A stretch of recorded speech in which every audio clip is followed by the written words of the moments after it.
We see it all around us more and more every day. People with power punching down. But the Avengers weren't like that. I believed it in my core. I keep thinking, this has to have happened for a reason. Maybe this is what I've been waiting for. Maybe I'm finally part of something bigger.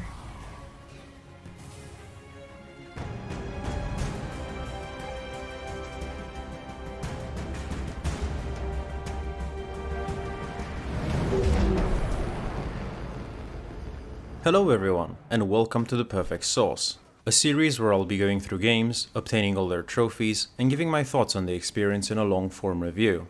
This video will be a deep look into Marvel's Avengers, the live service game released in 2020. Now, I don't think I need to bring anyone up to speed about Marvel's The Avengers and the cultural impact, not to mention the financial success it had. The Marvel Cinematic Universe has found tremendous success in cinemas around the world, and what I found very surprising is that Disney didn't really capitalize on the MCU brand to really get a strong foothold in the gaming industry. You have the now defunct Telltale's Guardians of the Galaxy series, released in 2017, or Marvel's Spider-Man, released in 2018, same years as Avengers Infinity War, which is pretty late to the party. You also have Marvel vs. Capcom, a spin-off of Street Fighter, with the most recent game being released in 2017. This is not to say that they are MCU related, rather they are high-profile releases at the peak of Marvel's cultural impact. For the most part, mobile games picked up the slack on that, releasing tons of content with each Marvel movie. But I wouldn't blame you for not wanting to get into them given their ridiculous monetization schemes. Of course, you also have the LEGO games, but in the end they aren't really the high-fidelity experiences you'd desire as a Marvel fan. Weirdly enough, despite DC not finding the same cultural and financial success on the big screens, its IP-related games have had much stronger success. Warner Bros. Batman series is a testament to that. So much so, in fact, that the 2022 Gotham Knights spin-off seek to revitalize and capitalize on the success of the game series that ended in 2015. Of course, you also have the Injustice series, developed by the people behind Mortal Kombat, crafting a hugely successful fighting game using DC's property, while featuring a deep commitment to story and world building and a thriving competitive scene. It sure feels like DC has been running laps around Marvel. Marvel's Avengers was a game that would finally capitalize on the hype around the MCU, and it was met with a lot of excitement at the time. Well, up until more stuff about the game surfaced. Like the characters not really resembling their actor counterparts, or its monetization system, because it turns out that fully priced games with microtransactions included are not particularly popular. Nonetheless, the game sold seemingly well, reaching about 2 million copies in September of 2020, nearly rivaling even the fantastic Marvel Spider-Man sales. Despite this initial success, it was met with a lot of backlash at pretty much every single step of the way. Some of you might even remember how the iconic Spider-Man was a console exclusive to the PlayStation, as if exclusivity wasn't already a big annoyance within the industry already. Apart from that, it also had issues with pay-to-win features, stale content, and other stuff, which reflected pretty poorly on the reception of the game. In the end, it was reported that as of 2022, Square Enix lost approximately $200 million on Marvel games, and the writing was on the wall that eventually Marvel's Avengers support would be dropped.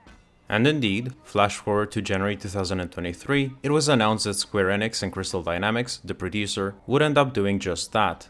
New content will cease as of the 31st of March 2023, with its premium currency being disabled and converted into standard resources, while also making all of its cosmetic items available for free. Further along the line, support will shut down on the 30th of September 2023, with the game being pulled from digital storefronts. Fortunately, the game will continue being playable in single and multiplayer, although their commitment is questionable to say the least. With that said, I plan to play the game and work my way towards the Platinum Trophy, critiquing it as I go along the way. I'm playing this on a PS4, and I've started playing it on the 8th of March, rather than wait until everything goes free, because I want to experience the state of the game as it was intended, as a product you purchase and are expected to pay further after the purchase. After I'm done, I'll be ranking the game in one of 5 categories based on my overall experience. So let's go over them. At the top, we have the perfect sauce, the best of the best, all around fantastic experiences that leave me wanting more because their gameplay was a complete delight. Then we have the good stuff. Good experiences with flaws that hold it back from true excellence. These are solid games with mostly positive game design choices, valuable experiences overall.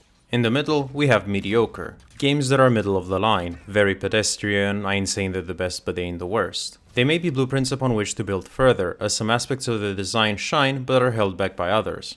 Then there's salvageables, games that offer mostly a poor experience, held back from being completely terrible by design choices with palpable potential.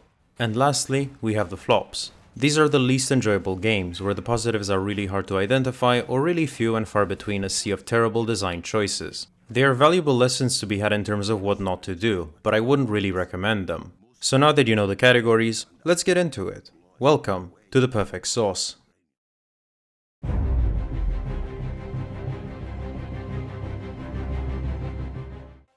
So let's boot up the game, which has me going through the highly immersive process of agreeing to the user terms of service.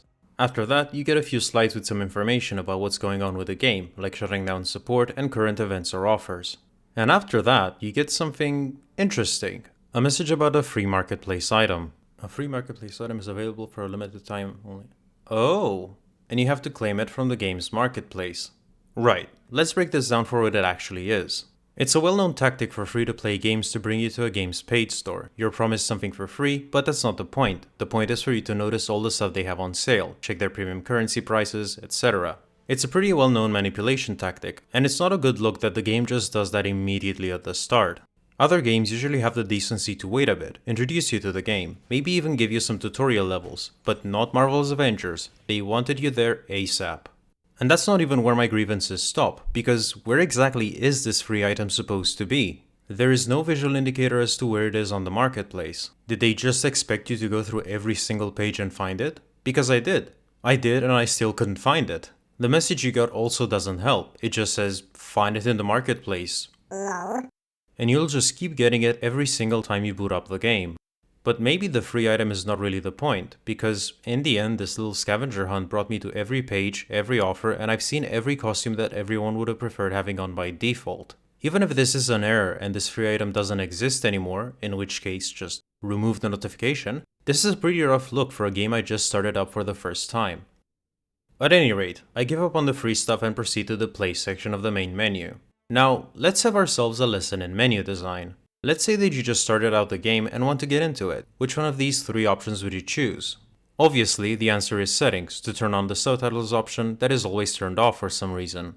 But aside from that, would you go to the nondescript and boring operations button? Or would you go to the one on the left that enthusiastically says play now, that shows all heroes available in lit up gold? Huh? What's that? The play now button? You just got the bad ending. What you now get is a cutscene that lasts about 3 minutes, spoiling various parts of the campaign that you actually wanted to play.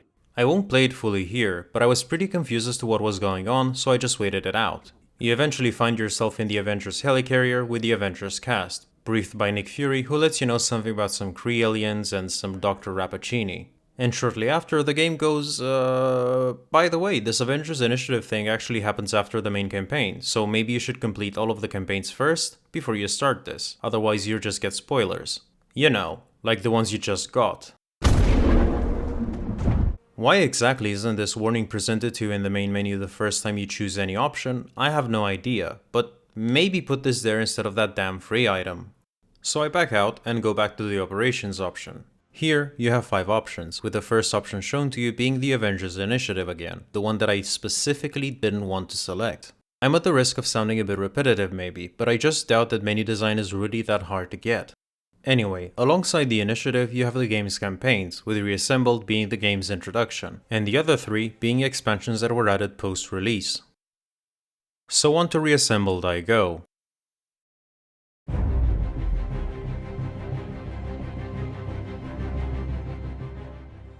I can see the bird, Jabu, look! It's about time. Oh. These seats don't recline. It's so beautiful. Huh. Why call it the Golden Gate Bridge if it's not golden? There are so many other kids. I bet their stories are all amazing. Competition is what makes us strong.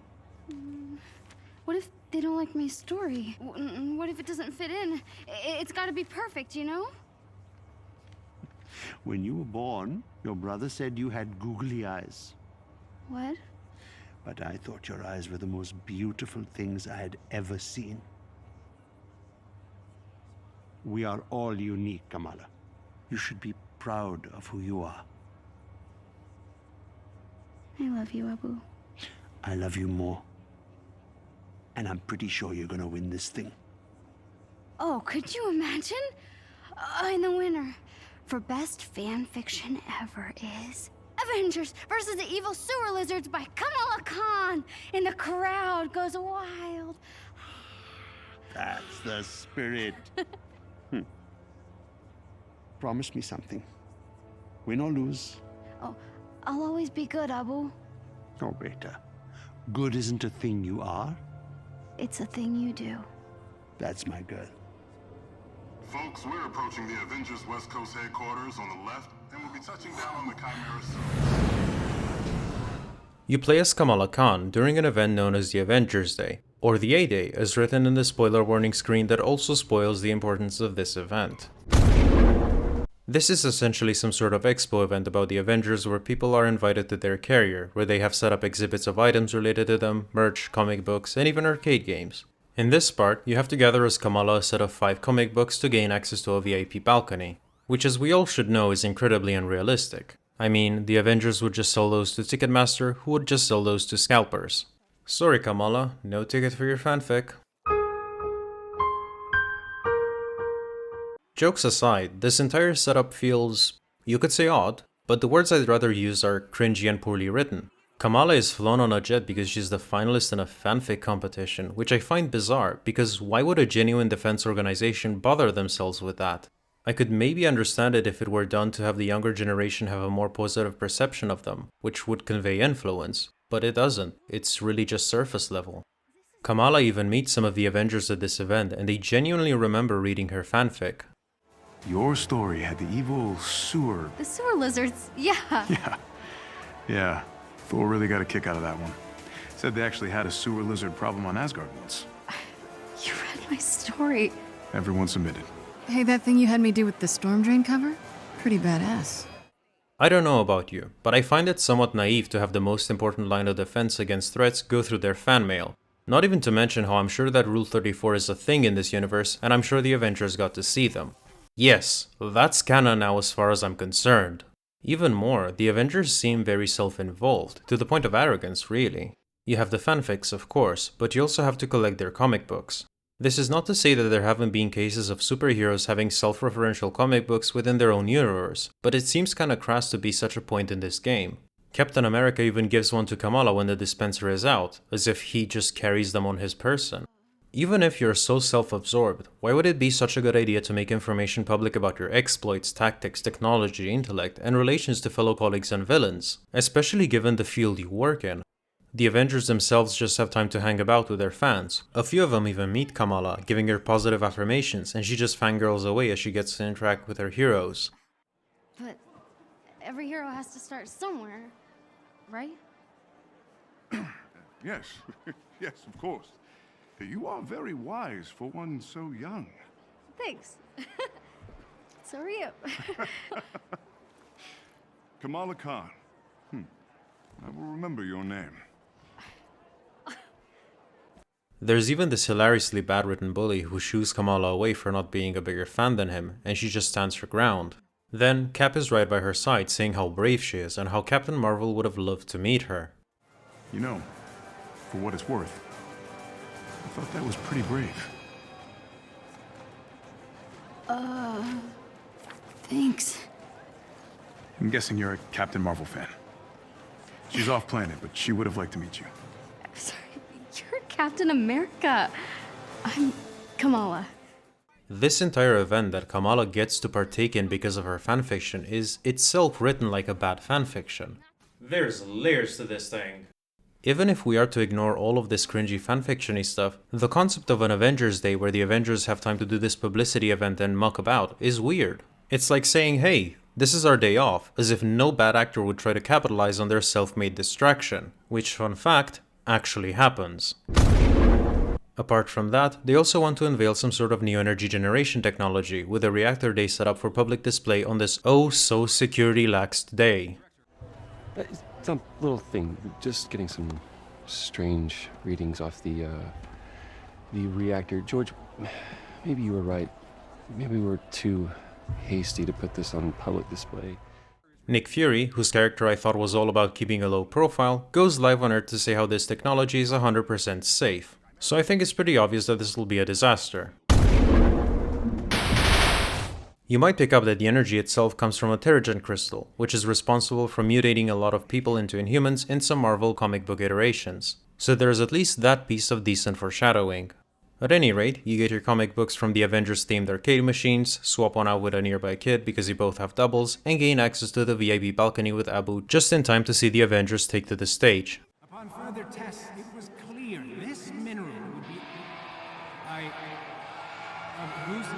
Hello, San Francisco! The city of fine people, good food, and no parking. I am working on the no parking thing. Nice bag. Naturally, Iron Man compliments Kamala, because this is a fanfic.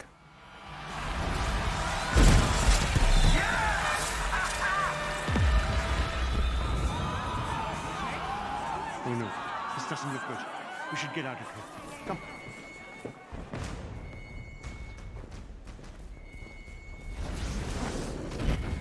Sounds pretty big for an accident. There are no accidents. Thor, Tony, check it out. At once. Try to keep up. Grab the Quinjet net. Just in case.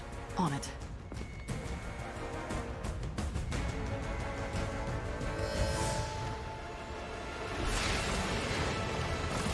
You waiting? Yeah, obviously. Figured I'd let you catch up. Whoa! This just got a whole lot more interesting. Let's make this quick. Where?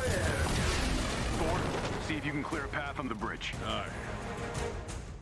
With that, the tutorial of the game starts proper. You first play as Thor as you come to the rescue of civilians and the police force fighting armed individuals. Let's introduce the HUD elements now, because the game's first part tends to play a bit with what is available to you and thus what is shown on your HUD. On the upper side, you'll find your willpower bar, representing your HP. Below it, there's a stylized intrinsic bar that varies in look per character. Thor's, for example, will be light blue with his insignia in the middle. On the top left, you'll see your current objective as well as other stuff that may indicate your progress. On the top right, you'll see each of your teammates' HP bars, as well as your XP bar whenever you receive some. Middle left shows progress updates on your other objectives. Middle right shows the resources and items you acquire. Bottom left will indicate which character is talking to you and when the game is using its autosave feature. And bottom right shows your abilities, as well as how close they are to being recharged and if they have additional charges available. Now let's get into the controls. Left stick is used to move around and right stick controls the camera. Square is used for light attacks and triangle for heavy attacks. You get to test these out a bit on the enemies nearby, after which the game lets you know that you can hold triangle for a heavy attack that breaks scenery barriers and lets you advance. This in particular is a thing that the game does frequently throughout the campaign. A new wave of enemies appear, with some perched up in places you cannot reach, so holding down L2 lets you aim and you throw your hammer with R2. In essence, every hero has this sort of ranged capability, some with different cool twists. Iron Man shoots energy, Black Widow shoots bullets, Cap throws his shield, Thor throws his hammer, which you have to recall, dealing damage on its way back, but you can also fight without your hammer. You will also gain access to one of the 3 special abilities each hero has. In this case, Thor makes himself invulnerable and makes thunder rain down upon random enemies. Enemies with a shield approach you, and the game teaches you that you can break their shields with a charged heavy attack. With that done, you now switch to Iron Man in a high-speed air chase with some flying enemies. The aiming reticle is affected by the left stick, but it also affects your movement, which is not particularly great. You could just have aiming with the right stick so you don't flail around while trying to aim. You then engage with another wave of enemies, some of them flying, which has the game introduce you to the verticality of its combat system. Some heroes can fly by holding X, which makes it easy for you to tackle flying enemies in close combat. Once you're close to a flying enemy, the game has you autofocus your attacks on them by having you snap towards them in combat range. The neat thing that I find about this system is that even if the hero you're playing as is not flying, jumping usually lets you get in close range to a flying enemy, letting you melee them in air. Which is a nice thing, because hitting enemies with your ranged attacks doesn't always flow well in the heat of a fight. You're up, Bruce.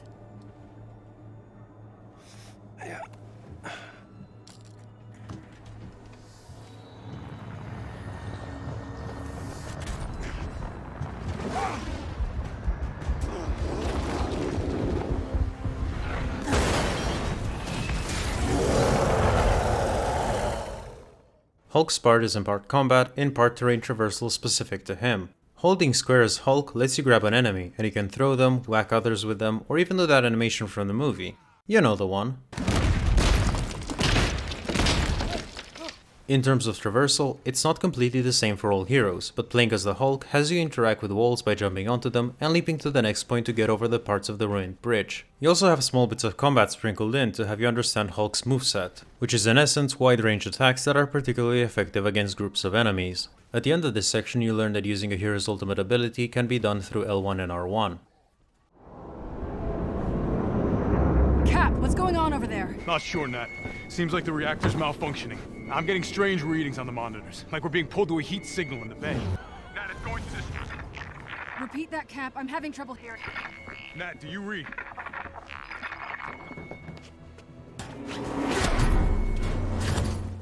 As Cap, you now get to test his moves and specials while learning some new combat mechanics. You will have likely noticed by now how eventually some enemies get staggered and are open to some sort of finishing attack by pressing both triangle and circle. If you look closely to an enemy's health bar, you also see a thinner bar underneath building up with each hit that you land. That bar represents the stagger gauge. Once it's filled up, it'll rapidly decrease, displaying your window of opportunity for finishers. Using a finisher is pretty advantageous because you get some health back and become invincible during the animation. Next up, you encounter shielded enemies again, and the game teaches you two things. Not every hero can tackle shielded enemies the same, as the held down triangle attack doesn't produce the same results. Conversely, some heroes have different dodge mechanics. By default, you can dodge by pressing circle, with one tap giving you a small dodge and the second tap giving you a larger dodge. You can, however, with some heroes, also keep circle pressed when pointing towards an enemy with a left stick to vault on them, which makes the shield-bearing enemies vulnerable.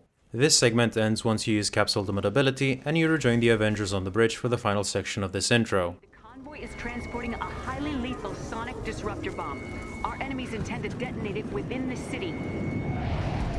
We're going down. I repeat, a sonic disruptor bomb. Secure the asset at once.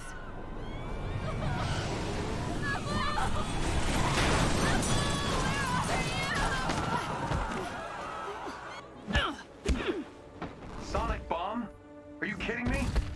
Thought the UN outlawed those years ago. Let's have a look, shall we?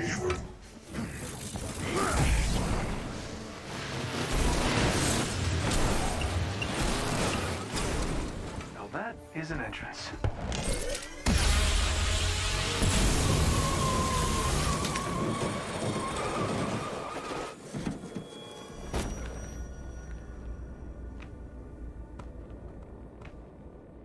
Taskmaster.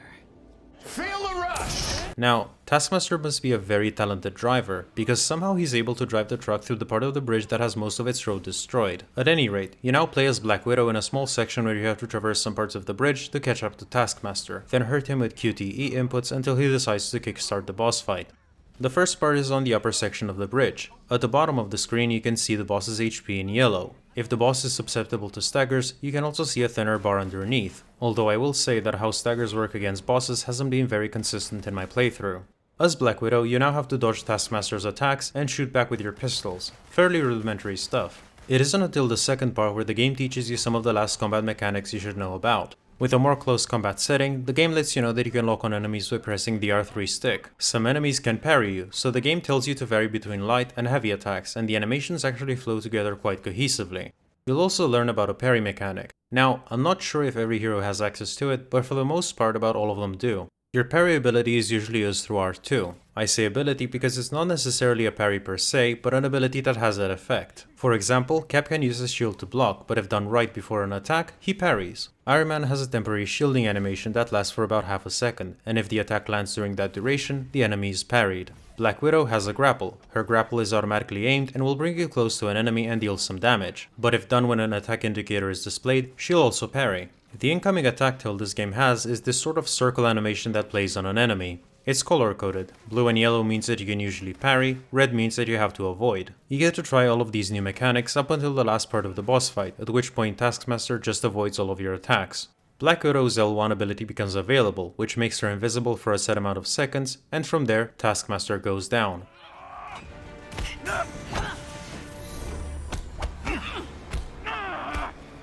Next time, take better notes.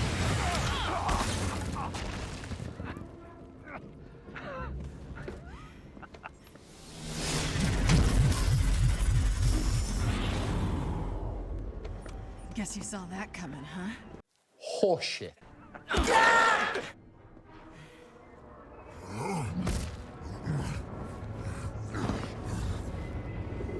What's happening here? The city's collapsing. Damn it, they played us. Steve, can you hear me? Get the hell out of there!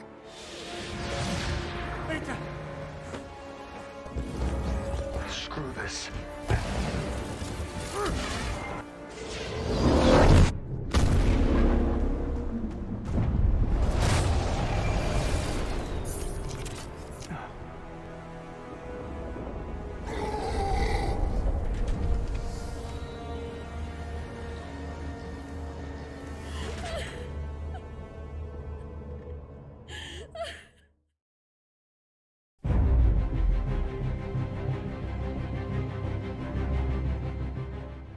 We now get a time skip of about 5 years, where things could turn for the worst.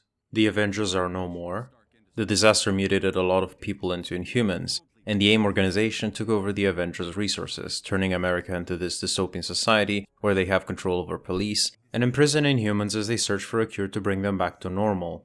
You return to Kamala, who kept being a fan of the Avengers for all these years. She's aggressively searching for clues on what happens to be... Reddit? It's genuinely Reddit. The layout is literally Reddit on dark mode, and the name of the website is r/the resistance, which is how Reddit calls its subreddits. Kamala finds a thread entitled "The Cure is a Lie, guess the password and help us expose the truth," with 64k upvotes. It links to an AIM login screen where the username is already inputted as T Stark, and the password she has to guess. She has 3 attempts and a hint. What is the name of my first love? She messes up the first time because the hint, I guess, is just some sort of red herring, and somehow figures out that the password is "I'm Iron Man" in all caps. Now, never mind the intricacies of passwords containing punctuation, numbers, or even them hardly if ever allowing space as an input. You're telling me there's an account in Tony Stark's name and no one managing game accounts raised an eyebrow? Not to mention that there's only 3 attempts to get the password right. The Reddit post had 64k upvotes and somehow all of these tries aren't exhausted. I mean, sure, the attempts might be IP based, so everyone would get 3 attempts, but somehow AIM wouldn't be able to detect an absurd amount of failed logins on one specific account. This is nonsense. It reminds me of what I thought as a child hacking into an organization might be, except that this is unironically done in this game.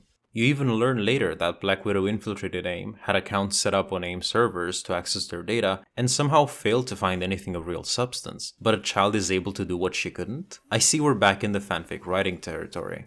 Kamala tries to get some of the data on a thumb drive, but her PC gets fried, so you have to travel to her secret hideout to check what she managed to recover. This is the section where the game gets you acquainted with traversing levels by focusing on Kamala's particular traversal capabilities. She actually became an Inhuman on A-Day, and got the ability to stretch her body. When she jumps, she extends her legs to cover more ground. She can stretch her arms to reach ledges and other grabbable stuff by pressing X. There's even scrambling and some animations I think I just saw in Tomb Raider, which Crystal Dynamics also produced. I also came across a collectible of some sort, so let's break them down.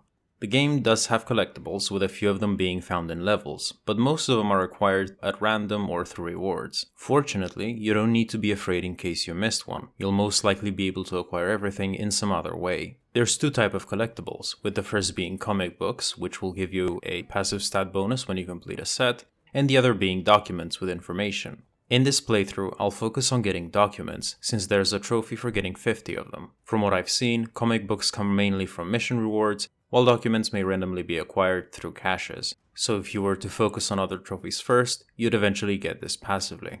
You eventually reach the secret hideout, where it's revealed that the only thing that was specifically downloaded is the footage of what happened at the reactor of the Chimera on A-Day. There is no sound, but you can make out that Tarleton sealed Cap in, and Kamala just immediately assumes foul play. She even says that there was no malfunction and that he was killed, even though she doesn't know anything at all other than this small piece of soundless footage.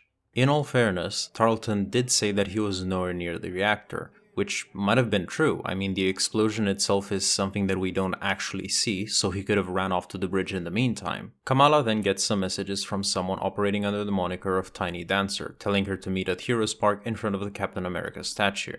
This part offers a small bit of world building, showing how the robot police has been given a lot of liberty in searching for Inhumans, even referring to them as illegals. You also get to see the ruined Heroes Park. People have lit up altars in memory of those who have been incarcerated or have been presumably kidnapped by AIM. This actually ties in nicely with the comic source material, as this group is usually facing a lot of discrimination and disenfranchisement. Tiny dancer?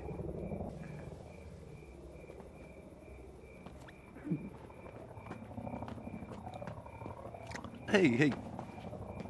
Where are you going? Cool lighter.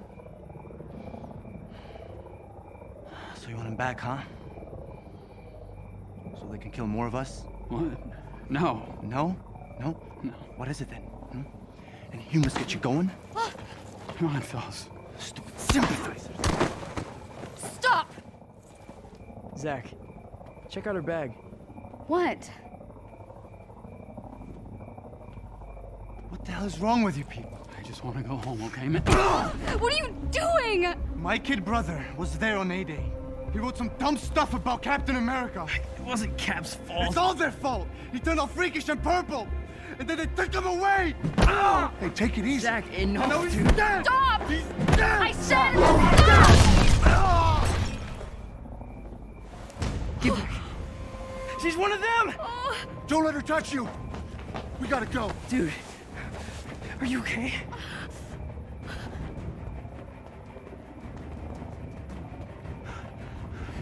Come on, let's go. Don't touch me. What?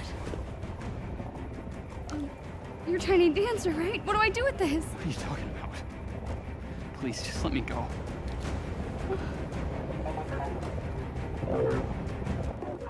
Unfortunately, Tiny Dancer is nowhere to be seen, so the game commences with a stealth section as you now have to sneak around AIM's robots, backtracking around the park.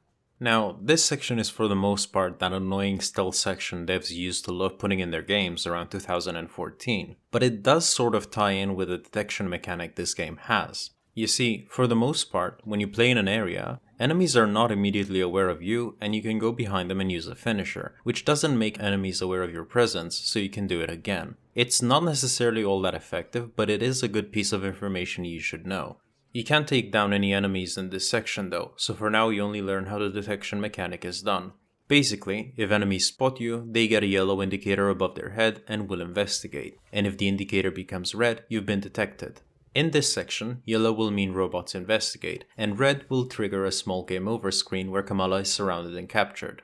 One thing that I find really weird is that these robots are written to communicate with each other like people do, even though they would obviously be able to communicate and distribute information through their own internal network. It's mainly a pet peeve I have with tropes that are done widely in the media, where robots are written to have human-like articulation and interaction. Inevitably though, Kamala is captured and wakes up in the luxury limousine of Tarleton and Monica. This can't be our mole. She's still a liability.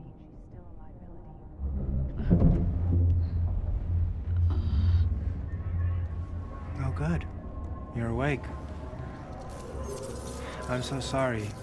Those synthoids were only following their security protocols.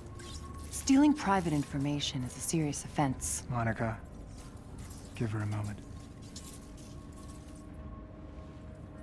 Hey, what's going on?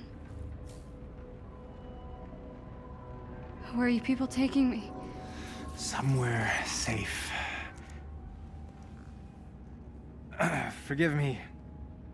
I know I don't quite compare to my holographic counterpart, but it's a nice trick for the shareholders.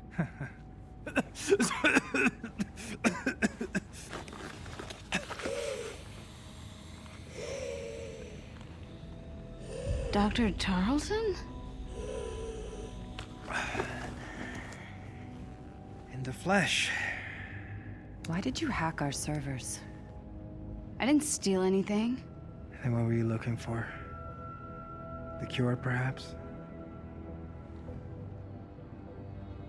Kamala, AIM only wants to free us from being at the mercy of the powerful. You know, subjectivity. Unlimited power, that's dangerous. It's lethal. A-Day was a prime example. You are lucky to be alive.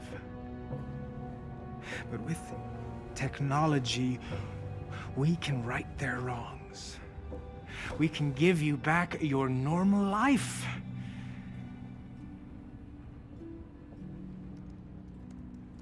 Look, I just guessed a password, okay? I didn't think I'd actually get in.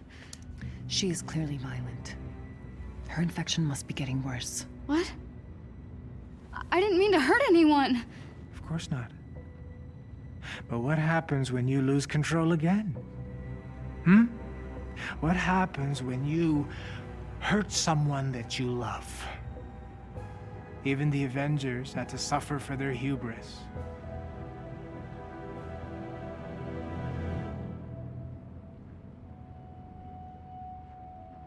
Hey, were you there?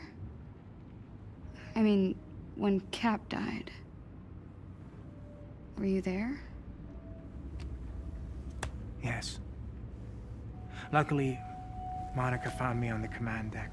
Her regenerative formula saved my life. Come on, Kamala. Let's do this. Yes? Let AIM help you. I'll take my chances. Damn it, George! Get the girl! Now, I don't know why anyone would think that it's a good idea to have her, a superpowered person with absolutely no restraints, in really close proximity to the leaders of AIM. I find it a rather nonsensical way to have the dramatic reveal that Tarleton was also affected by A-Day. Even if they would want to interrogate her as soon as possible, are you telling me they wouldn't make sure that she's properly restrained first? This part was just absolute nonsense. Thankfully though, a much better part follows. You're chased around the city by robots, and I think it's really cool how they crawl on top of buildings as you pass by. The speed at which you run also make this feel really fast-paced, and the piece of level design that I like is that levels like these ones don't really need you to be precise.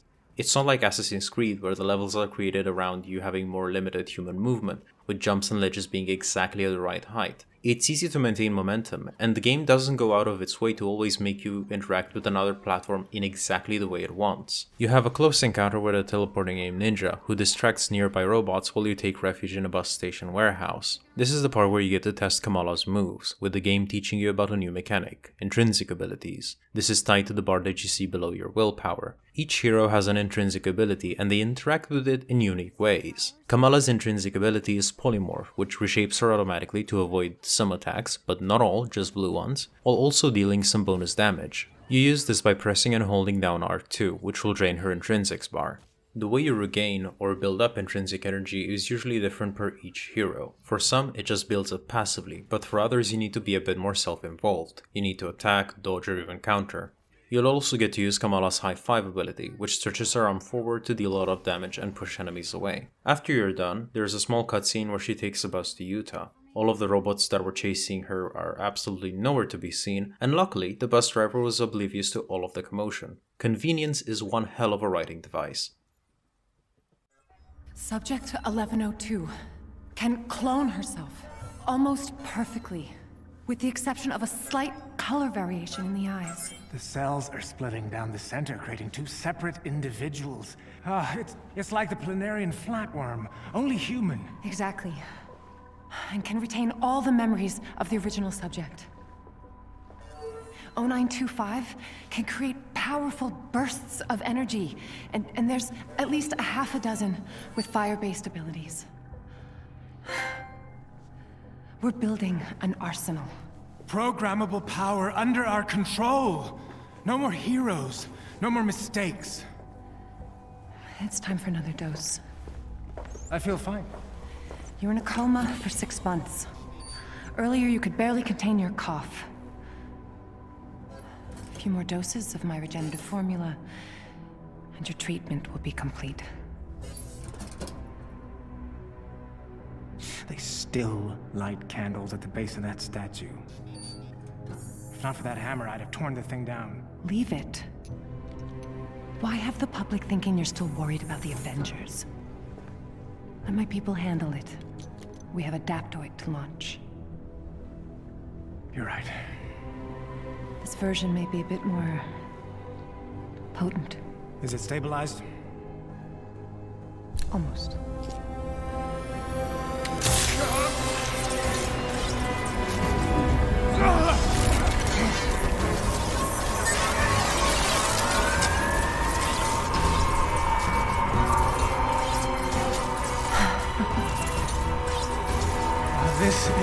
incredible!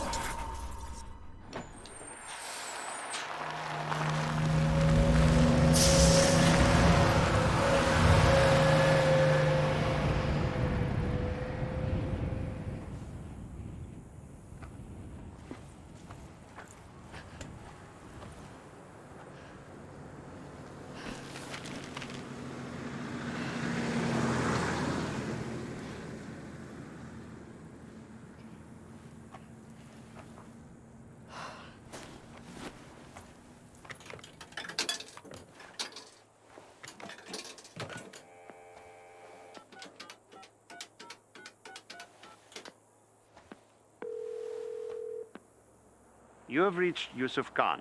Please, leave a message and I will return your call. Hey, Abu. So I took your advice. I'm with Nakia and the others on the retreat. Can you believe there's no cell service out here? I had to hike all the way up to this payphone to make this phone call. Anyway, you're right. We're having a blast. I'll be home late Sunday. Promise I'll be good.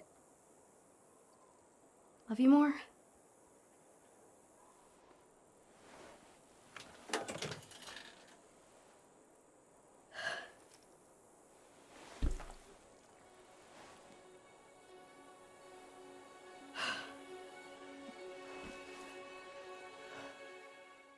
So Kamala arrives in Utah, near a place she's been able to pinpoint as the Resistance base. Now, how was she able to pinpoint this location? I don't know, she must have used some of that plot convenience. But what is strange is that AIM has seemingly not been able to find it. You now have to go towards the base in a linear level. There's not a lot of noteworthy stuff here. The game just introduces you to Kamala's Healing Spirit ability. This is a support heroic ability that is activated through L1.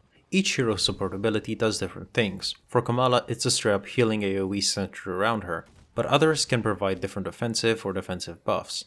Black Widow's cloak ability, for example, doesn't just make her invisible, but also her allies. A short trek later, Kamala comes across the Resistance base, which just turns out to be the Chimera helicarrier. Now, how exactly it just appeared here was unclear for me at first. I was about to say that it's a straight up plot hole, but there's actually an info collectible that clarifies a bit. It says that it was moved by SHIELD helicarriers to be dismantled, though it was just left here for some reason in the middle of nowhere. As you get into the decommissioned Chimera, you also start to encounter these boxes with some sort of white orbs inside of them. At first I ignored them because I thought they were just pieces of scenery since the game doesn't really explain them, but you should actually smash them open because they give you resources used in the game's upgrade system. You'll soon find Cap's shield and engage in another chase sequence against the Hulk. And it's pretty cool. You get to see how Hulk relentlessly chases you, but there's also a bit where he just teleports in your way. He catches up to you in the end, just taking back Cap's shield and leaving Kamala unharmed, which is a subtle way to set up the fact that Hulk was affected by Captain America's passing and didn't take kindly to someone trying to steal his shield. After this chase sequence, you level up, which prompts the game to bring up the tutorial about acquiring new skills. This is one of the major ways you develop a character. Each hero can be leveled up a total of 50 times, with each level up giving you one skill point you can use to unlock a new ability in the respective skill tree. The skill trees are quite extensive and unique between each hero, but follow the same pattern. There are 4 overarching tabs, the first being primary. This one has 4 skill trees for light attacks, heavy attacks, ranged attacks, and intrinsic system, allowing you to get new basic attack combos and intrinsic abilities. The secondary tab, specialty, is separated per your 3 hero abilities and movement. While some are straight up upgrades, there are unique upgrades called specialty, which all heroes can have up to 2 per ability. Once you unlock a specialization, you can choose one of 3 upgrades for that ability, which I quite like because it adds up a layer of variety in builds you can use for the same hero. The mastery tab has passive buffs split between utility, range, efficiency, and intrinsic. The last tab, Champion, is something you'll get to use much later in the game. Essentially, once you reach level 50, you will still get XP and skill points you can use to further improve some aspects of your hero. In terms of limitations, there are some upgrades you can get immediately, while others need a previous upgrade or are locked behind the level, like specialization upgrades. Further on, you'll also encounter your first piece of gear locked in a nearby chest containing an item that you need to progress. Since Marvel's Avengers takes after looter shooters, a big part of its character development ties into gears and artifacts they equip. In terms of equipment, the game makes a distinction between melee, ranged, defense, and heroic gear. These categories are broad on purpose because each hero may have different stuff that they equip for each gear. Then there's also artifacts, with 2 minor artifact slots, one available from the get-go, and another one made available when you reach level 15 with a hero. The third slot is reserved for major artifacts, which are shared between all heroes. Like other looter shooters, these gear can be of a different quality from common to exotic, with each rarity coming with a set amount of passive improvements. Your power level is determined by the average of each equipped gear, and you'll get more gear from chests, missions, vendors, etc. Basically, if you're already familiar with Destiny's gear system, you already know how this one works, since it's not exactly what I'd call original. On the character screen that is stylized per hero, you also find places to change your outfit, add emotes, and equip up to 8 takedown moves. These are things you get through the premium shop, shipments, vendors, and character cards. You also have your comic book collection at the bottom. But there is also this thing right here in the middle. Let's check it out and... oh, a battle pass mechanic. The game was criticized for including these, so let's take a look. Now, you probably already know about battle passes, since it was popularized by a game that starts on a fort and ends on a knight. It is essentially a separate system that you can level up and obtain stuff from with each level tier, with it usually being separated into a free and premium option that you have to buy. Greedier games will also add another more expensive tier, but those are the industry standard. They are usually time limited, adding a FOMO aspect to them, and they don't really give you a reward in the proper sense, more of an opportunity to earn stuff if you're willing to sink in more time or pay more money. A lot of games started including these, trying desperately to justify making some easy cash out of bulk selling the opportunity to get cosmetics and other items. Marvel's Avengers does battle passes somewhat differently.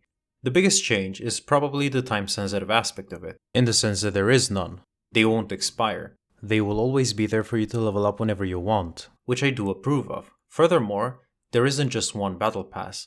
Rather, each hero has their own individual battle pass, with rewards centered around them. The way you level them up is by completing 2 of each daily and weekly objectives with a respective hero, but you can also use premium currency to just buy levels. The thing is that this level system is quite slow. Other than those 4 objectives, there's nothing you can really do to level up, which makes paying for it more attractive. I will say though, it is nice that they include some of the premium currency within the rewards to gain some of that back. A lot of games don't do that for some totally weird reason. You know, money. I was also going to applaud the fact that the battle passes are entirely free in the sense that there is no premium tier. That is until I noticed that it actually exists. You see, not all characters have premium rewards. The Avengers that were available by default, before the expansions, have all of their Battle Pass rewards available for free, which does include the premium currency rewards. However, characters added afterwards do have premium rewards. It's not a separate tier per se, the rewards are just locked out. It requires you to activate the card, which is really just a fancy way of saying buy a premium option. In fact, it's interesting how the game tries to mask these things. Character card instead of battle pass, activate card instead of premium, shipments instead of loot boxes. Not sure if it's purposeful, but it doesn't hide it very well either way. Now, overall, I'll be honest and say that it's not all that bad.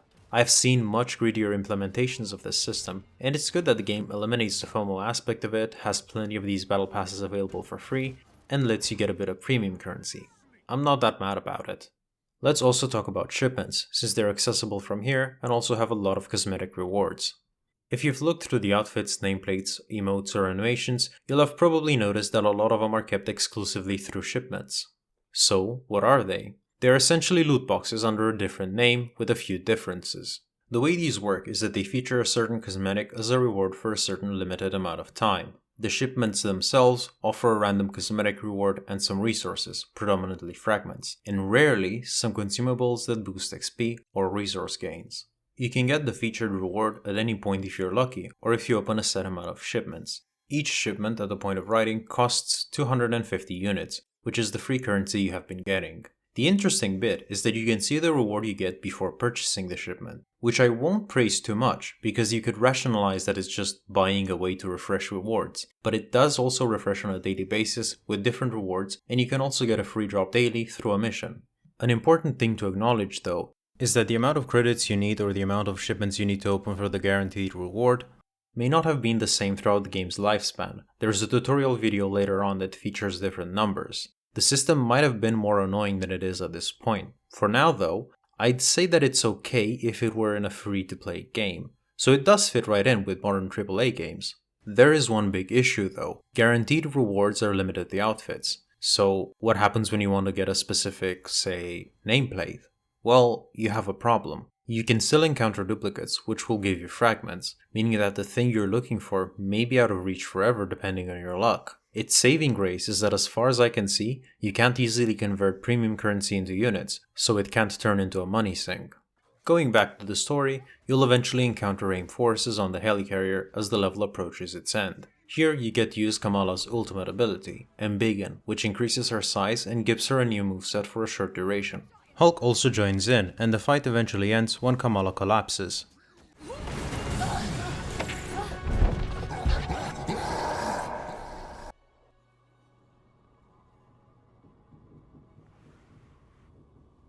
Hey, what are you doing? Oh, take it easy. It's okay. Just making sure that you don't die on me.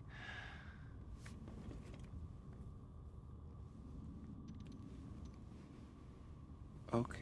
You can't just go around drawing people's blood. I know. Under normal circumstances, no, but these aren't normal circumstances. Holy crap. Dr. Banner? Oh, no. Highway 9 is about 20 miles to Highway 9. If you take Highway 9, you get a bus stop, then you probably could just do... What are you talking about? I've spent a lot of time as the big guy, so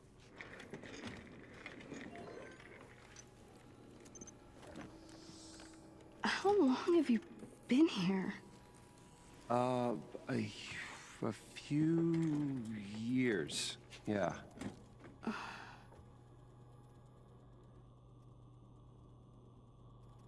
That's remarkable.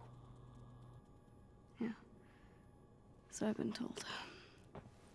So, this is why aimbots chase a kid into the desert? Not exactly.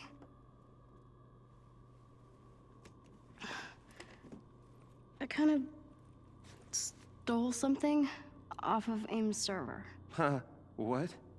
Why? Why? I know, okay?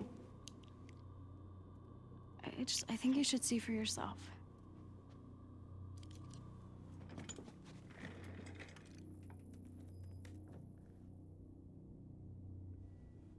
It's Tarleton. Yeah. Why are you shutting down the security protocols? Did he just... Right? That's what I thought. He totally locked Cap in the reactor room and then he tried to jack the Chimera. That's a bit of a stretch. We know that the reactor was malfunctioning, so it's possible Cap asked him to shut down the security protocols and then lock the door. No, we've heard the A-Day testimony tons of times. Tarleton and Monica were on the command deck when the explosion happened, and that's why they barely survived. But this proves that Tarleton was nowhere near the command deck when the explosion happened. This proves he was lying. So, where's the rest of it? Got bumped off. The rest of the footage got corrupted. Yeah... Look. What if the Avengers were set up? Okay? Tarleton, AIM, the so-called cure, it's just not lining up. There's something wrong and I can feel it. Don't you?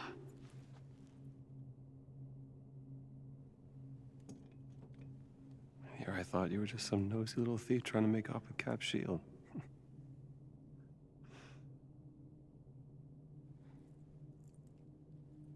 So? I was thinking. Couldn't Mr. Stark help us with this? I mean, the whole mainframe was built on his technology. If anyone could get us in, it could be him, right? Yeah. There is a bus stop off Highway 9. You're gonna keep heading west, and then when you do, it'll take you to some old friends who can help. Maria's good people. Tell her I sent you, and just show her all of this. But you saw the video. You know something's not right here. Sorry, I can't help you. I wish I could, but I can't. But you're Dr. Bruce Banner. You're one of the greatest minds of our time. Greatest minds? Look at you. Look at what we did. You have no idea how dangerous it is.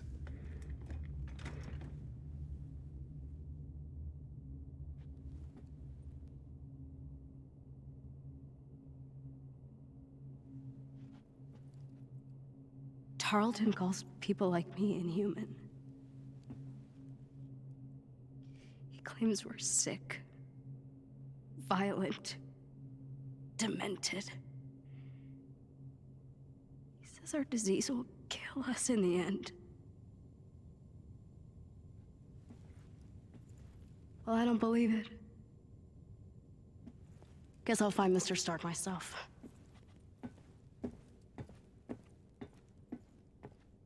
Wait. Just...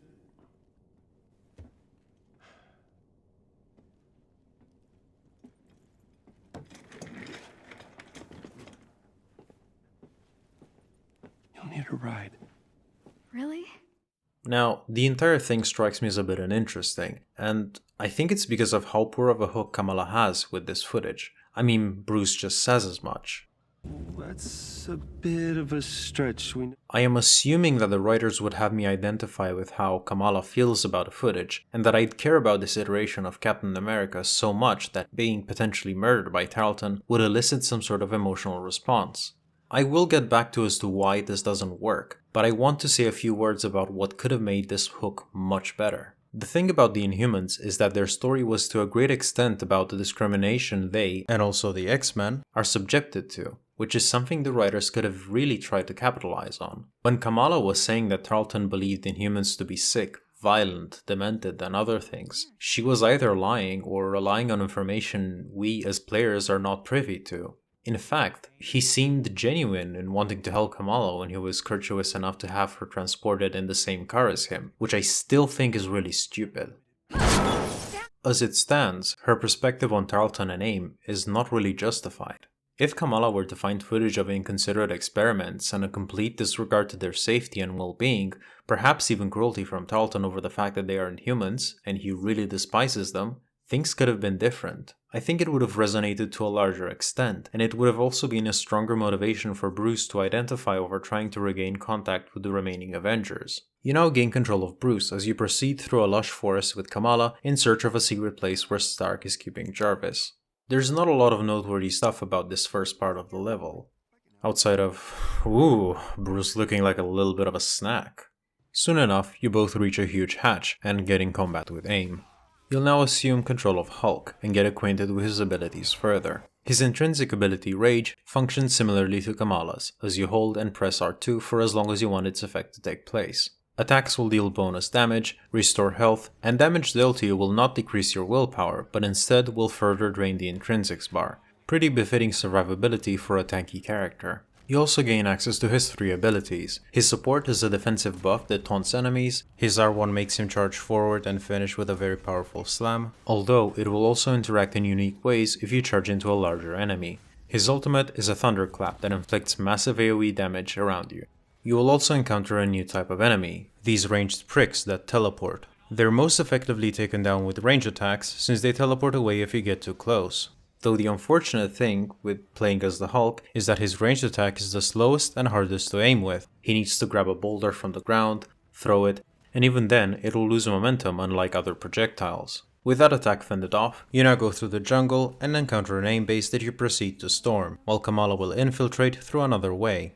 You'll have probably noticed by now how the game really likes to throw QTEs at you. Love them or hate them, I don't particularly mind them, but Marvel's Avengers sometimes does this in a really weird way. Take a look at this. Hulk is already preparing his animation to smash into the ground, and the game wants you to hold triangle only after he takes the pose. So the game doesn't react to me completing the QTE, it essentially unpauses the game rather than me having any effect on the character I play as. Anyway, more smashing and an escape sequence later, Kamala manages to find where Tony's secret stash is, but it needs power to become accessible. You'll have to turn on 3 switches to gain access, with each summoning a wave of enemies. The most interesting thing about this place is how AIM has not found it, even though it's right under one of their bases. It's not exactly a really small place and it's connected to a source of electricity, but I guess AIM did not find it because Tony used some of that plot convenience. You find some memorabilia that Tony kept, which is a subtle way to tell that despite his theatrics and arrogance, the Avengers team did mean something to him. Kamala finds Jarvis's hard disk, and just before she prepares to leave, she is stopped by Abomination, who very nicely asks her to hand it over. Luckily, Hulk intervenes, which begins a boss fight between the two. The boss fight itself is fairly rudimentary. I've mostly been mashing the attack buttons and using abilities if available. But I also found it a tad annoying, because dodging doesn't always feel reliable. It's a bit of a janky mechanic, and at the time, I didn't know that Hulk actually had a parry ability. When I mentioned in an earlier bit that I was unsure if every character had one, that's what I meant. The game doesn't always use these first missions to communicate well enough how each parry differs between each hero, and you might just as well think that some just don't have parries at all, because they do not obviously function or visually look like parries. Now, don't get me wrong, I do like the variety heroes have between each other and how they have different ways of achieving the same stuff, but it's not always well explained, which is an issue we'll be returning to later.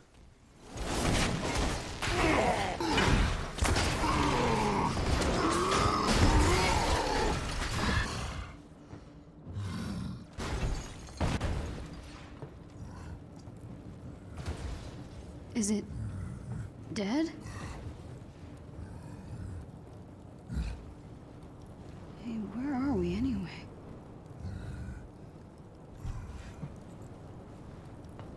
Okay. Show me your secrets.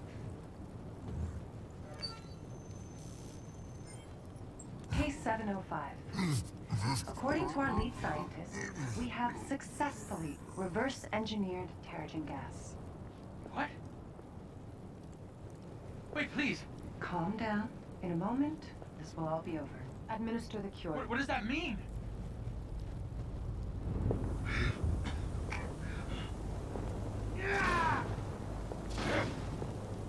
You're hurting him.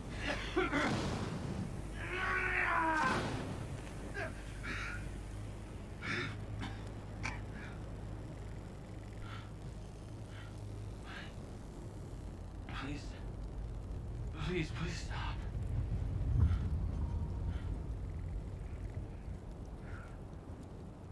Where am I? A promising result.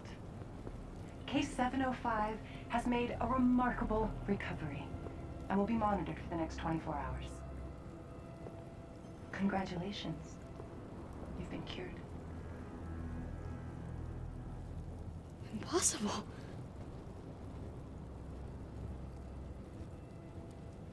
We should get out of here. It isn't safe. Yeah. Sure. Now, after this cutscene, it might strike you that Hulk is able to switch back to Banner easily. Instantaneously, really. Some would say conveniently, even. And is even able to source the same jacket out of thin air several times. Seriously, look at this.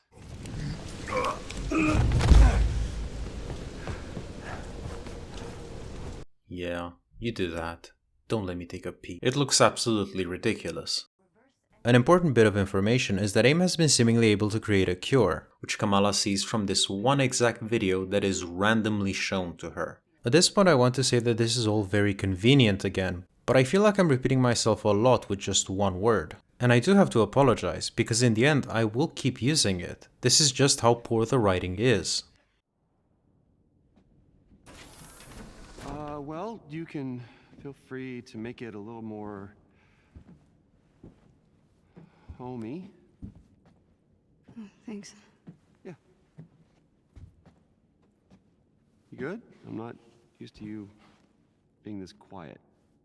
Yeah, it's nothing. Okay. Okay. Good. So, yeah. What if it's real? Oh, sorry, what was that? the cure. What if it's real? I mean, it looks real, but what if I could be normal again? It didn't work like that. I mean, you saw them. It looks like it really hurts, but maybe that's worth it? Kamala... I never really fit in before. I mean, superheroes were my world, and I figured if I could just win that fan fiction competition, you know, then everything would just be... It doesn't matter. Now look at me. I'm a freak. Whoa, you're not a...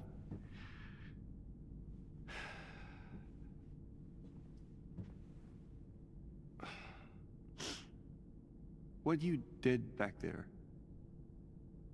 Hey. What you did back there took a lot of guts. Stupid.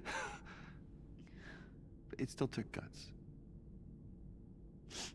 And not a lot of people could, do that. Good isn't a thing you are. What? It's nothing. Thank you. This room is really great. Okay. Or it will be. I mean, okay. Look at it. Yeah, it's good. Yeah, thanks. Okay, I'll go do other things. This uncertainty that Kamala feels is part of a storytelling archetype called the hero's journey, where they hit a low, doubt themselves, and have to challenge themselves to emerge with strength and resolve. It's a very common storytelling device in Marvel movies, so the game must be onto something. The issue is that just as fast as Kamala realizes these struggles with herself, they're gone just as fast. After this cutscene, Kamala just goes back to Bruce and apologizes, and they just go on about their business. Later still, something similar occurs. Kamala feels like leaving, and Black Widow is like, nah, everyone thinks you're a hero, and that's it. They don't really sell this inner conflict of an Avengers fangirl and a teenager who just realizes what she got herself into. And you wanna know something funny? The video of Monica curing an Inhuman that is conveniently shown to Kamala is actually fake. A later cutscene actually shows that these effects are only temporary. But somehow, Kamala comes across this exact fake piece of footage out of anything that she could find. It's as if she saw it specifically because the writers wanted to set up this internal conflict in Kamala, which, bear with me, I'll say it again, it's fucking convenient.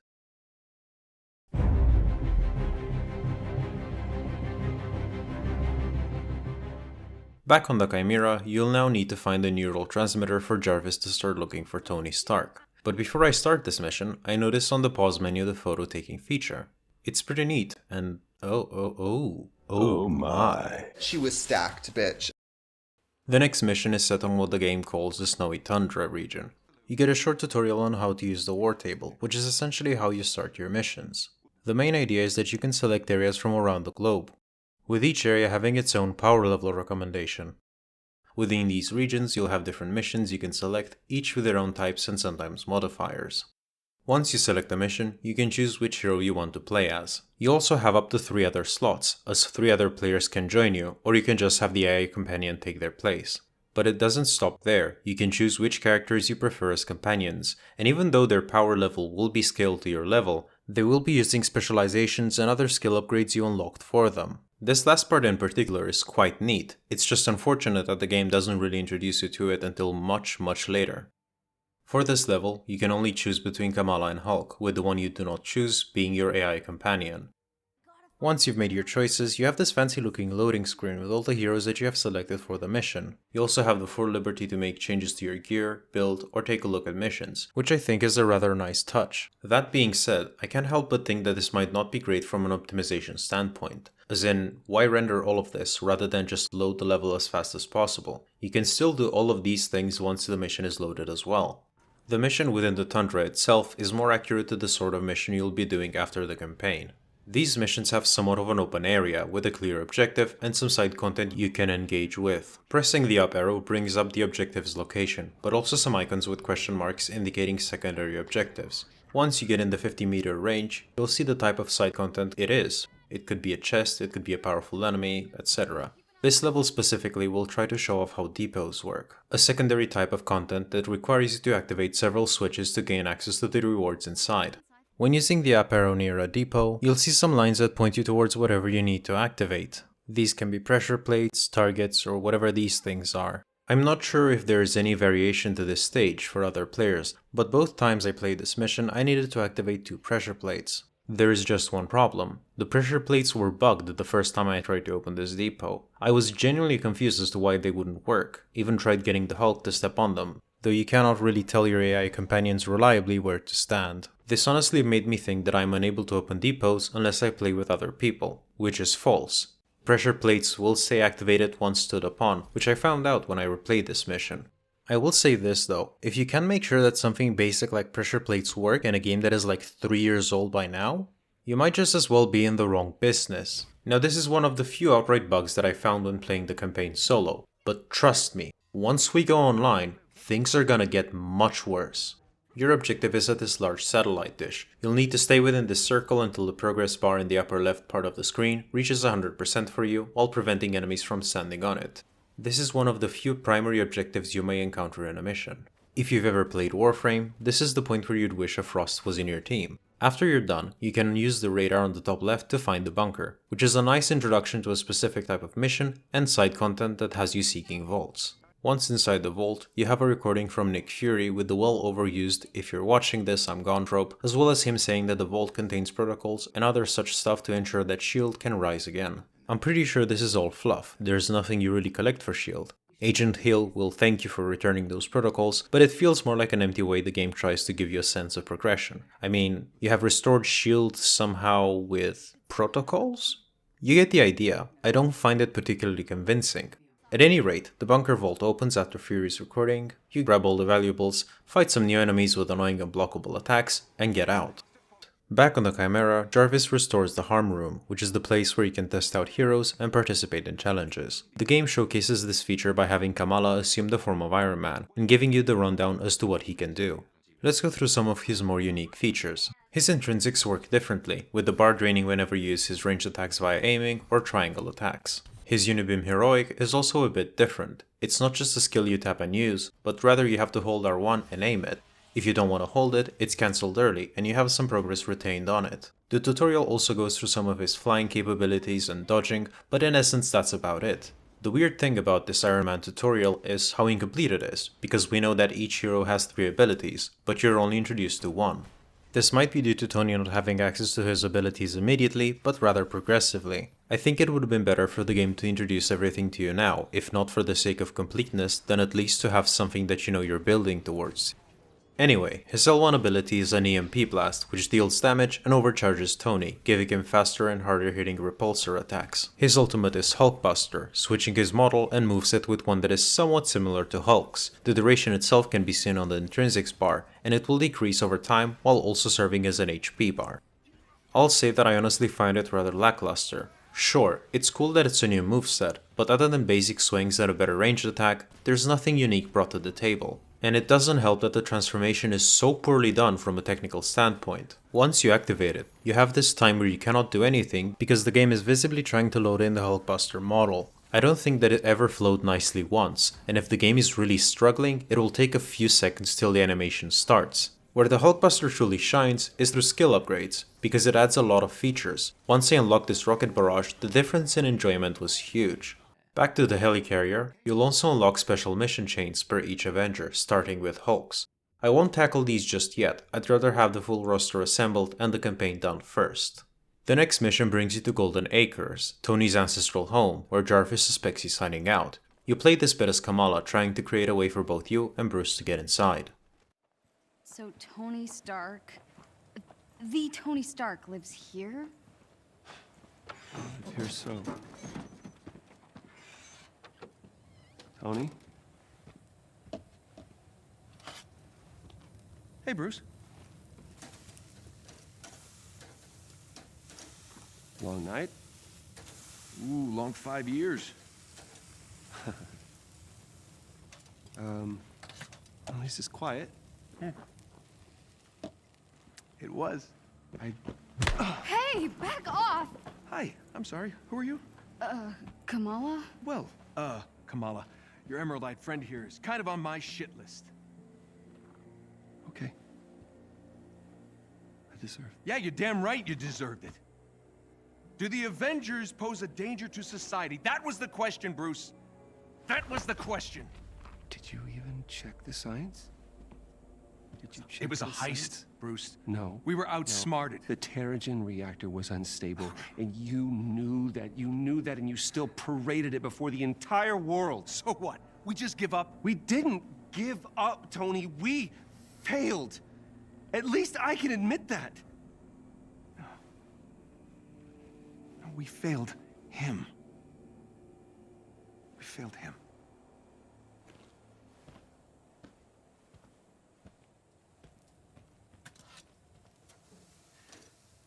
Tony, I don't know how long you're gonna be mad at me, and to be honest with you, I don't really care.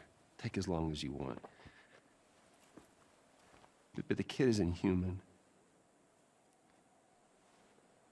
We did this. And she needs your help. I can't.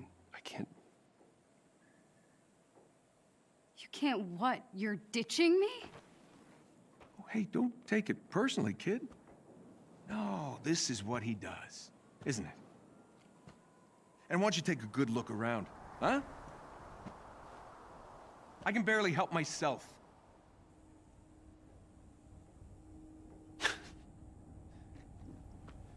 This was a mistake. Now we agree on something. So you're both just gonna walk away? The Avengers were set up. Cap was murdered. You think I don't know that? Huh? I've replayed that day in my head 1,000 times. The Avengers take the fall despite saving the day, and that bastard Tarleton walks away smelling like a rose. And guess what? Guess what? No one cares. No one cares. The world needed someone to blame, and he gave them their scapegoat. So, unless you have some kind of astounding proof, I suggest you both get off my land. What is that? Proof. This better be good.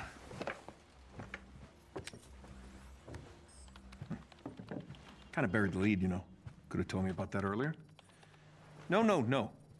No sitting on my couch. You're still on the list.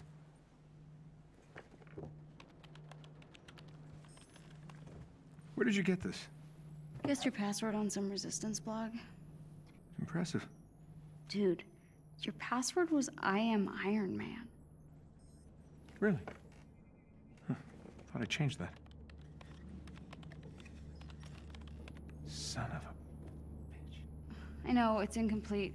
There's a whole folder on AIM's server. No, there's more here. What? Yeah, look, it's smart. They encrypted it to look like a corrupt file. Need a few hours, I'll get all the rest. What is this? Who is Tiny Dancer? Oh no. We gotta get out of here. What? You know this shameless Elton John fan? They helped me get out of Jersey. I wouldn't be here if they hadn't warned me about AIM. Really? Tiny Dancer? Look, we really should go. Now. I would have gone with Rocket Man. Okay. I got to get dressed. You have a suit? Yeah. Maybe, sort of. We'll see. It turns out that the file was encrypted in a way to make it look corrupted. Now, I don't know if that's even possible, but we can check it down to convenience, since this is a world where time travel, parallel universes, and way more exist. Ah shit, I said convenience again. This next bit has you control Tony, and is one of the more nicely designed levels, I'd say. You start out in a secret tunnel that connects to his home, and start off without the suit. What you have to do now is get pieces of a rather advanced version of the suit. The thing that I like about this level is that it sort of has its own progression. You start out helpless, hiding away from aim, and then the atmosphere changes when you get the glove and are able to respond back with attacks. You'll eventually also find the boots, which let you fly around the house, which is really cool because my parents never let me do that as a child. You rejoin Kamala and Hulk as they fight AIM forces and encounter your first Red Bolt. It's a quadrupedic machine, whose most notable attack comes from the 4 fire vents located on each side of its body. It also has its arms that you can destroy separately to limit its combat capabilities. I'm taking note of the fire vents because they're your biggest concern if you're in close combat. These vents will activate once you've been too close to them for about a second, and then they will spit fire, at which point you can dodge, wait out, or try dodging to another side. Trying to get to another side is a bit annoying, because you'll likely get stopped by one of the legs and get damaged anyway, and the window of opportunity is not really all that wide. It's not the most enjoyable enemy to fight against, but the neat thing about it is that you can actually perform stagger finishers with one of your teammates. You eventually defeat the AIM forces and make your escape. Wait! No! Stuff was in there!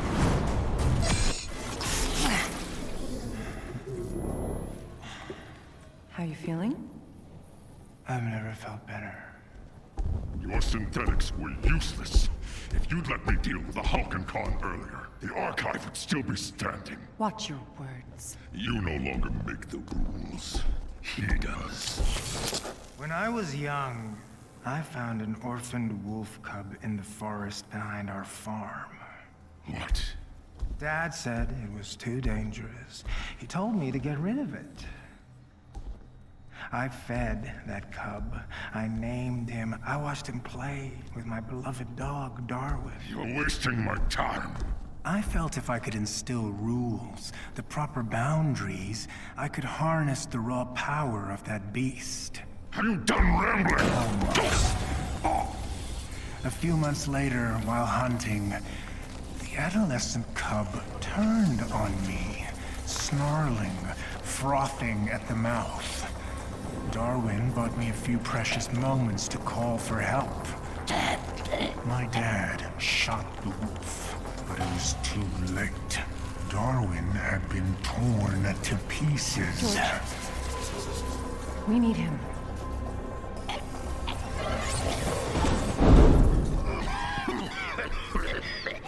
I'm sorry. I don't know what came over me.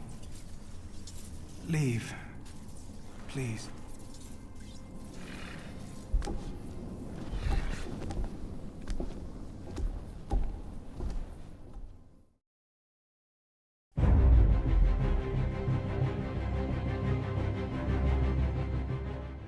Your next objective will be to get the Chimera up in the air again, but first you'll need to get Tony a new and more advanced suit. On your way back, Bruce asks you to check on Kamala. You. Whoa. Hey! Sorry? You should have knocked. I was trying. Knocking fist. Jarvis, help me out here. It appears the locking mechanisms on some of the Chimera's crew quarters have not been enabled. There you have it. I will fix that. Please do. I'm gonna meet up on the command deck. About 10 minutes. You should come. I know, I look ridiculous. Yeah. Of course you do. Man. No. We all do. It's part of the job. Have you seen Thor's outfit? Flowing robe, Vegas shoulder pads. I mean, pretty ridiculous. I am digging this, Oh, it's a burkini. My mom bought it for me. Muslim ladies like to wear it for sports and stuff. It's great.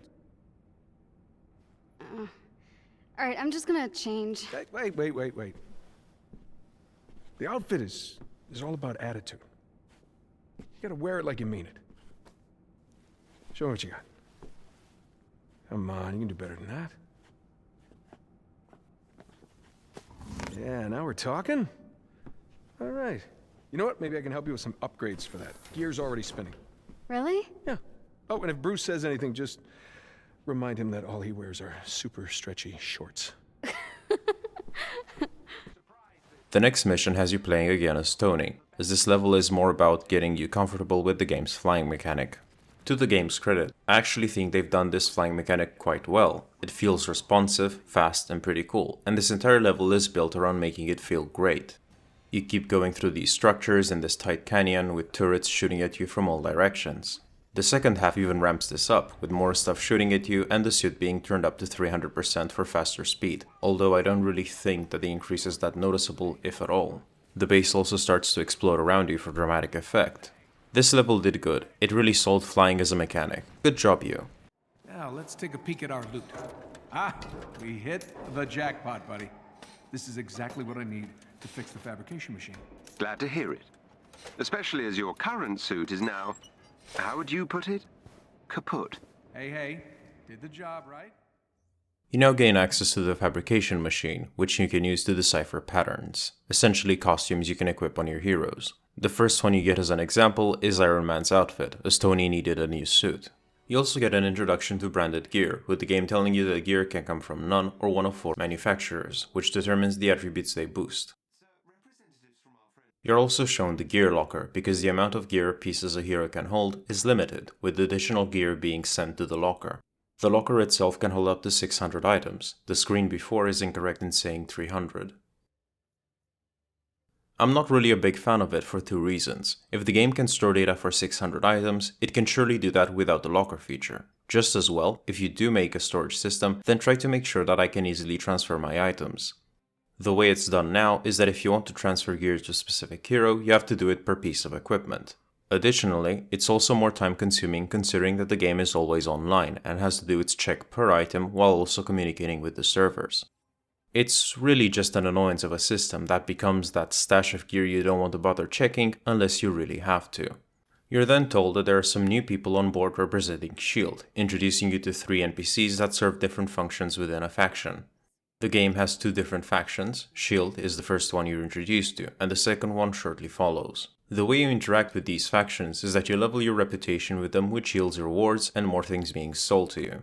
There's an NPC that gives you daily reputation missions and 8 assignments, which are basically about killing enemies, getting certain resources, doing missions, etc.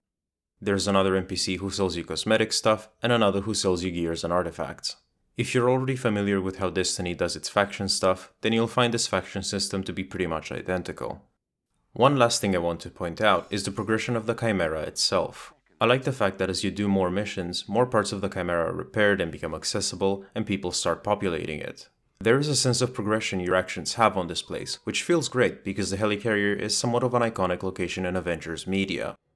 The next mission is a 2-parter, the first being with Tony, and the second being with Kamala and Bruce as they search for components to get the Chimera flying again. From a gameplay standpoint, I'd say that these missions are mainly there to introduce you to the objectives you'll come across frequently post-campaign.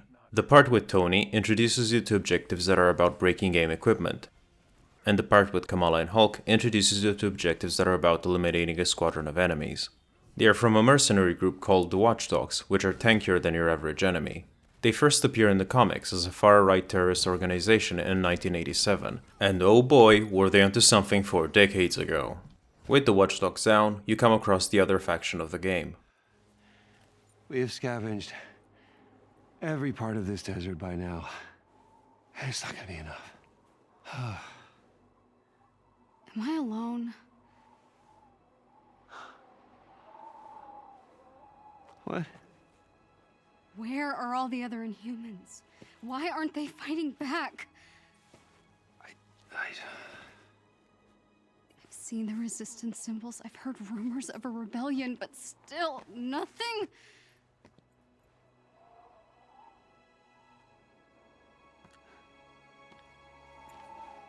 I don't feel sick at all. I've never felt more alive.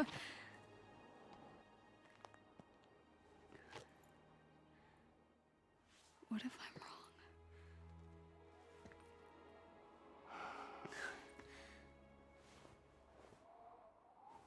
I know what Dad feels like.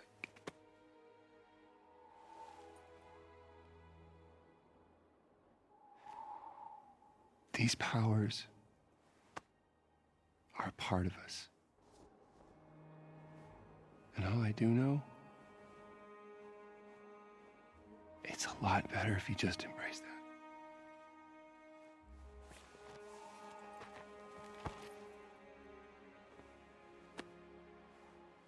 Or something like that. My dad used to say the same thing. Well, he's a More guy. The best. You should head back to the Chimera. Okay. Stay where you are! Come on, man. A kid and an old guy. All right. Dr. Pym will see you now. Hank Pym?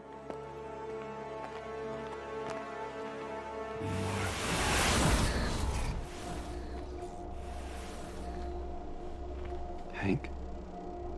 Bruce, What are you doing out here? I could ask you the same thing.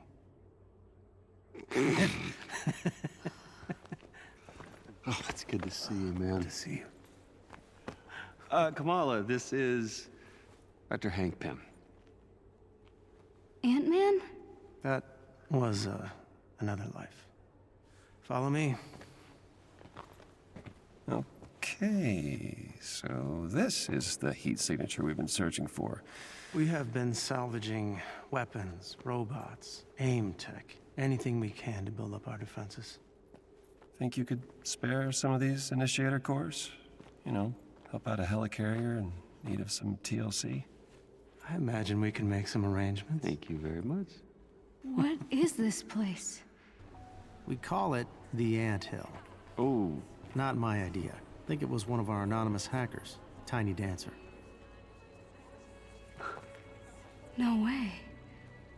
So they're all... Inhumans, yes. Many of them were prisoners at an AIM facility. I guess they were fighting back after all.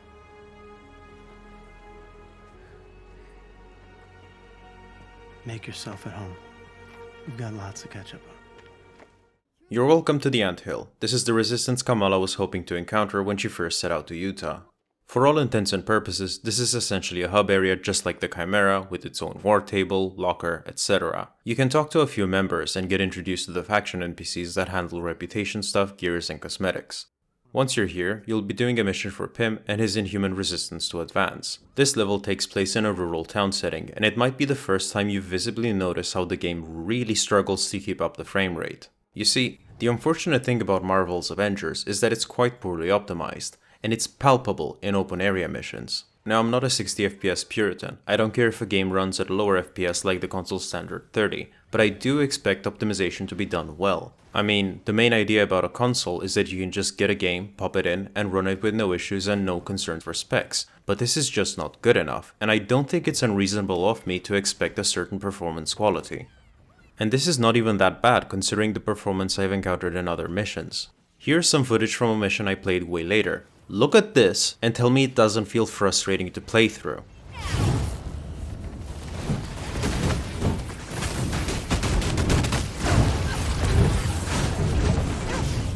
One positive thing I'll say is that I quite like the design of the maps from a traversal standpoint. The flow is right. Even if you don't use a flying character, you'll feel relatively fast and not have too big of a difficulty to navigate these maps vertically. There is a good match between each hero's navigational capabilities and map design. Something else I noticed and liked is the fact that there is commitment to making sure you won't encounter objectives that you cannot complete solo, since your AI companions are not programmed to interact with them. For instance, these batteries you use by holding square and dragging them out are only damageable in this state. If you play with teammates, letting them go will make them go back in their apparatus, so you need to hold them and have someone else damage them. In solo, they will stay out, so you can make them vulnerable and then attack them all on your own. Back to the mission. This should be your first time encountering this new secondary objective, an Inhuman confined in a security box. You have to destroy some stuff on the right and the left of it, at which point Theo will teleport and escape with the prisoner. I'll have to free 100 of these prisoners for a trophy, so I'll keep my eye out for this sort of event. This level eventually introduces you to another type of primary objective. You'll need to control 3 points, with the amount you control affecting the progress bar at the top left. Naturally, you have to get to 100% before your enemies. You gain control of a point by standing for a few seconds on them, but enemies can hack the terminals and regain control, which also takes a few seconds. You can actually see the progress of their hack being indicated on the floor. I can't say that these objectives feel all that original or intriguing to me. I mean, this is just a variation of a previous objective where you'd have to sit on a point to get progress, except that there's 3 of them and you don't have to stand on all of them at all times. In fact, it's very reminiscent of a type of mission in Warframe called Interception, where you do much the same thing, except that Warframe's gameplay is much more engaging. With that done, you return to the Resistance base and talk to Matty Cho to claim your first reputation reward. You'll then notice an explosion coming from a nearby training area.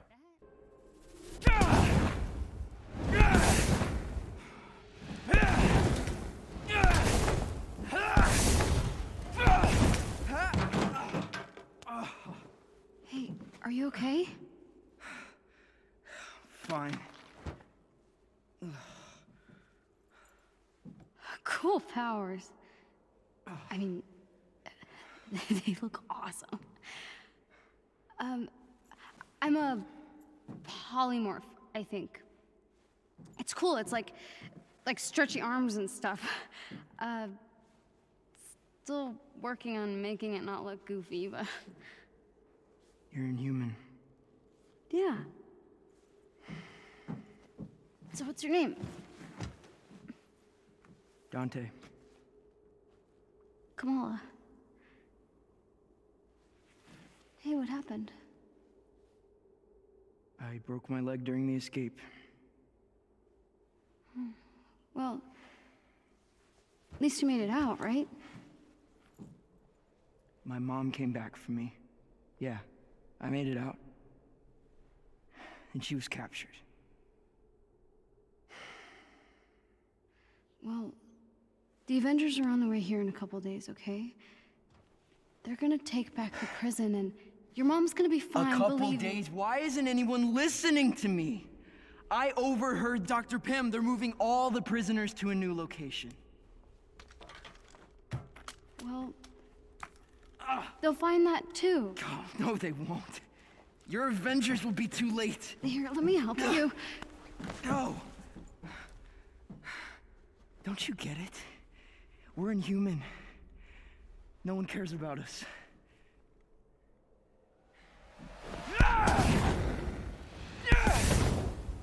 That's not true. You might recognize Dante here because of his name and character model. He's actually the kid you swapped comic books on A-Day, which is a nice callback. He's disenfranchised with both the Resistance and the Avengers because his mother was captured during his escape, prompting Kamala to ask about it. I need you to send one of your disposable chassis to the Chimera with a few supplies. And Roy, stealth will be key. Right away, Doctor. I'm gonna say it. It's just genius. Hey, got a sec? Yeah, what's up? AIM's moving the Inhumans to a more secure location. Soon. Okay. You've been talking to Dante? I'm sorry, who's Dante? One of our Inhuman survivors. We were able to get him out, but his mother is still inside, and our escape caused AIM to shore up security. Gotcha. Look, we have to help them. That's not a good idea. What? There's Inhumans in there. I don't understand. Dante's mom. We can't just sit around and do nothing. We're not gonna sit around and do nothing, okay? Roy just left with the energy cores. It means Tony's gonna be here in less than a day. We need to wait. I don't understand. We have the Hulk. Kamala, the Resistance has been trying to infiltrate that facility for months. Getting out was far easier than getting in, and we had help. From the ground, its walls are nearly impenetrable. You saw what we did back there. I could help. But it's too risky. You wanna help? You don't understand. You're not Inhuman.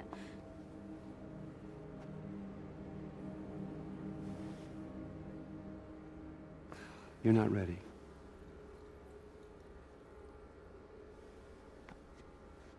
I'm sorry. We wait. Now, Kamala knows the place is impenetrable, likely highly guarded. The Resistance was unsuccessful for months trying to get in, and even when they succeeded, they had inside help. So what do you think Kamala does after this? I'll give you 5 seconds.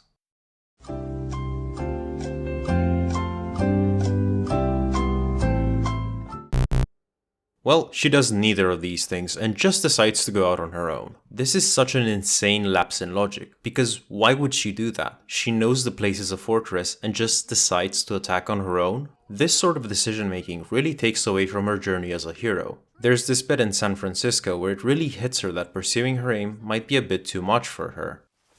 stupid. What were you thinking, huh? Join the resistance? Become some kind of hero?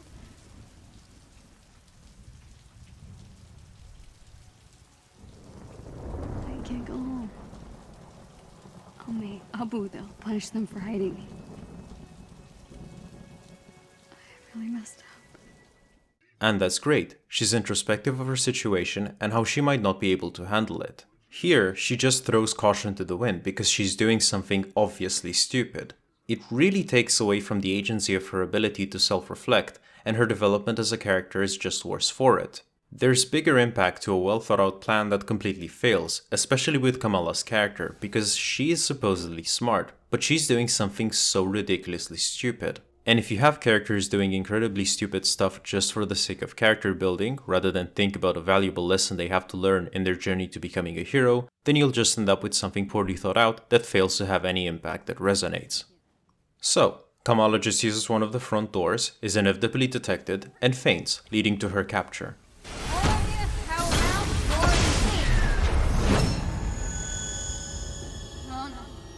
Oh no, not now. Not again. Oh! I've fallen. The terms of our agreement were clear. We deliver a cure. You control the media. And we've more than held up our end, but this cure of yours? Children being ripped away from their families? People missing? Even my resources have their limits. The public needs answers. I'm giving you something better. The launch of the adaptoids will be the perfect distraction. And after? Without proof that your cure works, words like terrorism are being bandied about in some of my circles. Oh, it will work, Senator. I have the utmost confidence in Dr. Rappaccini's abilities.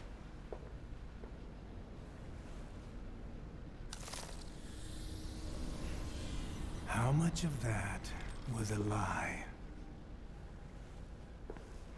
The effect of the gas is still only temporary.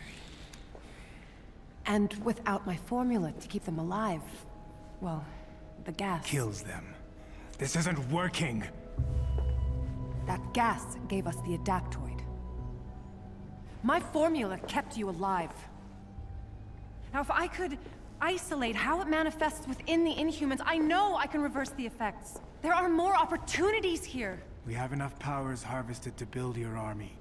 It's time we cut our losses. Shut it down.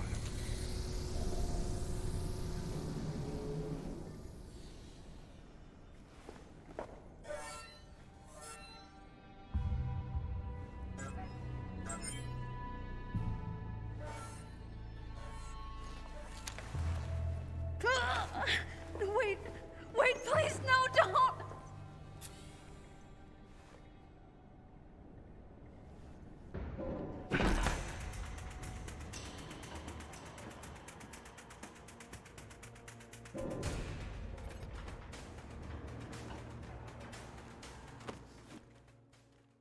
So it's revealed that Black Widow was working undercover in AIM. She's actually the ninja that Kamala encountered earlier on, which you might have picked up on because of her voice. Though, this is not really a good look for her, is it? I mean, she failed to reach Kamala in time at the park despite choosing the location and being able to teleport. This level has you play fully as Black Widow. In terms of movement, she follows the same system as Kamala. She cannot fly, but she can use her grappling hook to get around by pressing X. Your objective is to infiltrate AIM and rescue Kamala, learning how to interact with new stuff as you go along the way. You first have these hexagonal consoles that you have to attack 3 times in quick succession. As you break into the lab, you'll also encounter these switches that you have to hit with ranged attacks. Now, let's take a step back and look at these security mechanisms. Pressure plates? Okay, feasible. Aiming targets and switches that you activate with continued brute force? What? How does Monica gain access to this room? Does she keep darts on her person? Making these security systems as a part of your game is all well and good from a gameplay perspective, but you do have the confines of a world that requires a different approach. From a world building perspective, normal everyday people have to interact with them, especially scientists. Do you think they just pop some karate moves to get in their offices? What the hell were you thinking, kid? You should have stayed put.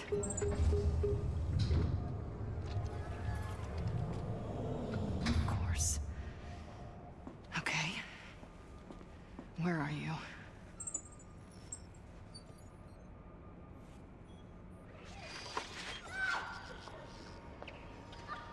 Terrigen. None of your so-called cures ever work, Monica. You're provoking her powers. It's killing her.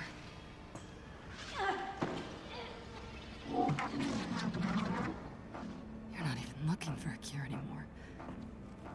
The formula keeps Inhumans alive just long enough to copy their powers. It's just a cover for your twisted experiments. Stealing powers to create adaptoids. I have to find Kamala.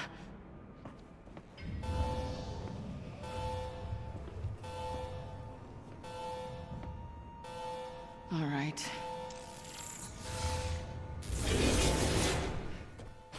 You now get attacked and get access to Widow's Bite. It launches a bolt that emanates constant electricity and a small AoE. Now after this encounter, something strange actually happened that I unfortunately didn't manage to record. You know how when you finish combat you have this slow motion effect for like half a second? In the bit that I didn't manage to record, the slow-mo effect was bugged and was constantly on till the next encounter's end, since the effect would play again and correct itself. Anyway, here's the new enemy mechanic, Overshields. This is essentially an additional health bar on top of the standard health bar, which also prevents staggers or reactions to your attacks. They are most commonly encountered in elite squads, and any enemy unit can have them, even the tankier ones, like the adaptoids you're introduced to in your next encounter.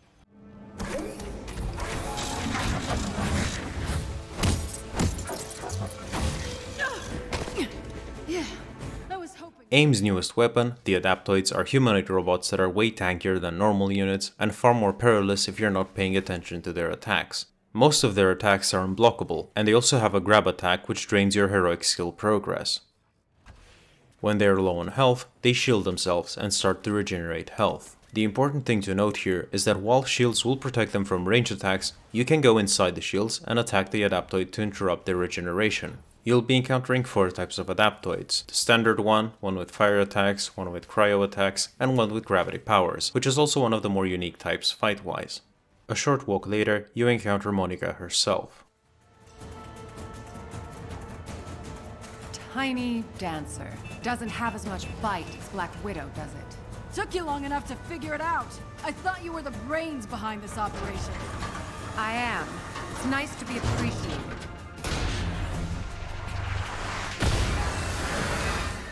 After fighting a small wave of enemies, Monica will fight you in an exosuit as the boss fight of this mission. Why didn't she use this time to escape? I wouldn't know. She's a scientist, not a fighter. This boss fight is essentially an exosuit, a type of enemy you have already fought before, but with a health bar. With each 25% of health she loses, she'll teleport away and summon some mobs that you have to clear out. As far as the boss fight itself goes, it's not the most exciting thing, is it? It's essentially a recycled mob with a boss status, which is pretty lazy as far as design goes. The nice thing about this whole ordeal is that you get to test out Black Widow's ultimate skill, Power Surge, which changes her weapon to a baton staff with an entirely new moveset. It's actually one of my favorite skills because I'm a sucker for characters that interact with different movesets. Anyway, Monica goes down, she's captured, and prisoners are imprisoned. During the commotion, Natasha asks if Kamala was spotted only to be told that she was last seen in one of the holding cell areas. Black Widow? What are you doing? Come on, let's get out of here. I'm going home. To Jersey. I don't know who I was kidding. I'm no hero. I don't know, I got a Quinjet full of people who would disagree with you. I don't belong here. I don't think I belong. Hey. Mistakes are gonna happen. To be honest, Jersey wasn't my finest hour either. Tiny dancer. Look, kid. You're already a hero. The only one left to convince is yourself. Come on. Let's get the hell out of here. At first I thought she was looking specifically for Dante's mom, or making sure that she's rescued. But no, Dante and his mother are now completely irrelevant and won't come back. Instead, Kamala was trying to go home whilst wandering through a prison, which is not particularly effective, if at all. But let's take a step back and discuss what this interaction actually says about her hero journey. She messed up, which she acknowledges, but she's also met completely with positive reinforcement. Mistakes are gonna happen. It's okay. Look, kid. You're already a hero. At no point does someone pop up and say, hey, maybe give it another thought before you do something completely ridiculous. There's no lesson that is reinforced by her peers. Frankly, outside of Kamala feeling bad about her poor choices, nothing bad really happened. They just got the best result there is, rescuing everyone and capturing the head scientist.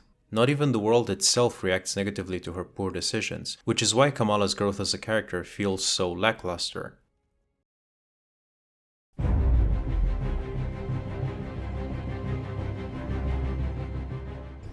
Okay, Tony. We need to show the world what AIM's been up to. And I've got the perfect opportunity. The AIM experience in Manhattan. From here, the Avengers formulate the following plan. They want to expose AIM during one of their expositions, where they will be unveiling the Adaptoids. However, before they do that, Natasha suggests they free the remaining prisoners, because she suspects AIM will try to hide the truth and kill them. So the plan is 1. Rescue the prisoners, and 2. Expose AIM at their exposition. Try to remember this order, because the writing won't. The way they want to expose AIM is by having Inhumans that have been kidnapped to appear at their exposition. Now, what exactly makes this a good idea, I wouldn't know. AIM would surely be able to deploy its security and spin the narrative around the Avengers releasing dangerous Inhumans. People will be injured, Inhumans will be recaptured, or worse, and the Avengers will have enabled it. Rather, why not collect testimonials of those rescued, or present evidence that they have already come across? You're telling me that no one had the foresight to grab documents with damning information about what AIM was doing, or record footage of experiments like the one Black Widow came across? I just find it strange and not really well thought out. Why choose such a high-risk plan when other stuff surely would have been possible? Anyway, this next bit has you going through the interrogation room to watch Bruce interrogate Monica.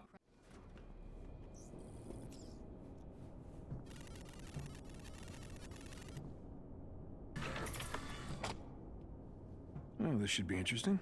These two haven't spoken since the hearings. Think Bruce is up to it? He better be. Once we break up Tarleton's little party, he'll clean house. The AIM experience. So many better names. Look, we need the location of that lab. Hundreds of Inhumans depend on it. So Tiny Dancer, huh? Let me guess, you would have gone with Rocket Man. Please. Not even close. You're my candle in the wind. Show's about to start.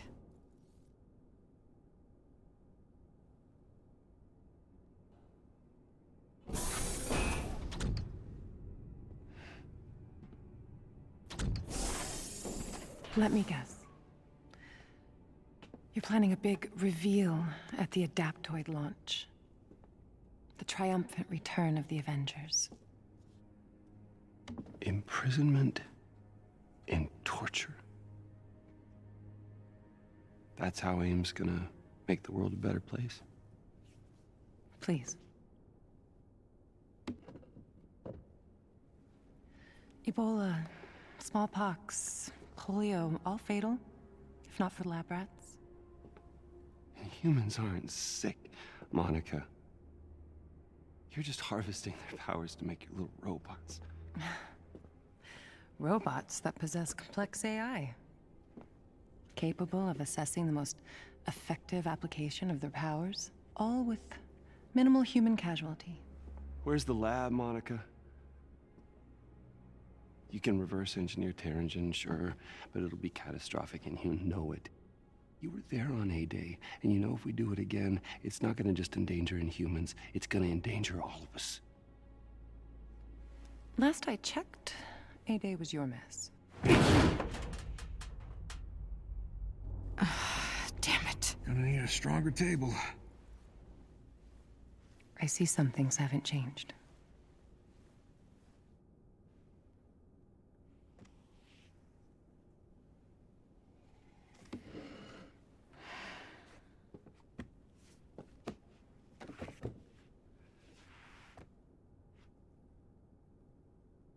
Everything's just an experiment with you, isn't it?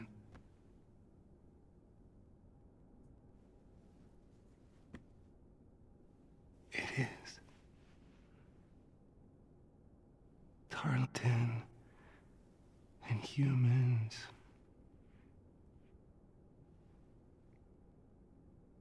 me.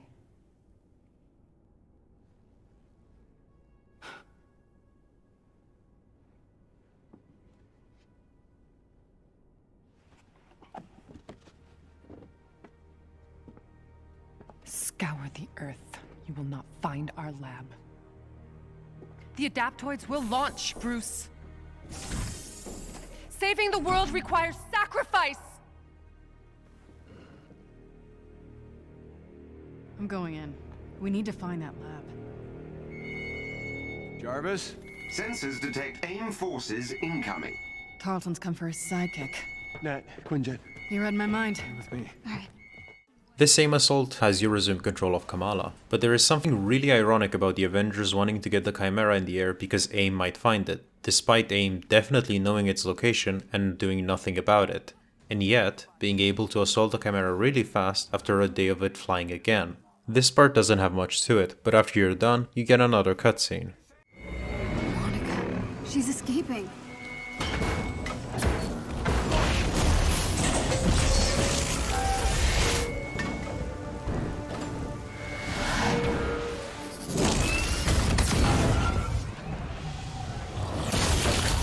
We're here live at the AIM experience in Manhattan, witnessing the return of the Avengers, but they appear to be attacking the city. Keep rolling, keep rolling.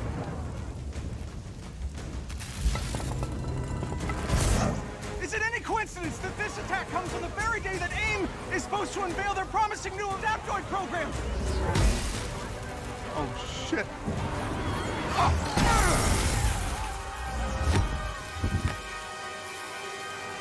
You're welcome.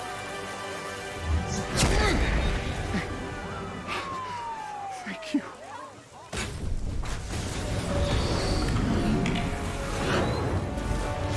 You should know, I'm not in the best of moods!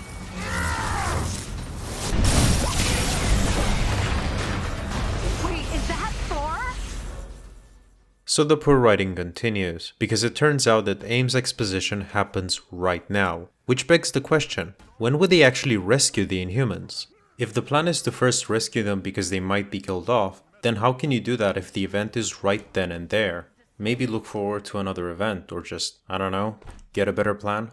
Wouldn't leaking data about the adaptoids being made by torturing Inhumans a big deal, considering that they want to reveal them at this event? At any rate, the next part you play as Thor, and I actually really enjoy my time playing as him because there's a lot of neat touches to him. Throwing Mjolnir is super satisfying, the sound effect is great, and the way the hit enemy just flies off is great. And enemies can also be pinned down by Mjolnir, incapacitating them and making you switch to Thor's unarmed moveset. His L1 provides fantastic survivability, while also overcharging your intrinsics to give you offensive buffs. His R1 lifts enemies up and then blasts them with a thunder in a wide and far-reaching cone in front of you, and it deals a lot of damage too. The only thing I'm not really excited for is the ultimate, which uses the Bifrost to beam him away, which lets you move and decide where he comes crashing down. It's not that exciting for me, but fortunately skill upgrades can make this much more useful. You defend the Chimera, get this cool little sequence as Thor prevents the helicarrier from crashing into the city, and in the end, the piss poor plan to expose AIM is in shambles, and Monica escaped. Have you all completely lost your senses? Prodigal son returns. You almost obliterated all of Manhattan! Well, holier than thou, where were you while the world went to hell? Coming to terms with my failings, not making new ones. All right. Everyone just take a breath. We planned on interrupting the AIM experience, showing the world what Tarleton was up to. These adaptoids of his, they harvest their powers through the torture of these Inhumans. They expose them to near lethal amounts of dark terrigen. Yeah, and that is only step one. Georgie boy is gearing up for a war. And what's worse is, Kamala here has found some evidence that might show what really happened to Steve. Hi. Every hero has to start somewhere. You remember me? Aye. Show me this footage. Jarvis? Are you done? I have broken the encryption, so there is more to see. George, we have to shut down the towards that heat signature. I've tried, but there's no way to disengage the crystal. Then get out and seal the door. What? George, go. No. This can't be right. Head to the command deck. What? Evacuate now. No, Cap, what are you doing? No! Just stop. What are you doing?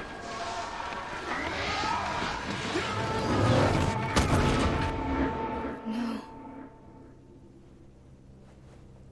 Cap smashed the reactor. He had to have a reason. What reason?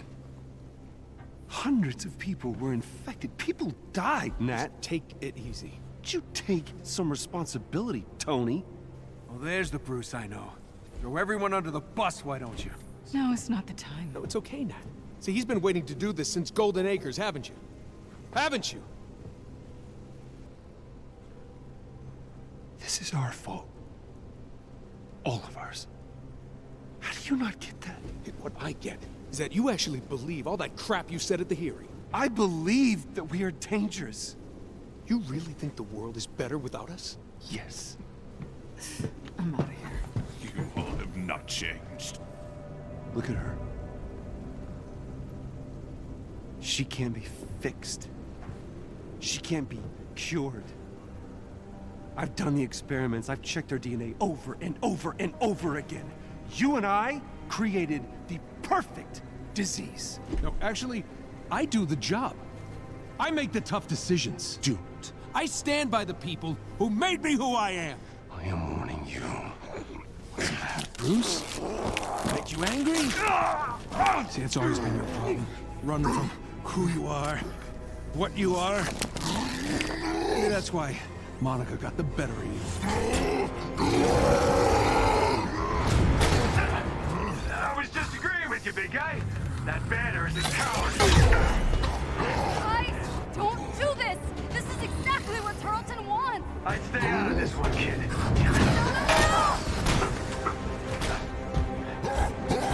Get it all, bud? Or you're going soft. Touch me, you're punching back. So it turns out that the video of Cap and Tarleton was a bunch of nothing, but at least I can be happy that it's completely gone as a plot point. This cutscene made me really dislike this iteration of the Avengers. Tony provokes Bruce, and most of these guys are like, oh hell no, I'm out of here. I'm out. I'm going home. The thing is that Bruce actually has a point over them bearing responsibility and actually being dangerous. They were complacent, arrogant, unprepared in unveiling their new tech. Tony's character trait, his arrogance, makes him constantly unwilling to accept their responsibility in the event, so much so that he'd rather tear someone down to the point of them fighting like children. Just as well, Bruce isn't completely correct either. While the Avengers are dangerous, they are still invaluable as protectors. After the fallout, you return to controlling Kamala. Everyone on the ship is just gone, the entire Chimera is just abandoned. Kamala makes her way to the interrogation room to try and find out whether Monica slipped up, hinting where the prisoners are. Okay. Interrogation footage. There's gotta be a clue here somewhere. Let me guess. You're planning a big reveal at the Adaptoid launch. Come on, Monica, give me something. Scour the Earth. You will not find our lab. The Adaptoids will launch, Bruce. Saving the world requires sacrifice. Ugh, this is useless. I just want to talk to my dad. Calling Yusuf Khan. No, don't, Jarvis. I didn't mean to. Hello? Beta, is that you?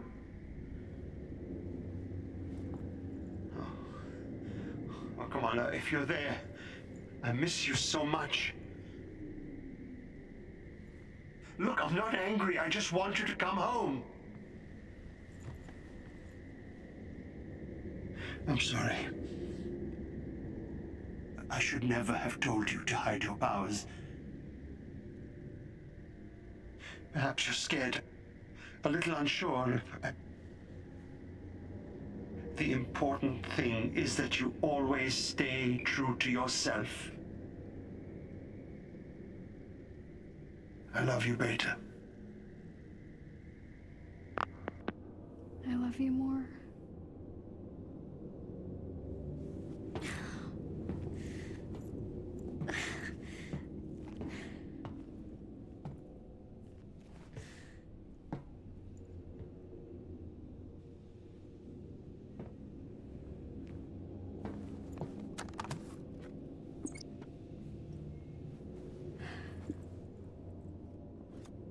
The adaptoids will launch! Scour the earth. You will not find our lab. Scour the earth. You will not find our lab. Scour the earth. You will not... Scour the earth. Scour the earth. That's it. Of course, the satellite. The satellite. Avengers, if you can hear me, I think I found a clue.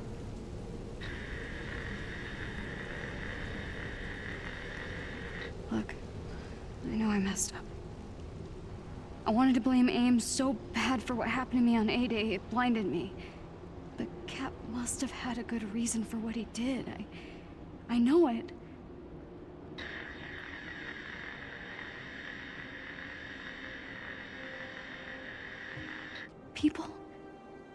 People believe in the Avengers. Not just because of your cool powers, but because no matter how bad things get, no matter how much you disagree, you always come together. Don't you get it? Your differences are your greatest superpower.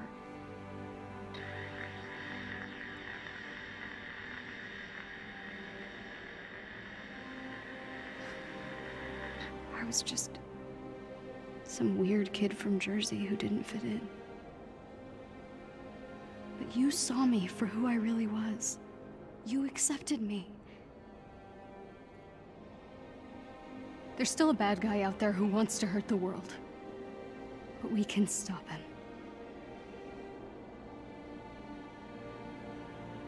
Good isn't a thing you are. It's a thing you do.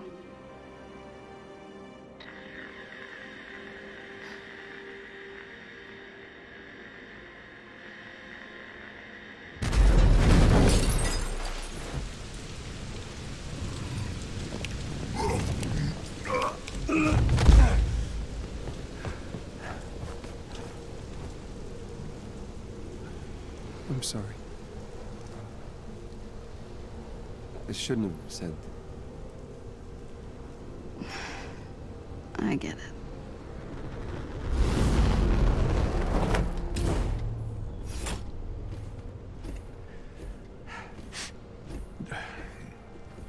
Altitude, dry ice. Look, I'm not very good at... I'm sorry, so... Same. Good enough. Yeah. So, you found a clue? Yeah, it's the interview.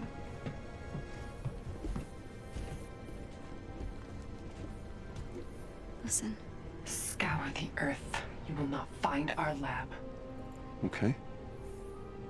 Monica's right. The lab's not on Earth. I'm not following. Okay, when I was captured, Monica and Tarleton had this argument. Tarleton had to leave the room, and then Monica pulled up the coordinates to this satellite called Ambrosia. Ambrosia? That was a SHIELD biomedical research project. AIM must have required it during the takeover. It would be a great place to hide proof of inhuman experiments, right? If you wanted to study Inhumans on the cellular level, zero gravity would be a perfect place to do it. Good job. We now return to fanfic territory, with Kamala being able to give a speech to the Avengers which moves them to tears and motivates them to continue this poorly written mess. Before proceeding, I get this bit where I try to change the character I play as, and the game is like, hey, are you looking for Spider-Man? Well, if you are, you can recruit him in the helicarrier. It would make absolutely no sense for me to get to use Spider-Man here at all, so naturally, I try to get him. The problem is that he's nowhere to be seen, because you can't actually recruit him now. The game has a problem with communicating this sort of stuff to you. It sometimes has unupdated info, or chooses a really bad time telling you about this stuff, the latter of which becomes really obvious post-campaign. The way you actually get Spider-Man is by interacting with a spiderweb on the post-campaign Chimera. The next mission has you acquiring PIM particles to shrink some piece of equipment that can get Tony into orbit to check out the satellite. For the most part, it's just the same stuff you have been doing before, but things take a turn for the worse when the anthill is under attack by AIM, which culminates in a boss fight against the Warbot. Now this boss fight I actually like. It's massive, it's imposing, it's dangerous all around. It follows a simple pattern. First, you have to destroy the vents, then attack its head. It's a pattern you follow 3 times, with vents appearing in different places in phases 1 and 2, and then all together for phase 3. The nice thing about this Warbot is that it's actually made with a navigation system in mind. You can grapple and walk on it. While I do like this boss fight, I do find myself fatigued pretty fast against it, especially in post-campaign missions, because I do think that it's held back by this formulaic vent then head pattern.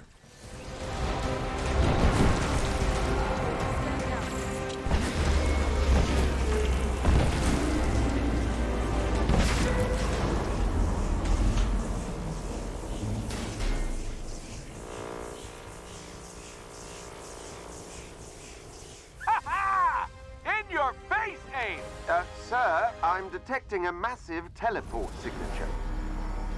Ah, damn it! Hank, evacuate the anthill, now! I don't think so. Hank, that doesn't look ready. Come on, Tony, live a little.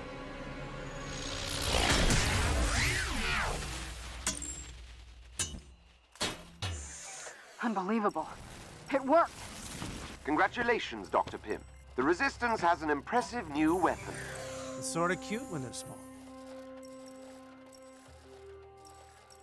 Thanks, guys. I owe you one.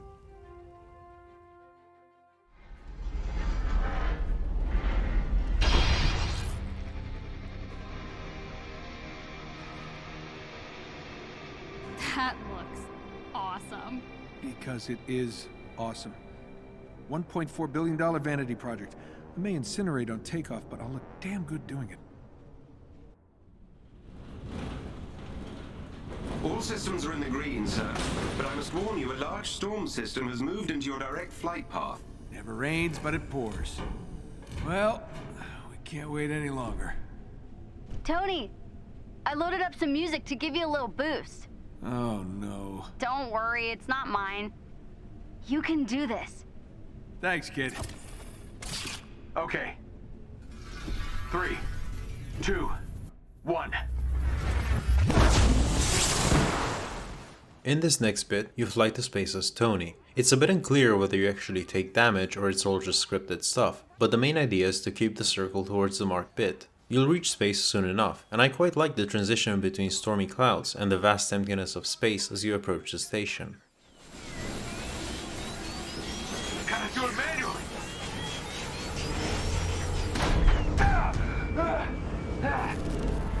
Woo! Close call. Oh shit!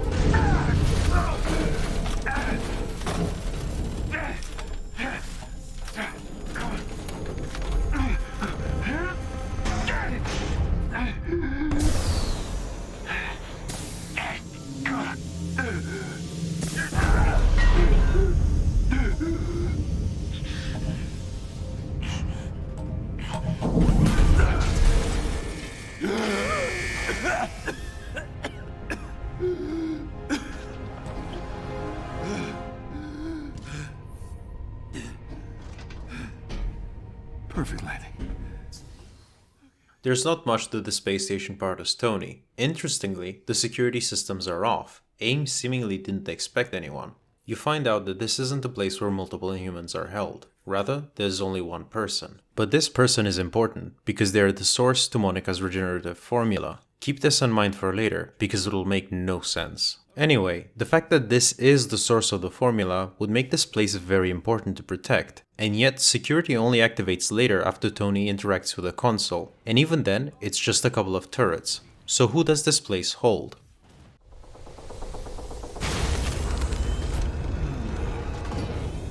That's not ominous at all.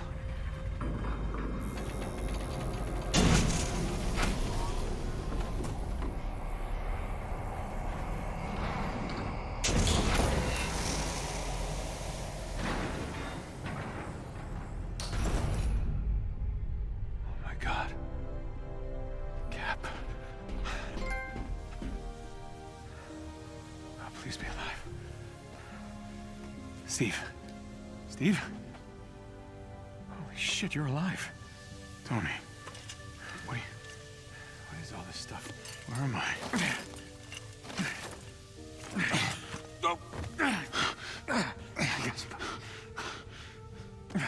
Tony? Are you hugging me? What? No, I just didn't want you to fall. Then why aren't you letting go?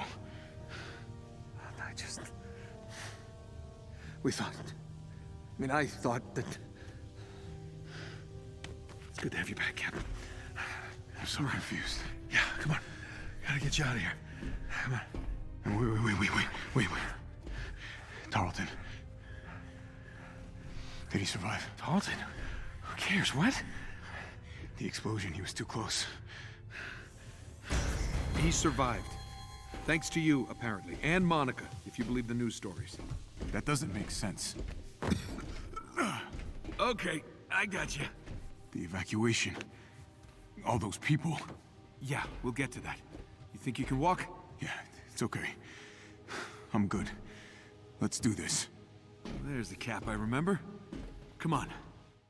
Now I don't know about you, but I thought this was fairly predictable that Cap was going to return in some way. Not just because the cutscene at the start completely spoiled it, but obviously they wouldn't just get rid of one of the more iconic Avengers, not to mention that they already made his abilities. That being said, this doesn't make any sense. Even if he were to survive blowing up the reactor, wouldn't he be discovered as soon as the wreck is investigated? S.H.I.E.L.D. moved the Chimera, so there's no excuse for him not to have been found. Somehow, Monica must have discovered him immediately. Which doesn't really work either, because AIM was funded after 8-8, and they would get the assets of both S.H.I.E.L.D. and Avengers much later after the court hearings. And if we return to Cap being the source of Monica's regenerative formula, some other flaws crop up. For example, why would this serum enlarge Tarleton's head? Why would he get the power to control machines? Even more, if Cap is necessary for the formula, and removing him means cutting off the means of production, how is it accessible for AIM to frequently gather samples from a space station to create more serums? Just as well, why is it undefended? There is this one word that I'm thinking about. I'm not quite sure, but the story makes heavy use of it. You now get switched over to Cap, who has a very different movement scheme since he cannot fly, but he also doesn't have grappling equipment either. Instead, he can double jump and wall run. Monica is not too thrilled about all this, so she decides to destroy the ambrosia and kill both of you. You now have to fight some robots, during which you'll feel really weak as you don't have any access to Cap's abilities, or his shield. You just have his base fighting moveset. I happen to die here, and the game has me respawn with a shield, which is a visual glitch. The part that comes after is much better though. It's another escape sequence where the corridor spins, shifting platforms around. It's not just nice visually, but it also challenges you to use Cap's movement abilities under pressure. Tony, hurry! Got it! Buy me some time!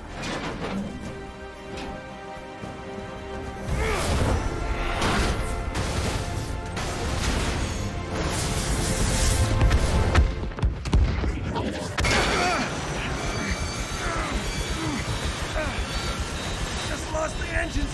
Tony! Yeah, we get it! Shit!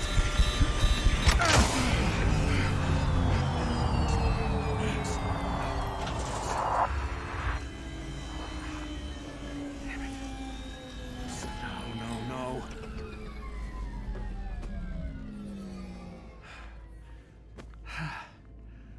Well, good news is we're not gonna die in a fiery ball of death. And the bad news? We'll most likely suffocate first.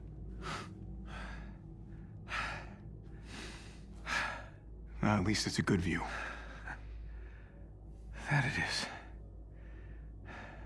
Damn it. So close.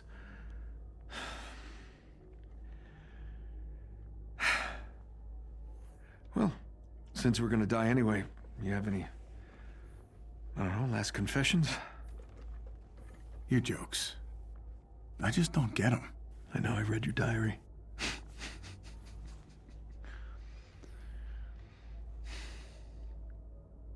Why'd you smash the reactor, Cap? A lot of people died.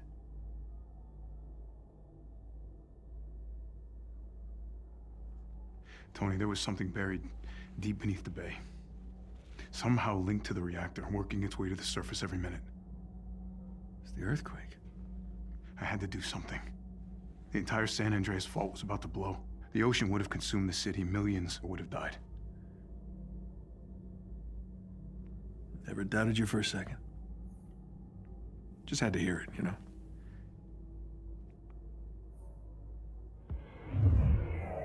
What the hell is that? Well, look who it is. Am I always going to save the day?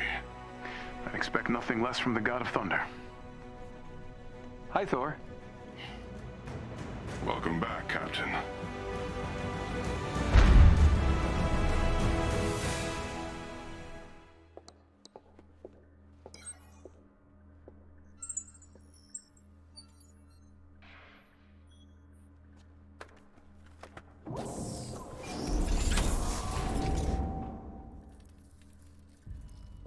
This was your regenerative formula. George?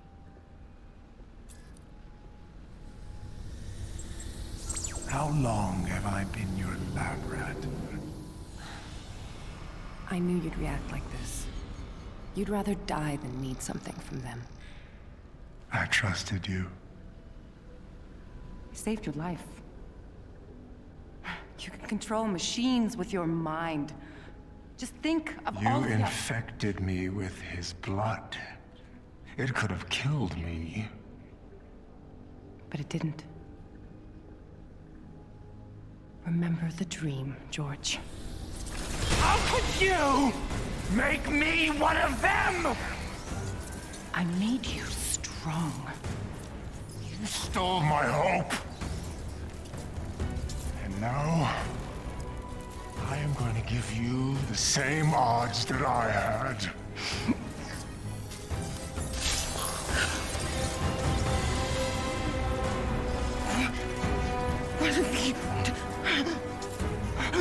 I will rid the Earth of superpowers. Even if it has to end with me.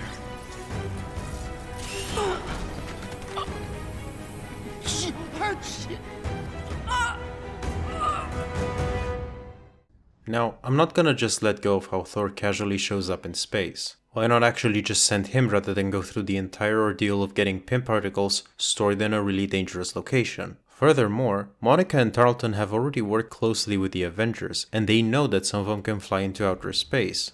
Which makes me ask again, why would you leave a place so defenseless? Especially because Thor is not the only Avenger that can go into space. There is also Captain Marvel, who was mentioned at the beginning but never shows up. I will say something positive though, because I did notice somewhat of a detail. In fact, I'm recording this after I've recorded everything else, which might be obvious from the recording quality since I cannot really get it right for the life of me. But if you do look closely at Monica's eyes during the cutscene, you can actually notice a bit of a discoloration, which is a really nice hint that she's been able to harvest a certain Inhuman's cloning capabilities. Hey there, old friend. The climax of the story is now fast approaching. Monica is now dead, and you have to prepare for the final confrontation with MODOK. So what happens next? Interlude time. The game now takes the opportunity to introduce you to one more facet of its gameplay. The missions you see in your tab can be chained, meaning that you have to go through several steps to actually complete them. One such intermediary step can be to complete a certain type of mission, gather resources, or defeat enemies. I do not think that having this as part of your tutorial campaign is bad, obviously, but I do not think that it fits at all right before the final missions.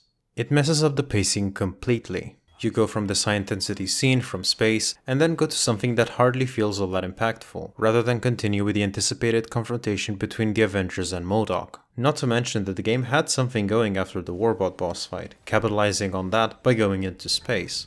I think this could have flown much better if it were somewhere at the beginning rather than right now at the end. Since the game insists on taking a break from the main story, I decided to go after some of the Avengers specific missions now, since I need to progress them anyway for a trophy, and I can also gather resources. I'll say now that what I was expecting from these missions is something to offer these Avengers some much needed characterization and contextualization. If you're also looking forward to that, rest assured, this is not the case. These are just some random plot-adjacent chain missions about random stuff using objectives you'll already come across. By far the most interesting one is Thor, who has some sort of body double roaming around with its own faction. But even then, the commitment is pretty surface level. This fake Thor faction is just AIM units all over again. Fake Thor even puts you against one of his proteges, but it's just an adaptoid, not a person. One of these steps in these chained missions will be to do X amount of stuff using a specific hero's ability kit. So these are primarily here as a motivation to use specific heroes and get more familiar with them. With the pacing completely destroyed, I finished the resource collection bit and went to the next mission, which is not a finale just yet, but more of an interlude to build to it. Fellow Americans, we're here where protesters have gathered in response to a nationwide threat to our freedom. This morning, the heads of all major military agencies were held under duress by AIM's new adaptoids. Panic erupted when many awoke to large AIM gunships hovering above our major cities. As the military begins to mobilize, a tense standoff has gripped the nation. Of course. That's my tech. Is my cloaking tech. Wait a minute. Something's happening. Inhuman activity detected. Please evacuate the area immediately. AIM is here for your protection. Sir, I'm receiving a distress call from a resistance sanctuary in New York. AIM's trying to draw us out. If we rescue them, it'll look like we're attacking. Doesn't matter what it looks like. We see someone who needs help, and we help. So you do what you need to do. We're leaving at dawn. You'll have to rescue Inhumans, defend them, basically activities you've already done before, but it culminates in another boss fight.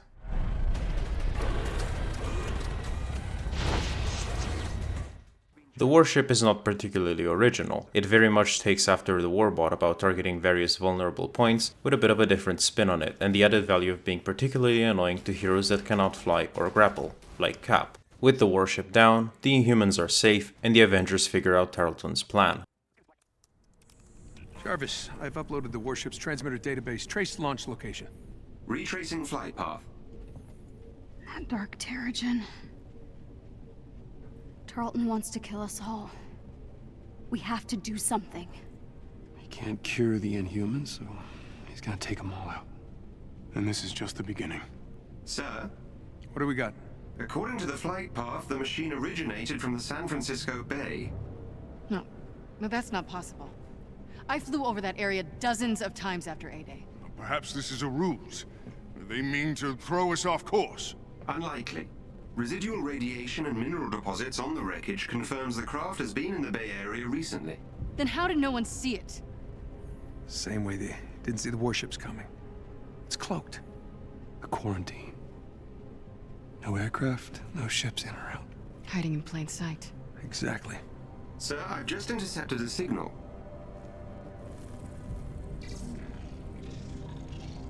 Warships. Hundreds of them deploying out of San Francisco. No! No, they'll kill thousands if we don't stop them! Then we go to the source. And shut it down. Jarvis, plot a course to San Francisco. At once, Captain. Okay. Well, if we're going into battle with our big-headed friends, Death Fortress, Robot Army, and the flotilla of warships, we might as well look good doing it, right? Right.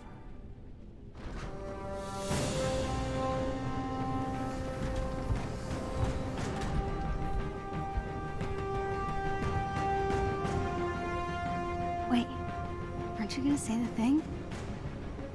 What? You know, Avengers Assemble. Yeah, we don't really say that. Just be cool, kid. Got it.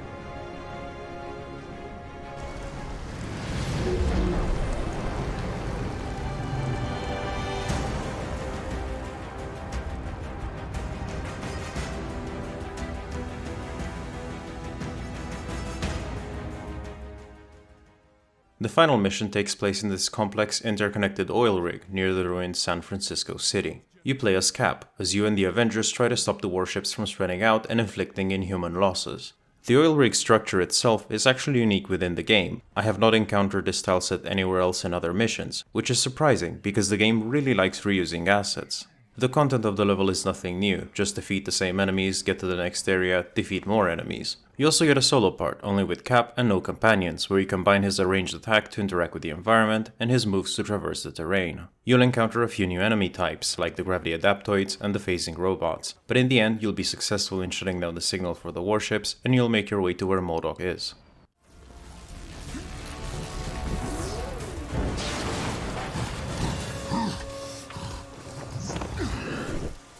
What you thinking, Cap? The beacon must have been a decoy. Somehow Tarleton's still transmitting. You struggle against the unstoppable tide of progress, Avengers. This just got a whole lot weirder. What has happened to his face? You can slow me down, but I have enough mist to blanket the world. Avengers, no more ships make it out of the quarantine zone. Tony, take out those thrusters.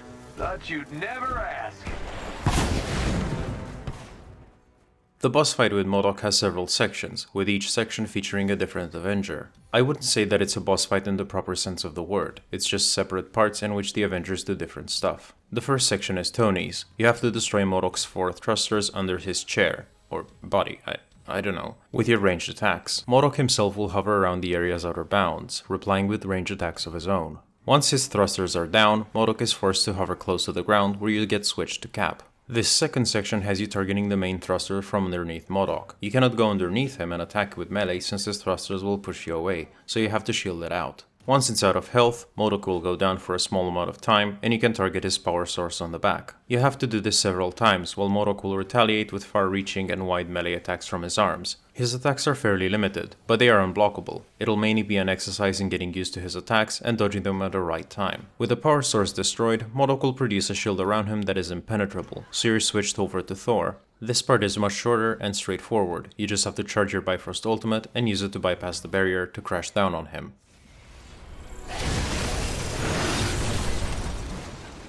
You don't understand. You can't help but hurt others. Only I can stop you.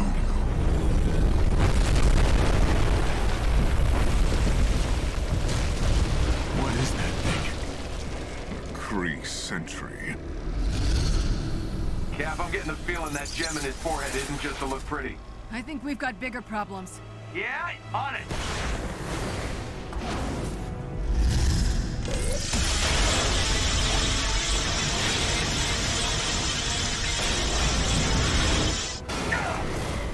Cannot win.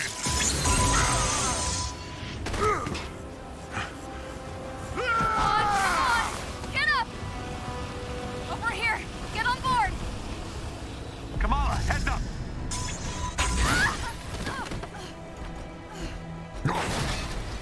Big guy, Kamala needs you.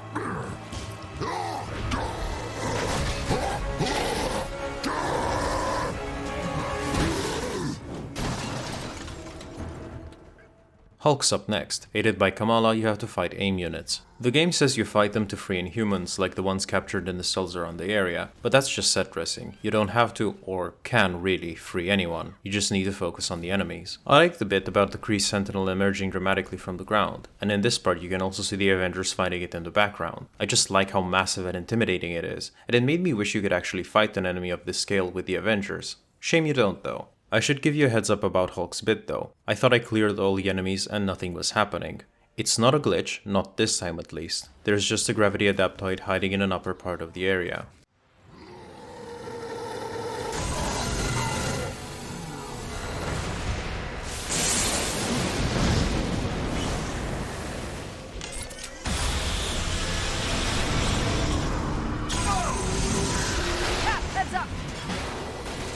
Losing your leader won't stop you once. Shall we try again? The last bit of the boss fight you fight as Black Widow. You have to use your pistols to damage Morok's forehead crystal, though hitting his head also does a bit of damage. Morok will attack you in one of 3 ways. He'll charge at you and make the ground quake as he does, or he'll just send a smaller shockwave your way. He can also shoot gravity bombs across the arena or slow rockets that home in on you, both of which can be shot and destroyed. Aside from his head, you can also damage the limbs to limit his attacks, though I haven't really bothered with that all that much.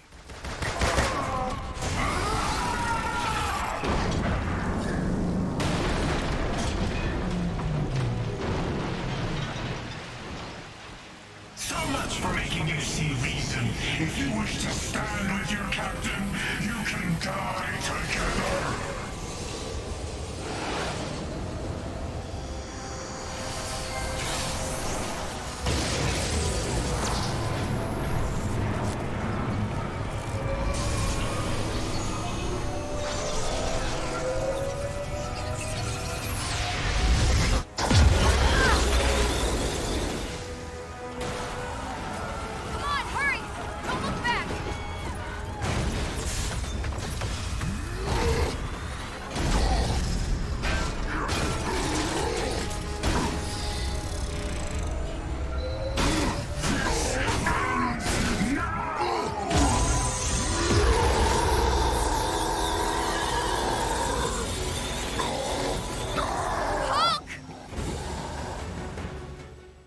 The very last bit has you play as Kamala in a sequence where you have to quickly reach Hulk as he's pinned down by the Sentinel. Once you reach him, Sheen begins to colossal size and fights the Sentinel via a QTE, which is not really the most exciting way to wrap up a story, but okay.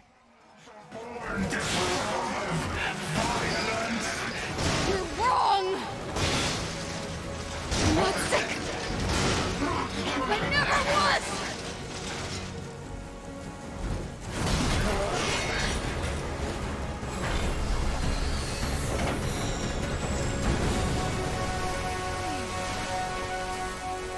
What's happening? Oh no. No, not again.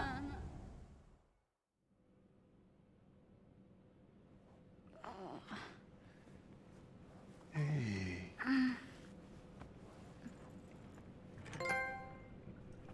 You're alive. Ooh, take it easy. All right. You got hard, kid. Great job. Yeah, we need to work on that passing out thing, but you did good. Indeed. Good. That was pretty badass. Thanks.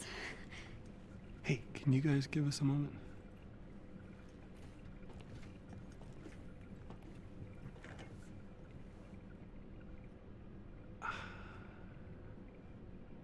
What?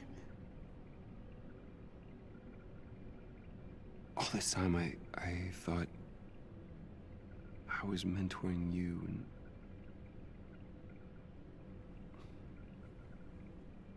I'd given up. And I guess what I'm trying to say is thank you.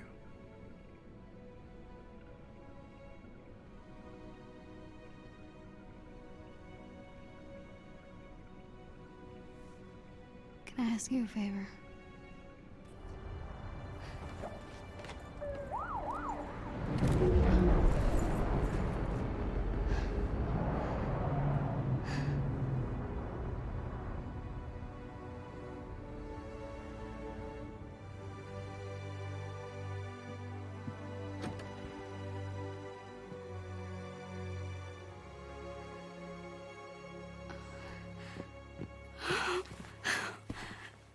Hi. You know you're grounded till you're 30, yes? Yes. Good. From now on, nothing but school. And your special field trips. Really? Oh, Abu! I'm so proud of you, Beta. But let's not tell Ami, okay? Okay. Come. This wraps up the main story and Kamala's journey of becoming a hero. I think this is a fine ending for her. Not spectacular or particularly good, but I think the impact is mainly reduced by how awful the writing was. Still, it's nice to see her remembering what previous people said to her, motivating her to step up and save the day against the Sentinel. A large part of her character is how she's inspired and affected by what people say about being a hero, and it tracks well here. But let's backtrack to the boss fight against MODOK. Overall, I'd say that the entire sequence is okay. It's not memorable or really engaging, but it's also not necessarily poorly designed. If anything, I'd say that some parts could have been shortened down to flow better. It's definitely held back by how its phases can clearly be separated, but I guess it's understandable since the game is not really designed around switching between characters fluently. In fact, it's pretty much designed for you to be hard limited to a character throughout a mission. It's definitely disappointing that you don't fight the massive Sentinel properly. I think that if there were a part where you'd fight it with flying heroes, things could have been much better. Use that instead of Thor's short part, for example. But it is possible that none of this actually was the focus. It is possible that the main idea was to instill a certain feel about how the Avengers all work together, which managed to make its point since its last mission I would say is one of the better ones, though it didn't really have much competition if you look at the entire game.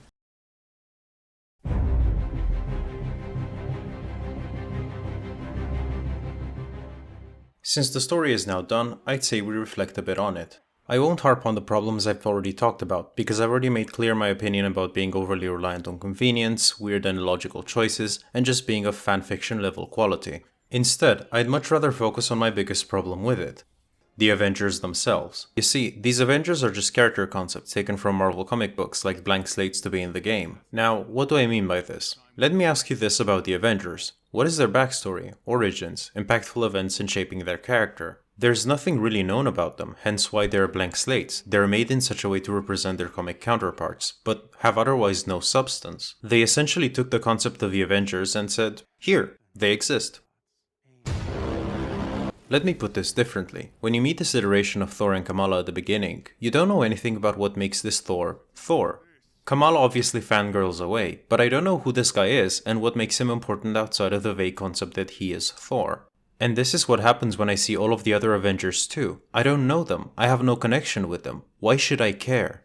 This is very telling of the development thinking behind the game. They thought the mere concept of the Avengers would be enough, but that's not how the MCU got to this point, did it? Before the Avengers all got together, they were in several movies with each important character to set them up, and give the viewers reason to care and stay committed. This is not to say that they were inherently good movies, especially those early ones, but they had a purpose. To justify these characters' existences on the big screens and prove that there was an interest to be cultivated. They had relationships, perspectives, regrets, nuance. It is in no small way responsible for the reason it feels so satisfying when they all come together and actually form the Avengers. Marvel's Avengers, the game, tries to skip all of this and get right to the point where they are all established as heroes. There is no rewarding feeling here, because there is no setup. They just exist as is. The writing managed to crash right into the massive failure known as giving me no reason to care. It's a mistake that is never rectified. In fact, I was hoping that those Avengers exclusive missions would try to put some effort into establishing these characters. At most, some of their character building is relegated to the document collectibles.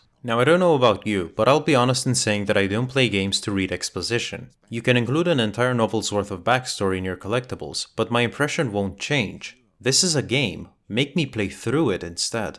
Apart from these characters having no contextualization, the characterization side is lacking as well. The game does sort of well to characterize Bruce as being poor with social interactions, or Tony being incredibly arrogant, but what about the other Avengers? Thor and Cap rejoin quite late in the story, so there's nothing to them other than the vague concept of being good guys. Nat just as well doesn't have much going on outside of that one time she said that she hates kids, but she actually doesn't because she's getting on with Kamala just fine. Perhaps the most ironic thing here is that there is a really nice piece of characterization in Nat's mission chain. She installs a virus that siphons money out of AIM accounts, which others find weird because it seems out of character for her, as if she had any.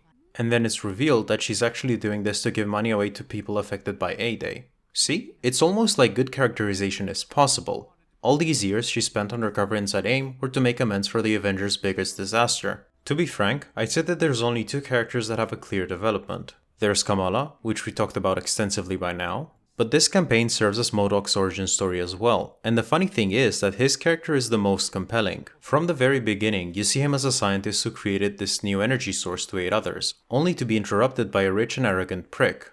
No, not that one. Potentially one of the best discoveries of his life is interrupted by Tony being a dick for attention. He barely survived the catastrophe and was forever marked by it. In the end, Tarleton was right. The Avengers fucked up on A-Day, and he has a really valid reason not to trust superpowered individuals and envision the world without them. Even if these superpowered people would be on the side of proverbial good, Tarleton already gave such people a chance in the Avengers, but they became complacent. They were relaxed, enjoying their self-serving event, absolutely oblivious to how everything could go wrong. Tarleton is compelling, with a viewpoint that is understandable and empathizable. Even if the means for it are rather extreme, he has a valid point not to want any superheroes and instead have a mechanized defense force. It's sort of like Thanos in the MCU, killing half of the universe is insane, but he does have a valid point for pursuing it. Tarleton is somehow one of the most compelling characters in this game, perhaps more than the Avengers themselves combined, and I don't think that's what the writers intended, and yet, it's very telling. Going forward, this will unfortunately not change. Characterization is kept at a minimum, and characters are added as if they just so happen to exist, and they will be reacted to in juxtaposition to you not caring, because you know absolutely nothing about them. Some of them are not introduced as a part of an overarching story, but just as a cutscene introducing them. These are Bucky, Janus, Thor, and Spider-Man. Again, they just exist, they are part of the game now. Spider-Man's intro is particularly cringe-inducing, with him giving an update to his followers on an Instagram-adjacent app. I think all of this would have been so much more different if the same MCU approach would have been adopted, creating high-fidelity games about each Avenger with exciting plots and mechanics whilst building an interconnected world. I'd have a reason to care about these characters, to get excited when they team up. Can you imagine the absolute behemoth this brand would have been in the gaming industry if they were smarter about their approach? The standalone Spider-Man game was fantastic, it received high praise, and also had pieces of world building related to the Avengers, Daredevil, and others. The concept is definitely there. The commitment, unfortunately, isn't.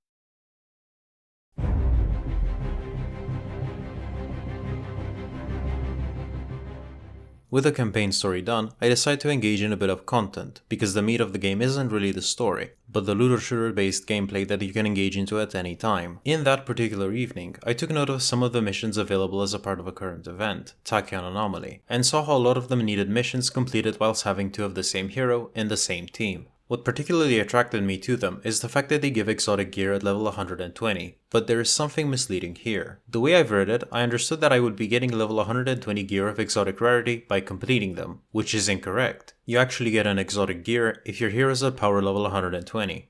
I ended up completing a few in the next play sessions and got confused thinking that I'm not getting my reward, so I think this could have been communicated better. At any rate, that evening I tried queuing up and switching to the same hero as someone else, which turned out to be fairly annoying for two reasons. One being that people kept leaving for no reason that I can discern, and a glitch that doesn't let me switch heroes. Hero defeated? What? After a bit of time, I did manage to launch into a Tachyon Rift mission, but we failed miserably. I didn't know how to use Spider-Man, and there was also a modifier that adds a timer, which most of us ignored. At that point, I just decided to call it a night and play something better. The next day I had a bit more success, albeit with a lot of issues. And that's because I encountered another glitch, where the game doesn't load into the mission. You're basically just stuck on the menu, quote unquote traveling to the destination, and your only way back is quitting to the main menu through the pause button. Several loading screens later, and it happens yet again. But this time, it gets stuck in another way, so the pause menu is made inaccessible, and it's made much worse by this random kid playing with his mic on. Closing the game completely is your only way out of this nightmare. I launched the game again. Teammates keep going away for some reason, and then it gets stuck yet again. At this point, it's been more than half an hour and I haven't been able to play a single damn mission. I'm honestly just clogging up my PC's memory by recording fancy looking loading screens. I finally get into a quick play mission, and I have to admit, playing with other people as the Avengers does have some appeal. It's cool using your abilities all together to just wreck everything that moves. I then go back to the carrier, only to be encountered by the poor way the game does post-campaign tutorials. At any point, you can be interrupted by one of these tutorial cutscenes. I already had one of these in the previous play session, but it was introduced as I loaded back into the game after the campaign, so it made sense. This tutorial happened randomly after many resets upon my return to the Chimera, as if there was no better timing for it. This one talks about the different hub areas that are available in the game. You have the Chimera and the Anthill, but updates have also added a shield substation and a hub area in Wakanda. Frankly, I haven't seen a reason why to have different hubs other than maybe immersion. They don't really have anything else other than visual differences between them.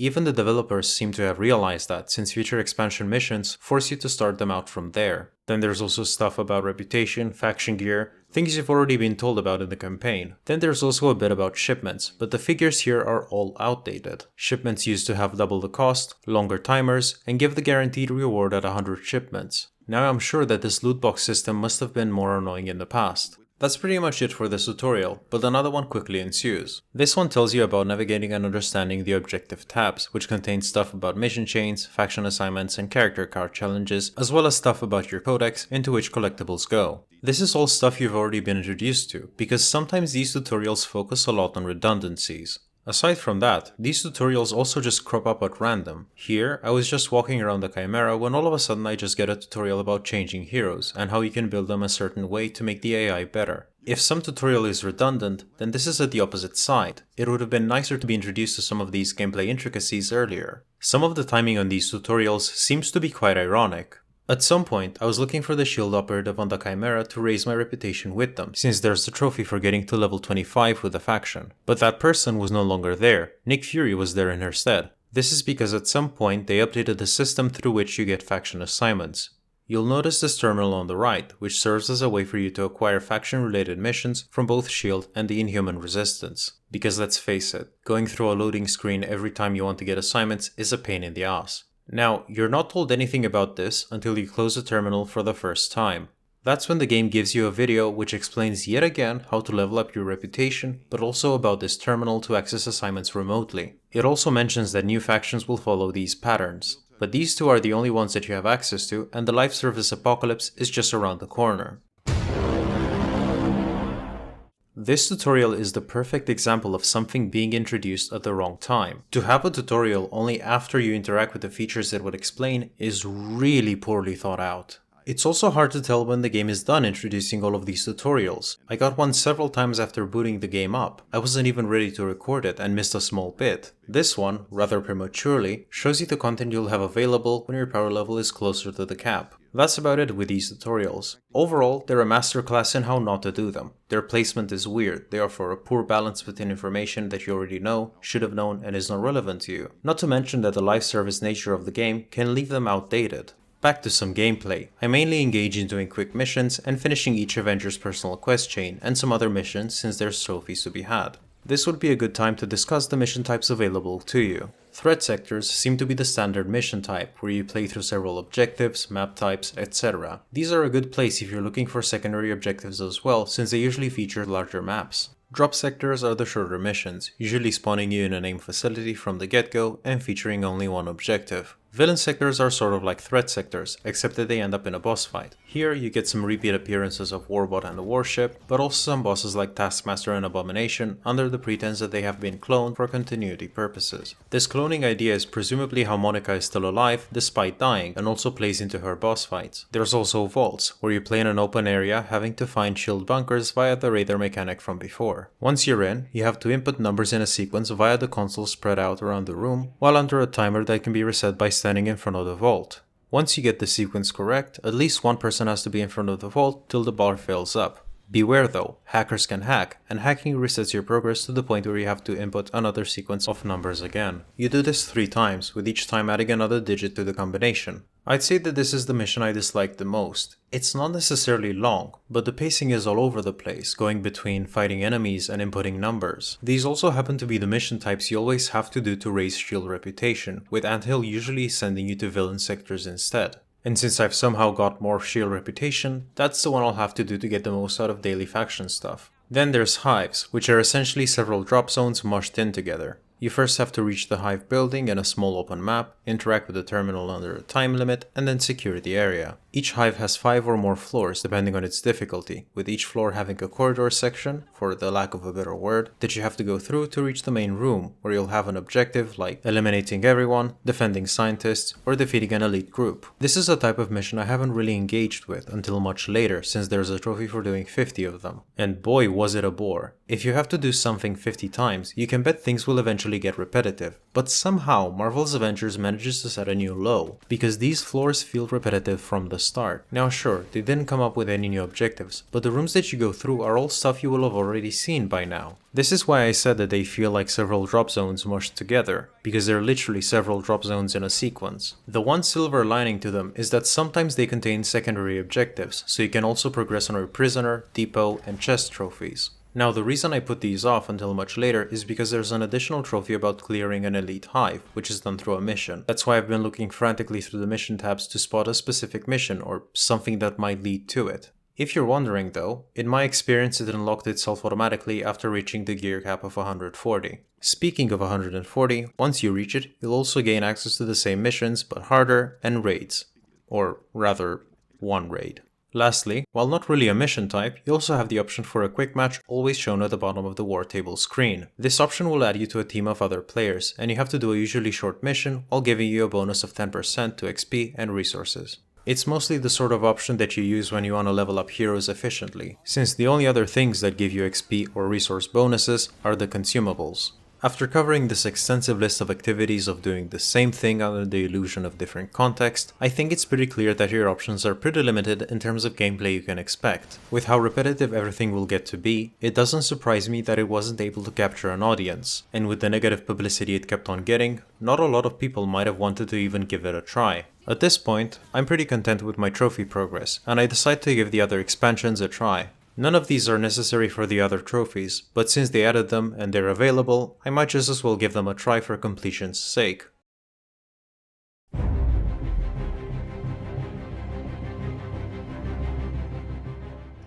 Taking aim starts with a Zoom call from Maria Hill, inviting you to the New Shield hub.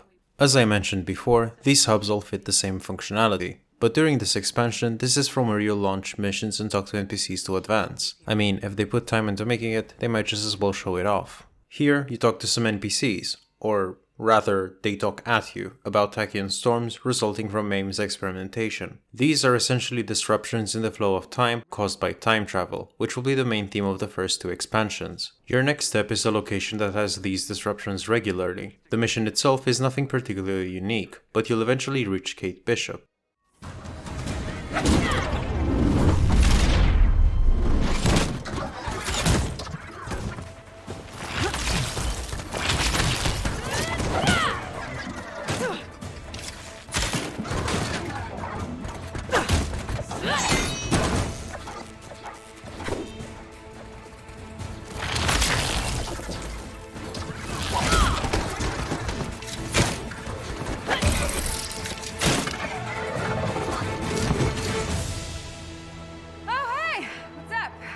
What took you so long? Fighting robots? Ha! Me too. Okay, and that's my cue. Thanks for the assist, Tony. Hang on, you're not leaving until you explain yourself. I'll be in touch. Pinky promise. From here, you go back to the SHIELD substation and meet Kate and Ernest. I believe some of you know Kate Bishop, formerly Hawkeye. Oh, we've met. FYI, call me Katie and an arrow ends up in your eye. Tony! Hey! Nuh-uh. If I can't call you Katie, there's no way you get to call me Tony. Old nicknames then? Iron Pants? Nuh-uh. Bucket Man? No. Tin Titan? Kinda like that one. Well, that takes the fun out of it. So you're working for S.H.I.E.L.D. now? It's, complicated. Where's Clint? That's complicated too. Agent Barton was captured by AIM a few years back. There's been very little intel since. Clint and I were looking into what happened to Director Fury after A-Day. Something didn't seem right about the story AIM was telling. Must have gotten too close. We stumbled on this tachyon project, and then Clint was gone too. It has to be connected. The tachyon disruptions, Clint, Fury, everyone who gets close to these things disappears. But now we know there's one guy at the center of it all. Dr. Lyle Getz. We get him to spill his guts on the project, then we can go in and, shut it down. And you think we can convince him to flip?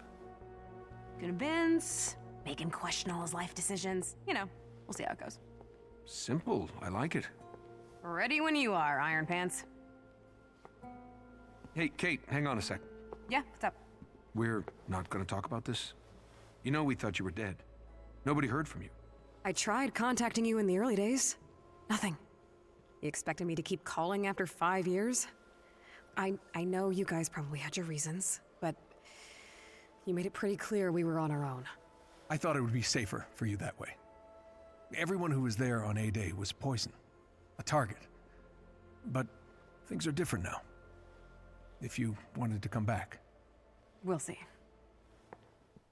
Now, it's weird that none of the S.H.I.E.L.D. NPCs tell you about Kate, seeing how she's working with them and already on site. Just as well, Kate is introduced dramatically as being a former Hawkeye, as if she's actually an established character. Don't kid yourself, game. Before this expansion she didn't exist. Anyway, at this point Kate becomes playable, and you get to test her out in an optional harm room tutorial. So let's do that and see how she plays. Kate, being a used to be a Hawkeye, is more of a ranged-oriented character. The game even says as much, as your first task is to try out her range attack that is in itself a combo. For melee, she uses a sword, which I think is really cool, even though she's more of a ranged character.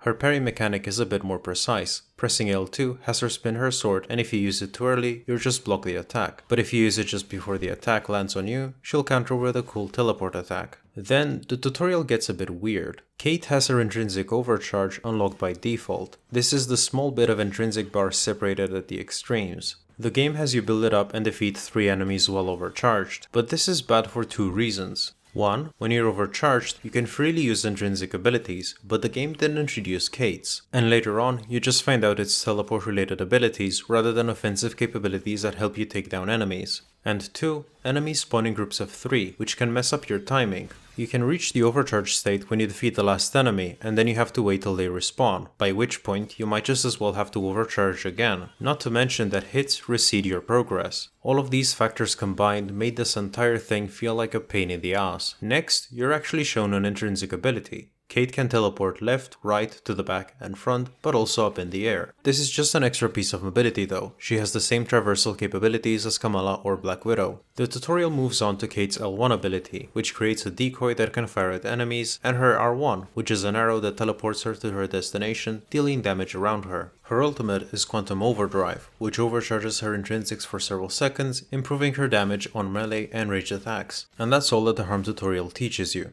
But it's not everything, is it? Because if you do this random thing called looking up, you can see that she has 3 arrow types. The first is the default with the combo. She also has splitting arrows that shoot in a small cone in front of her, dealing less damage but hitting more enemies. And lastly, she has a grenade arrow, which is a bit more limited in terms of flying range but deals damage in a small AoE. With that done, I head out to the next mission, which is about capturing a Dr. Lyle Getz and finding info on his top secret project. I'll be playing as Kate for the entirety of this expansion. This time, the game uses a previous secondary objective, rescuing prisoners, and puts them in a different type of cell that combines some timed mechanics. The variety itself is welcome, but the time limit on these feels quite punishing, especially with more non-ranged oriented heroes, and multiplayer makes this limit even smaller, so you'll likely need 2 people for it.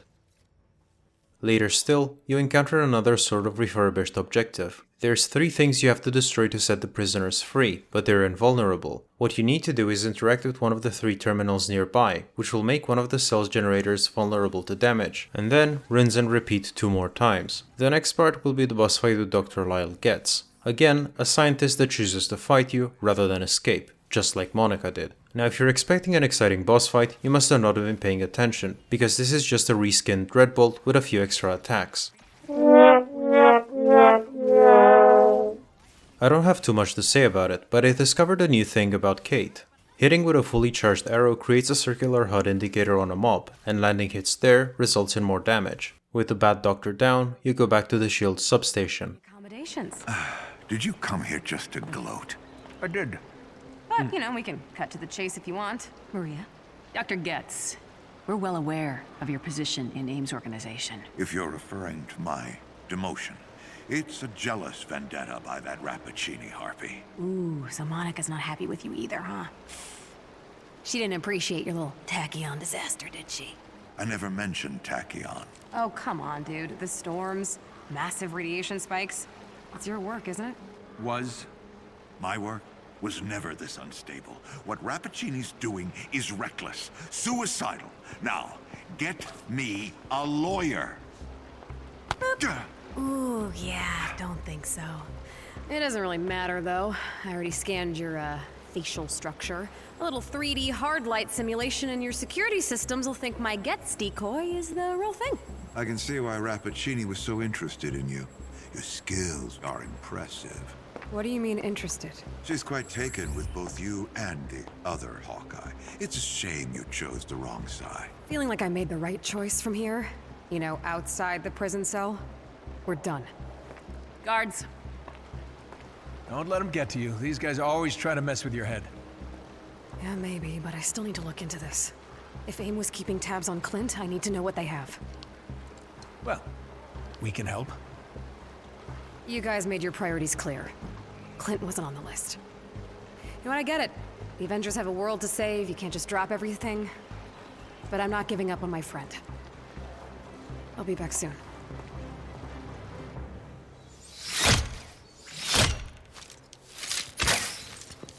Nice shot. Yeah, well, it's all in the breathing, and a bunch of other steps. I guess I know why you're here. Either I'm in trouble, or... We owe you an apology.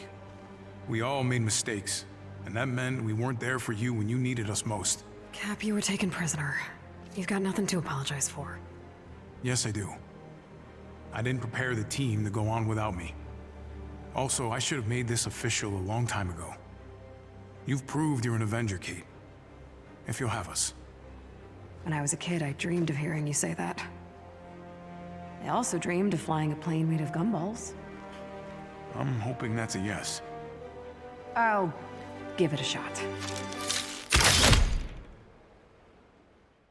As you now determine the origin point of these tachyon disruptions, you head on out there. Your first objective will be to destroy the comms array, but the plot adds a bit of mystery as you find out that everyone is already on high alert. You even find a destroyed warbot later on, making you question what happened. The facility is right around the corner, so a few objectives later, you found out what AIM is planning.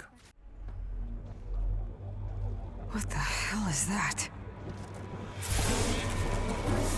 Keep this quick. I want to keep potential paradoxes to a minimum. How's your progress on the weapon? We're close to a breakthrough. We should be able to send back a working prototype on our next connection. Excellent. Years of scientific progress in less than 30 days. Not for me. Patience. It'll be worth it. On that note, I have good news. Our guest finally agreed to help. Remember what's riding on this. Easy, Doc. Deal's a deal. I'll do my part. Clint? Kate, you need to destroy that place. Now! No.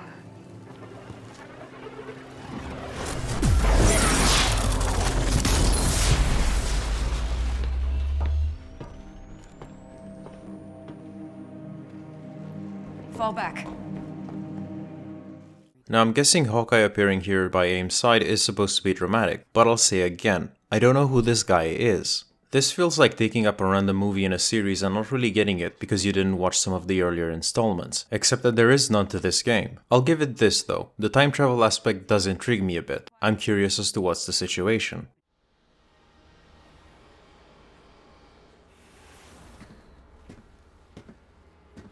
This is bad.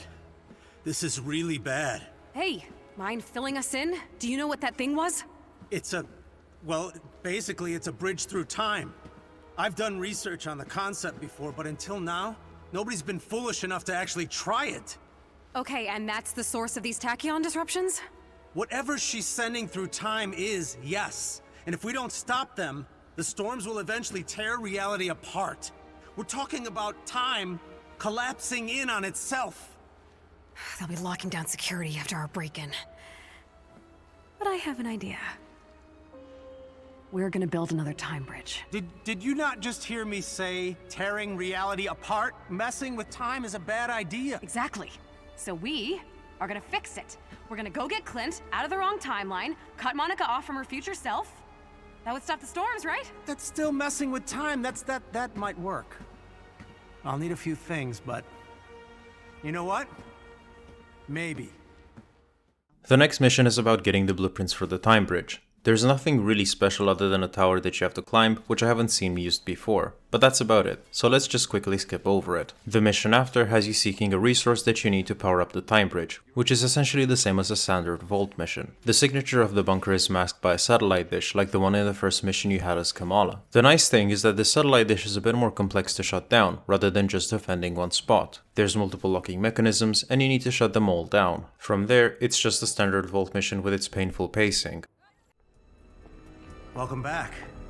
You've gathered enough cavorite to power the bridge. You have one shot at this. Great, let's go get Hawkeye. Whoa! Our best shot is to go back a day before he entered Monica's time bridge. You'll need to intercept him before he goes through. After that, we'll have no idea where to find him. Will that be enough time to get there? Monica's lab is all the way in Siberia. Well, that's the fun new experimental part. I'm connecting you to Monica's bridge. When you step through, you'll come out on the other side in her lab. In the past. Time and space? I wanted it to be a surprise. Also, it might not work.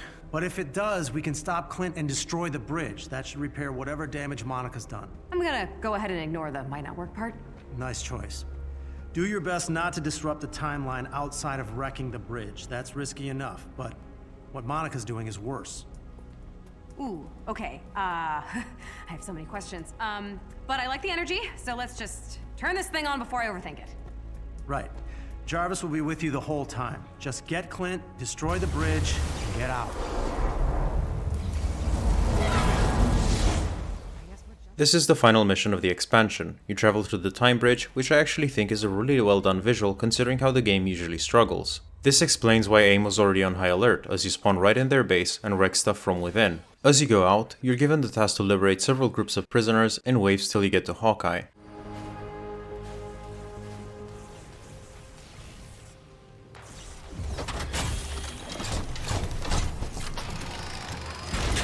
Katie? Oh my god. What are you doing here? Saving you, dummy! You don't understand. I agreed to this. What? AIM has sent their forces to recapture the prisoners. Explain on the way. We gotta move.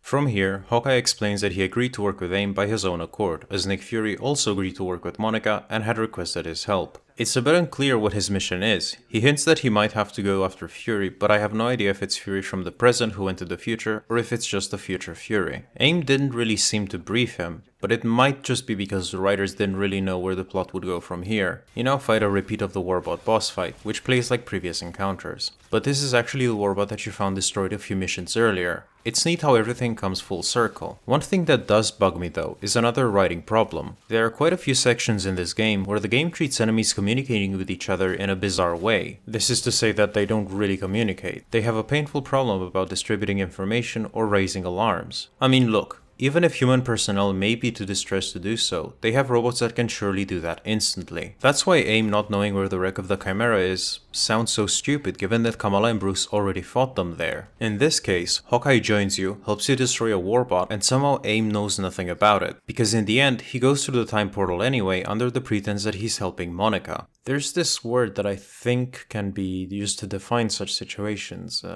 It's like conveniente? So once the warbot is down, Hawkeye decides to go anyway and act as a double agent. He has about a day to return through the portal, which is when the team will destroy it. You now head to a nearby safe room and then wait a day and then start making their way back to the portal. Activating the time bridge is the vault code minigame all over again, with 4 digits to input every single time. God, I'm sick of these. After you're done, you get into the final boss fight of the expansion. As you wish, Dr. Ravicini. Okay, yikes. Looks like this new killbot is a big Avengers fan. The shield, the hammer. Guess you've got some rockets hiding back there. Kate, AIM has control of the bridge. We can't open it again unless we get it back. The super adaptoid is clearly meant to be evocative of the Avengers through its visuals and abilities. He has a hammer and a shield, like Thor and Cap, but also attacks that mimic the powers of Kamala and Iron Man. This is most likely the point where you'll notice that bosses become really tanky, with future instances being even worse. That's kind of the thing with the bosses in this game. They have limited capabilities but a lot of health, and this isn't to say that the super adaptoid is where this trend starts. The Abomination and Taskmaster clones that you can refight also have the same issues. I mean, for Taskmaster they added an ability for him to disappear and have a wave of enemies that you must defeat to continue the boss fight. In a sense, I feel that the developers also knew that the bosses in this game are quite lackluster, so they tried to make them a bit more complex, but the band-aid is visible all the same. Eventually, he'll get the Adaptoid's moveset down and whittle at his HP to wrap up the expansion.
End of the world. Welcome to the fight, old friend. It's good to have you back. Yeah, could say the same to you. Still can't believe you're alive and kicking. You're damn hard to kill, Cap. Glad you're here, buddy. Now people can finally stop asking where Hawkeye went. What Tony's trying to say is, we really missed you, Clint. Sappy, but true. Thanks, guys. Really took care of things while I was gone, huh? Of course. But tell us of the future, Barton. What perils lie ahead of us? Yeah, that's a lot to take in. So, bear with me here. Wait a sec. That's the robot we fought in San Francisco. The one controlled by MODOK. It's extraterrestrial. In the future, we get attacked by a warrior race called the Kree. And an invasion that'll end the world as we know it. Now, Monica, future Monica, is working with Nick Fury to save the Earth. She's building some sort of weapon. She ran out of time in the future, so she's tried bringing it to the past to finish it. Which explains all our Tachyon-related trouble. When will this Kree invasion take place, Clint? No idea. I don't know when they're coming, or even why. But I know we're horribly outgunned unless we do something. Right, Fury? He convinced Monica to send me to the future to help him, but when I got there, well, he told me we're losing the war. He said, I have to come back and warn you. Look, we all need to start preparing right now. And we will. Tell us where to start, and we'll get right to it. Right, well, we can, you know, oh, no. Clint! Bruce! Get the medics, quickly! Come on. Stay with me. Stay with me, Clint. Look at me, Barton. This is essentially a two-parter, with future Imperfect being a direct continuation of the story, so let's start it up.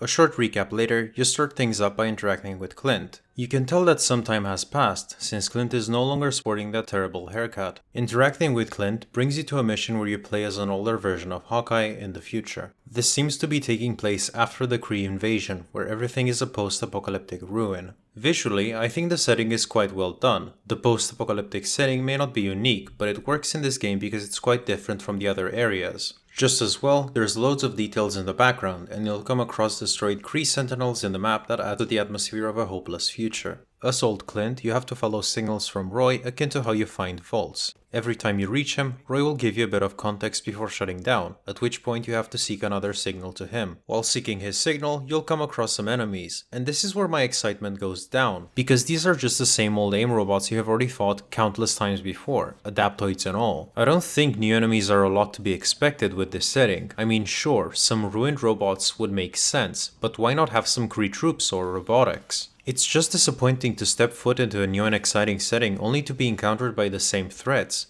This is why enemy design is important. It needs to give me a certain feel. If you'd have weak ruined robots, I'd feel saddened by how they reflect the poor status of this ruined world. If you'd have Kree units, it would convey the gravity of the situation, as they destroyed the world. It's a different experience to be told of a threat, and then to see the threat and even fight against it. Eventually, you'll reach what remains of the anthill, where the time bridge they built in the past is still intact. Well, intact but also much bigger for some reason. Roy says that it can still be activated to send a signal to the past, but that's not entirely true because after it's activated we just see a ship plow right through. After that, you return to the present. Yeah.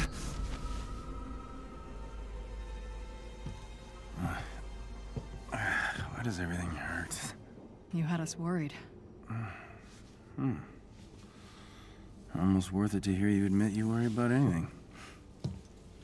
How long was I out? Too long for comfort. Bruce spent a lot of time keeping you stable.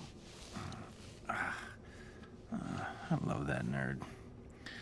You know, I had the weirdest dream. Clint? Katie, hey. Ow! I don't think the docs would approve. I'm gone for 1 minute and you decide to wake up? I'm sorry? Yeah, you should be. You need anything else, Clint? Yeah, someone find my pants. Something I gotta do. So the new playable character for this expansion is Hawkeye, which I find weird. From a technical standpoint, he strikes me much more as a variation of Kate rather than his own fully fledged character. Both have similar movesets, but different abilities. Now look, I get that Clint is the logical character to add given his involvement in the previous expansion, but to add two characters that are similar back to back is not really exciting, especially when the cast of the Avengers is quite huge and with a diverse set of abilities and aesthetics. Before proceeding, I head on over to Clint's harm room, and if the similarities between him and Kate were not obvious enough, this tutorial even follows the structure of Kate Bishop's own tutorial. You first start out with the ranged attacks that can be comboed, then the part about countering attacks, and then even a bit about Intrinsic's overcharge, even though the game doesn't introduce Clint's overcharge abilities. At least though, this time they added more enemies rather than just 3, so this part doesn't take nearly as long. His movement capabilities are complemented by a grappling arrow, similar to Black Widow's. We then have his abilities. L1 fires an arrow that creates a healing AoE effect for a few seconds, his R1 causes a cluster of grenades to fall down in an AoE you point at, and his ultimate fires an arrow that seeks enemies on its own for several seconds. That's all the game shows you. But that's again, not everything, because Hawkeye also has 3 types of arrows like Kate. You have the standard and cluster arrow types, but Clint's third type is different. You shoot it the same way as Kate's grenade arrow, but it doesn't detonate on impact. Instead, it will land and detonate when you press square while aiming. On to the next mission. Hawkeye back from the dead. How you feeling? Like a zombie. A handsome zombie with great hair. He's obviously delusional. Right. As you may remember, I was working with Nick Fury to save the future. And he was working with Monica, right? Will be? Ding ding ding. Points to you, kid. Now, before that, we both stumbled on AIM's super secret tachyon research, and I managed to get away with some of it before they caught up to me. Project Omega. Retrieving this package sounds like our best course of action. Where is it now? That would be Brooklyn. Please don't tell me you left it in your apartment. I have someone watching it, okay? Well, he's watching the dog, technically, but... Let's go, Barton. Okay, hey, you're gonna be embarrassed when you see how well I hit it. You first meet up with Clint's friend Gil on the rooftops at his barbecue party. Hey, Hawkeye! Long time! Good to see you. How's my dog doing? Lucky's great. I love that dog. But wait, didn't you move out today? What? No. What makes you say that? Well, I saw a bunch of guys hauling stuff from your apartment. What? They said they were movers. Oh, no. Clinton Francis Barton. What great timing. Do I know you? Watchdogs. Ames hired guns. Surrender quietly, or die noisily. You thinking what I'm thinking? This goon squad is going down. It turns out that AIM has commissioned people to move all of Hawkeye's stuff from his apartment. But there's just one question on my mind, which is, why now? Clint was captured some time ago during some operation against AIM. He managed to get something of value from them, but AIM only decides now to do something about it. If that doesn't sound awfully convenient, then rest assured, because the next part of this mission is absolutely full of conveniences. And that's because you have to catch up to the van that has Clint's stuff, but you'll be distracted at every step along the way. You first have to defuse bombs that would demolish the block, then have to take an entire squad of watchdogs out, then open up 2 prisoner containment cells because Gil was captured. At this point, the van should be miles away, but no, it just speeds out of control in view as it passes further down the street and crashes like this is some sort of comedy movie. Oh The last thing you have to do is fight yet another elite squad. Seriously, this is the 3rd time in a 12-minute mission.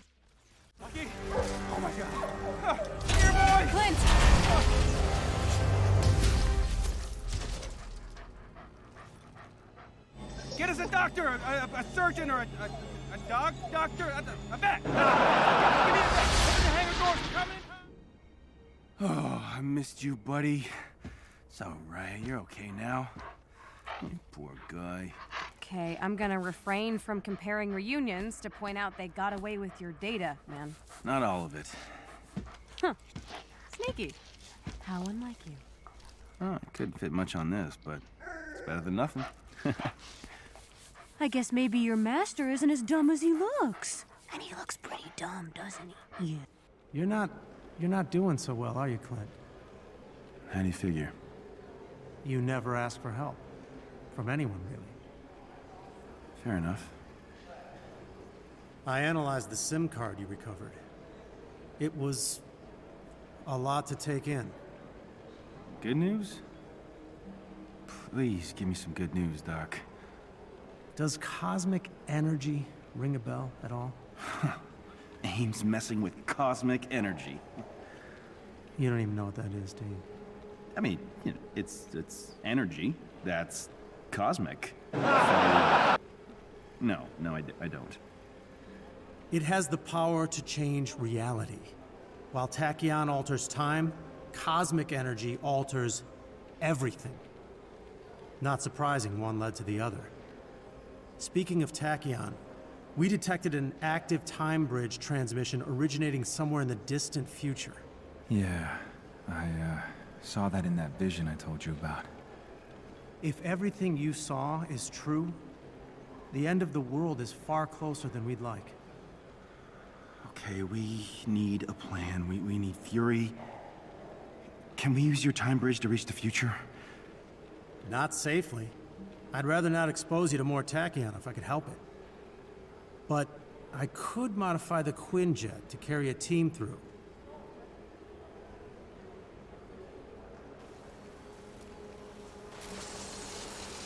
We've established a direct connection to the future time bridge. I've made the necessary modifications. So we can go to the future now. Find Fury.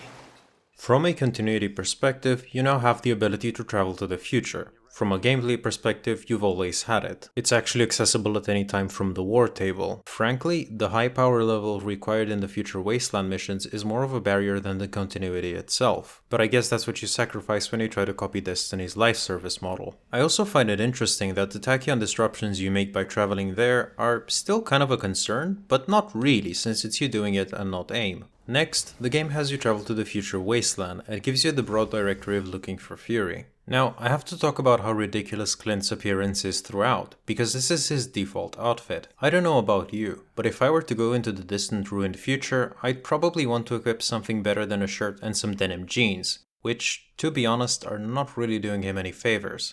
You'll come across many of the main objectives again, so I won't bore you with the details. While you're here, you can also check some of the side objectives while you're at it, but it's mostly the same stuff. I'd argue that the depots posit the biggest change, since their look has been changed to match the post-apocalyptic vibe. But other than aesthetics, that's about it. Eventually, you reach a bunker with the other Resistance members who are also looking for Fury, so you investigate nearby stuff until Taskmaster assaults the bunker.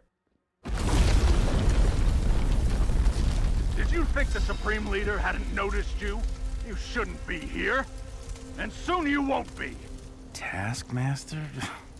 Oh, look! He's an ugly, washed-up S.H.I.E.L.D. agent in the future, too.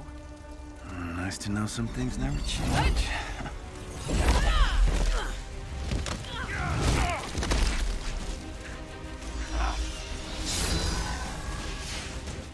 Taskmaster doesn't stick around, which is a good thing, because this mission was long enough without the bullet sponge of a boss fight at the end. With the enemies defeated, the team meets the older Clint. Who's the murder hobo? I don't know, but I'm, digging that shirt. Katie? You're alive. Clint? Damn, I got old. And ugly. You didn't get ugly, punk. Well, I guess that explains the shock arrow. And the bow. And the repressive emotions. I missed you. Missed me? Wait a second. What did you mean with you're alive? Am I... Yeah. We couldn't stop the invasion. Everyone's just been dead for decades. Cool. I guess the dystopian future wasn't depressing enough already. Yeah, well, we're here to stop it. So, where do we start?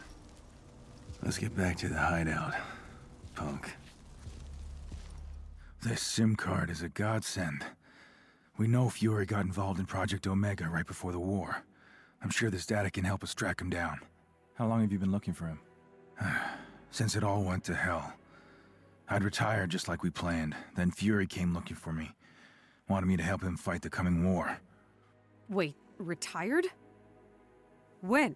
After we resolve all this business with Project Omega, I was gonna tell you, all right? If it helps. Didn't go well when I told her either. I cannot believe... You're leaving us? Or left, or whatever. I mean, but you came back, right? To help us fight the Kree? I didn't. Told Fury that I was washed up. That you didn't need me. Of course we need you! Look, I won't try to justify it now. It's one of a long line of mistakes. Since the war, I've been searching for Fury. To see if I can make it up to him. So, what's our plan here? We've pinned a location from the data you brought us. Substation 99. Possibly Fury's last known location. There's only one way to be sure. Fine, let's get moving. Kate! We'll talk about it when this is over. Your next objective is finding out where Substation 99 is. At this point, you're told that there's someone out there calling themselves the Supreme Leader, ruling through strength and fear, and being the leader of an army of mercenaries, including Taskmaster. This mission is just more of an interlude with much of the same stuff you've already done before. It's mostly used to set up the Supreme Leader as a character while you get the data you need. Armed with the data you need, you now head on to the final mission of this expansion, aptly named Future Imperfect. Substation 99 is the middle of the Supreme Leader's territory and very close to a Tachyon storm. Much of the same gameplay happens, but you get this really nice view of the destroyed Chimera before reaching the substation. The substation itself just seems to be in the middle of nowhere. There's absolutely no descript environment here. But the inside of it looks really unique, and it's decorated with motifs of brutality to instill fear into anyone who walks through. Young Hawk finally arrives. Welcome to the end of the world. Holy crap, Bruce? Puny Banner died a long time ago. There's only the Maestro now. Uh-huh. Right. Okay, look. I'm not trying to mess with your maestro-wing. I'm here for Fury. I'm not the stupid brute you remember. I know why you're here. To take away my power. You know why I'm still here? Because I'm the strongest there is! You better appreciate this, Fury!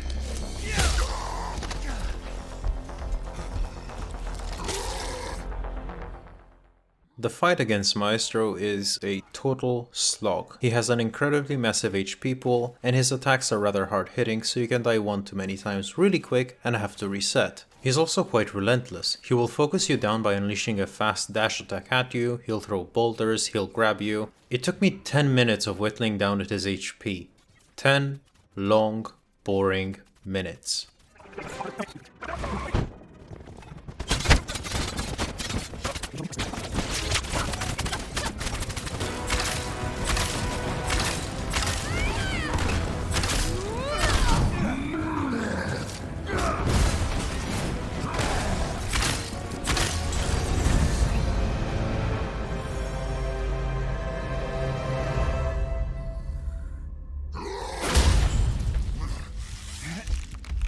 This isn't working!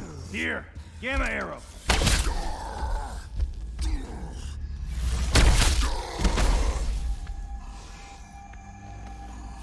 What the hell happened to you?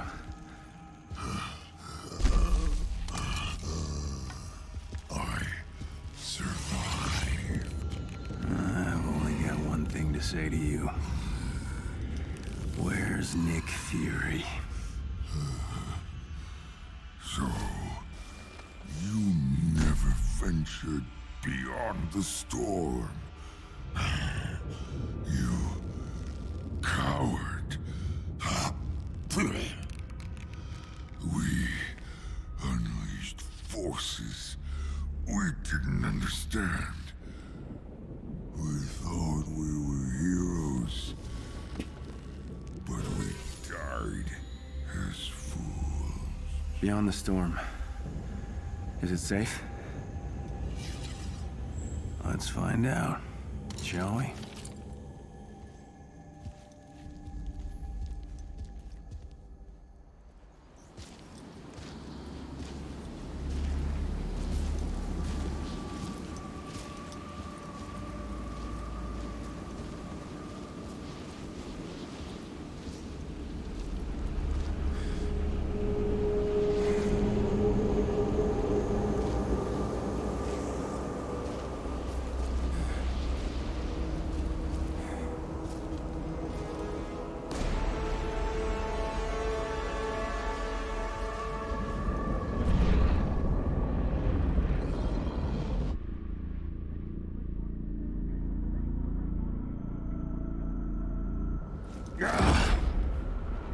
After all these years, Fury,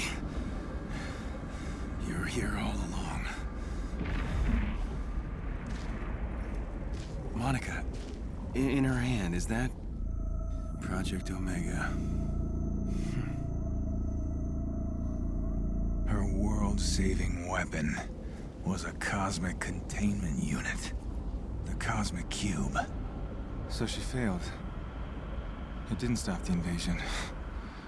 It just froze them in time while the world was destroyed around them. We failed. All of us. But listen. You don't have to make the mistakes that I did. Don't give up on the Avengers. They do need you. Trust me. What? What are you talking about? It took me too long to figure that out. So you do it for me. Okay, I'll stop this. I promise. I don't doubt it. Now you better get back to your own time. I'll see you again someday, Junior. So this marks the end of the expansion and the time travel storyline. Overall, I'd say that the expansion was fairly middle of the line. The new environment is nice, the setup for the Supreme Leader falls short and leads into a really annoying boss fight, but I do like the bits of character development on Clint's side. How he's pushed to reconsider retiring and challenging his perspective that he's useless among the Avengers. If there's one thing that really bugs me though, is that I felt like something was missing from these two expansions. Because while I was going through the story, I missed this feeling of gravitas that this sort of expansion should have. It much rather feels like a side story to set up Kate and Clint. And then I realized what was actually missing, which is the Avengers themselves. A lot of them either don't do anything or just have one or two lines. Future Imperfect has the story centered around the two Hawkeyes and Kate, with anyone else barely appearing. This emptiness that the rest of the cast leaves behind makes this feel like a side story rather than a grandiose Avengers adventure, and this particular feel is in juxtaposition with the major plot of a future invasion that the Avengers must prepare for. Before moving on to the last expansion, I think there's a few more missions to take note of, since continuity-wise they will follow the events of Future Imperfect.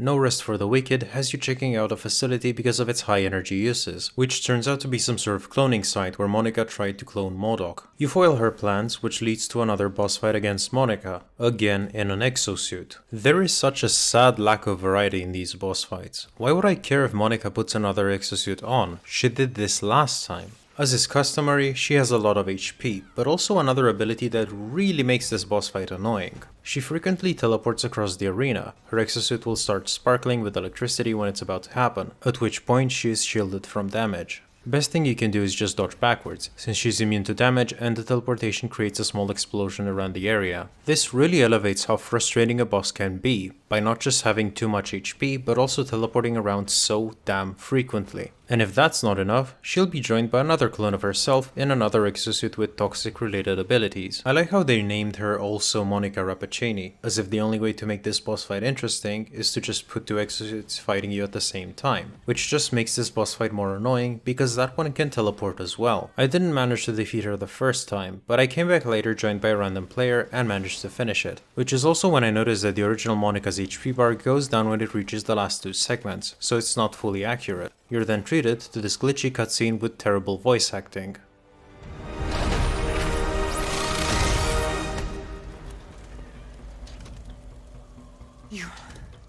You haven't beaten me.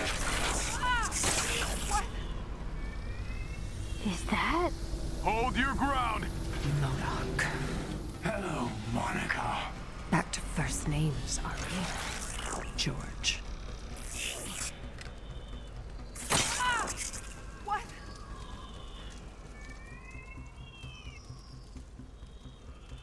Brace yourself! That's not good. I think this boss fight mainly sets up Monica's cloning capabilities that she took from one of the Inhumans, since it does explain how she didn't die previously. Chronologically though, I'm not sure how this all fits in since she seems to be captured by MODOK from that point onwards, but I haven't seen MODOK anywhere since, and Monica has another villain sector set after the present events of Future Imperfect, as if she wasn't captured at all. I think these clones are just a writing device to make Monica relevant plot-wise regardless of what happens. The other villain sector is beating the odds and follows the plot of Project Omega, with Roy identifying a current site where AIM is creating a cosmic cube. This is the first mission where I encountered somewhat of a bug. I say somewhat because it's caused by a drifting issue with the PlayStation controller. My left joystick is drifting slightly to the left at certain times, which is normally not an issue, but for some reason when using flying characters, this can make them wildly spin in a circle. Spin in a circle. This is not just an ugly effect, but I fail to understand how it's possible. Try as I might, I could never recreate this myself because the game doesn't allow me to make such drastically sharp maneuvers, hence why I also think it's somewhat of a bug. Anyway, you will reach the facility and find the room where the cube is contained, at which point you have to capture and hold 4 control points, then use the terminals to make pillars vulnerable, and take them all out, and then destroy the metallic cube. This prompts yet another boss fight against Monica, as she just casually pops into existence at the cube to make use of its powers. Credit where credit is due, this boss fight is different than the others, but it's not to say that it's all that good. The main Monica that you have to take out is enclosed in a bubble in the middle of the room. She cannot be attacked and the bubble cannot be penetrated. The area itself has some pillars around it, which will be important, so take note of them, and a hole in the middle that will incapacitate you. Monica will spawn in loads of clones, but they are just easy to handle fodder. This is where I have to point out again that I have no idea why she would use her own clones rather than use something more combat oriented. I'm gonna say it again. She's a scientist, not a fighter. What you have to watch out for is one of her special powered clones. They are tankier and more dangerous, but once you take them down, main Monica will bring down her shield and start charging up an attack that will one-shot everything it touches. That's when the pillars become relevant, since you need to hide behind them to avoid it. Either that, or deal as much damage as you can to Monica and she might cancel her attack and pop back her shield. At which point, she'll just summon another wave of clones. Rinse and repeat till one final time where you have to defeat all of the superpowered clone types and she goes down.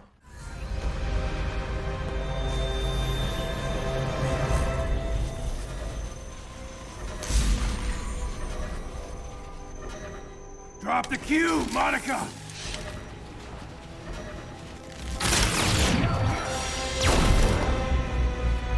I've come too far.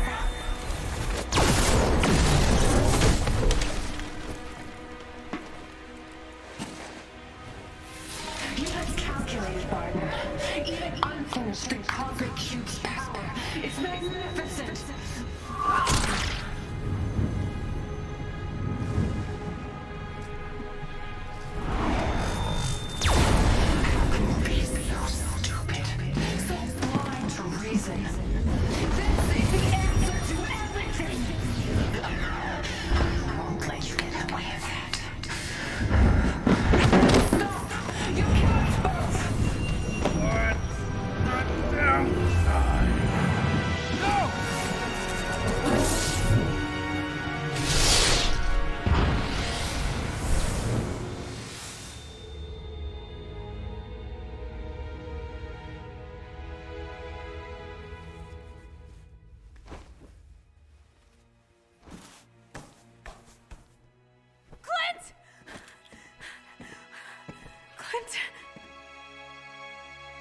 He's gone, Katie. What just happened? What did you do? I think I just saved the day. I hope. And that pretty much marks the end of the Project Omega storyline, with old Hawkeye being ham-fisted in to wrap up his story. I also want to point out that at this point I still have no idea what happened to Nick Fury, especially if present day Nick Fury is in the future and stuck in the time bubble. But if you remember, he just appears on the Chimera. I've done quite a bit of story missions and even some googling, but in the end I have no idea how he suddenly appeared there. We can now wrap up this expansion and move on to the final one.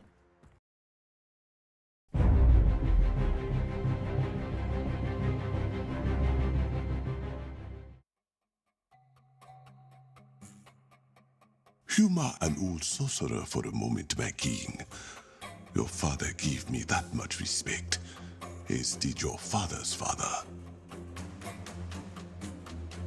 Long ago, a meteor plunged into the land of Wakanda. Wakanda was not an advanced nation then. It was a group of warring tribes. The meteor brought them together because it contained the metal we now call Vibranium. Vibranium made Wakanda. With it, we advanced. We repelled outside forces. We connected with our past. And our Panther God. You challenged your uncle to become the Black Panther. But you were born to be king. Not all can do both. Not all receive past blessing when they do. You made a difficult choice, closing Wakanda's borders when you thought your friend had died. I do not begrudge you it, but this new threat is different. You have no idea how far these people will go to take what they desire. A corruption has followed in the wake of Ulysses' Claw, made of the vibranium that keeps the heart of Wakanda beating. And that corruption is spreading. Only one man now stands in its way. You.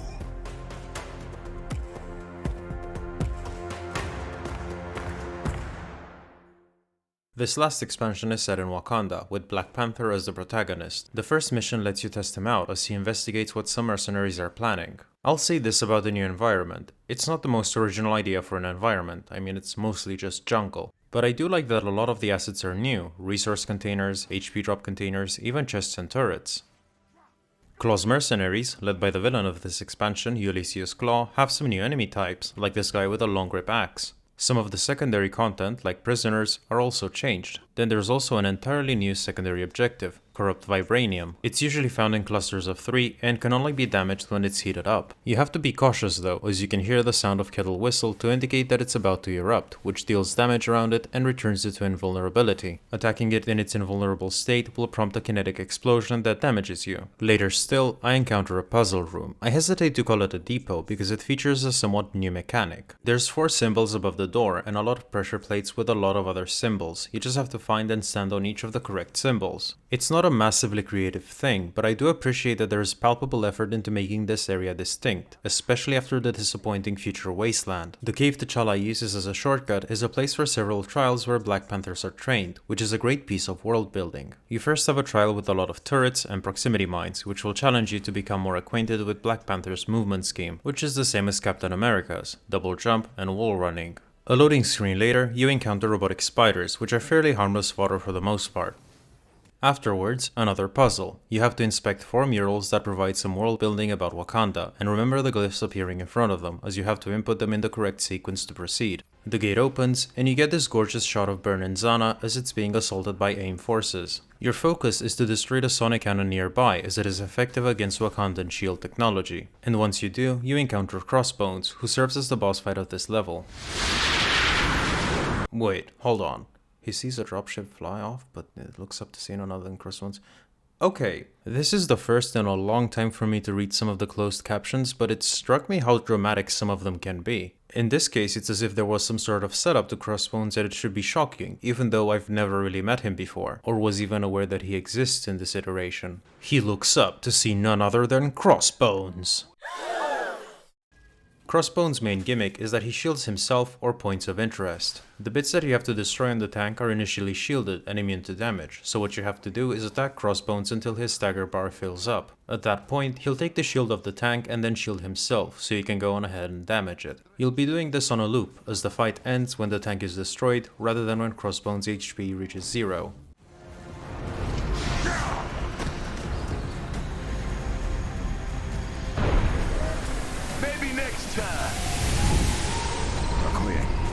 Bring the Avengers to the palace.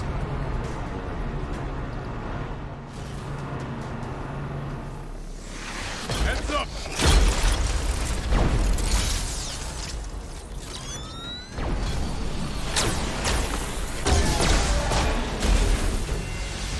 Well, okay then.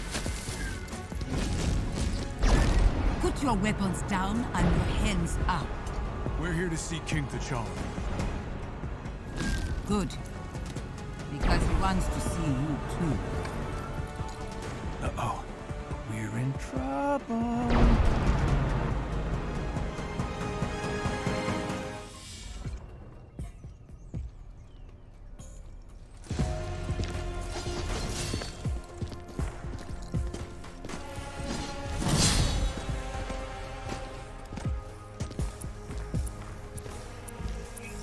You made it.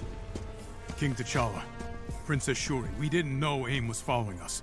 If we had... Do you know why AIM has taken a sudden interest in my country? It likely has something to do with us stealing a very powerful weapon of theirs. And destroying another one. I see. If it is any comfort, you did not lead advanced idea mechanics to our doorstep. We've been swatting them like flies for weeks. So you know about the corrupted vibranium? What it can do to things. And people. We are working on a treatment for those affected by it, and are narrowing down its source, but... How do you know about it? Because we've seen it outside of Wakanda. That's not good. This means Ulysses Claw is doing more damage than we anticipated. He's the head of AIM operations here. From the information we've gathered, He's deeply entrenched in the black market vibranium trade, like his father was. You're not concerned? Only by his sonically based technology. It disrupts anything made of or powered by vibranium, including our shields and scanners. But AIM will not be cloaked forever. I can promise you that. We believe that technology has something to do with the corruption. Then we made it just in time. Ah, to offer help. To ask for yours. Now that we know AIM's involved, we can give you information, if you need it. But vibranium is your specialty. Map the locations of corrupted vibranium outside of Wakanda. We need to know how far it has spread and plan a dispersal method for medical treatments. I'm on it. Have a look around. You can see what we are already doing to fight Claw and AIM. And hopefully make ourselves useful. You're now transported to Bernenzana, the outpost of this expansion, as you talk to several NPCs to advance. I will say, they really nailed the Wakandan aesthetic. There's a lot of detail to it, and its architecture combines sci-fi high-tech with Wakandan tribal motifs. It looks great and opulent. Opulence! At this point, I head out to T'Challa's harm room to see what his character can do. You first start with blocking and parrying, which is facilitated with R2. Doing this successfully stores intrinsic energy, and the neat thing is that this can be activated at any time as long as you keep holding R2. If you come across a laser turret, that's a full intrinsic bar right there. Then there's a mechanic unique to Black Panther. Holding triangle makes him pounce on an enemy, which pins them down with you on top of them, and you can claw at them to deal continuous damage. This will work on most humanoid enemies. To those that won't, you still deal damage, but instead of pinning them down, you just jump backwards. His ranged attacks have him throwing knives, but they have an additional effect. Each knife you throw increases the damage dealt to the marked enemy, and this effect will stack up to 3 times. Lastly, you have his L1, Kimoyo beats, that stun weaker enemies or debuff stronger enemies. As is customary by now, the tutorial leaves out the other abilities that it could teach you about. His R1 throws a vibranium spear that can pass through enemies and pin up to 3 of them, and his ultimate summons boss to damage enemies in front of him and give him a bonus to damage and defense. On to the next mission. Okoye is under attack by Claw's forces, and they've also managed to hack Wakandan security and turn it against them, hence the reskinned turrets. By this point, you will have encountered 2 new enemy mechanics, Vibranium and Sonic Shields. Enemies affected by corrupted Vibranium will have an overcharged state, which you can visually recognize by the enemy becoming red. This gives them new moves and reduces the amount of damage they receive. Then there's enemies that can deploy a sonic field around themselves, visually recognizable by the psychedelic aura they get. They will be immune to ranged or melee attacks and will trigger a pulse of damage and push you away. Essentially, both statuses protect from normal attacks. Heroic abilities bypass Sonic, but not Vibranium protection. The way you counter them is by using the other. Sonic attacks from gears and abilities bypass Vibranium, while Vibranium bypasses Sonic protection. These intertwined mechanics are only available in Wakanda. I haven't encountered these anywhere else in other mission regions. Frankly, in platinuming the game, I didn't really have to accommodate for these protection mechanics. My only contact with these was during expansion or quick play missions that take place here. It's a mechanic you don't have to interact with at all, but might have to prepare for if you want to do endgame content like raids. Back to the mission, you have to make your way to the facility where the Kimoyo network servers are held, as Claw is planning to destroy them to weaken Wakanda's defenses. This finally introduces you to an entirely new type of main objective. It only took 3 expansions. It's a simplistic tower defense minigame with 3 points of interest you need to protect from enemy units while the bar at the top left is filled. The defense points have a nearby field on which you can stand to activate nearby security turrets. These turrets are invincible but only operate for a short amount of time. You'll have to return to reactivate or replenish their active time. Lastly, there's one device in the middle that is activated by hitting it several times in close succession, which triggers an EMP blast that incapacitates all enemies currently on the map. It's a welcome addition, but it does say something that even a dumbed down tower defense minigame makes this feel refreshing. That being said, there are some issues here. I've played this type of objective twice, once here and once much later in the expansion, and both times I found the same problems. First is the AI. Your companions are set to be a close distance from you. This is why you can sometimes see them just teleporting to your location. It's a good way to ensure that you're not outnumbered and cannot be rescued because an AI companion is always nearby. But in missions like these objectives need the team to be spread out to protect each point, which is something they're not programmed to do. It's probably something you have already noticed in doing objectives that need you to capture and hold several points. Enemies can easily recapture those points because no AI companion is there to defend them. AI companions just leave points defenseless, and I found it genuinely difficult to be in 3 places at once. I never made it with all 3 defense points standing. The other issue is the area itself. It's somewhat small, which wouldn't be a problem if it weren't for where the enemies spawn, which is to say that they spawn really close to some of the objectives you have to protect. The first map has one of the objectives close to a spawn point, but the second has 2, and this is exacerbated by the AI because it's not programmed to adopt a more defensive behavior. Anyway, defeating this has you meeting Claw face to face for the first time. It didn't have to be like this, my liege. You have no more men. There are always more men. And now I'm inside every system you rely upon. Give me your vibranium, and I won't turn your technological utopia against you. Return what you have stolen, or I will take it with blood.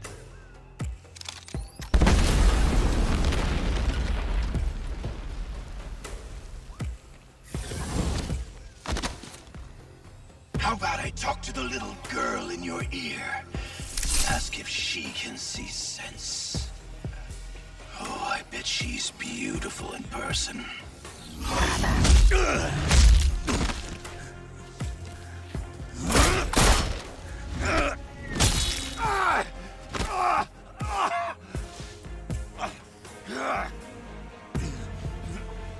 I have a message for you people. See Wakanda and die. This isn't over.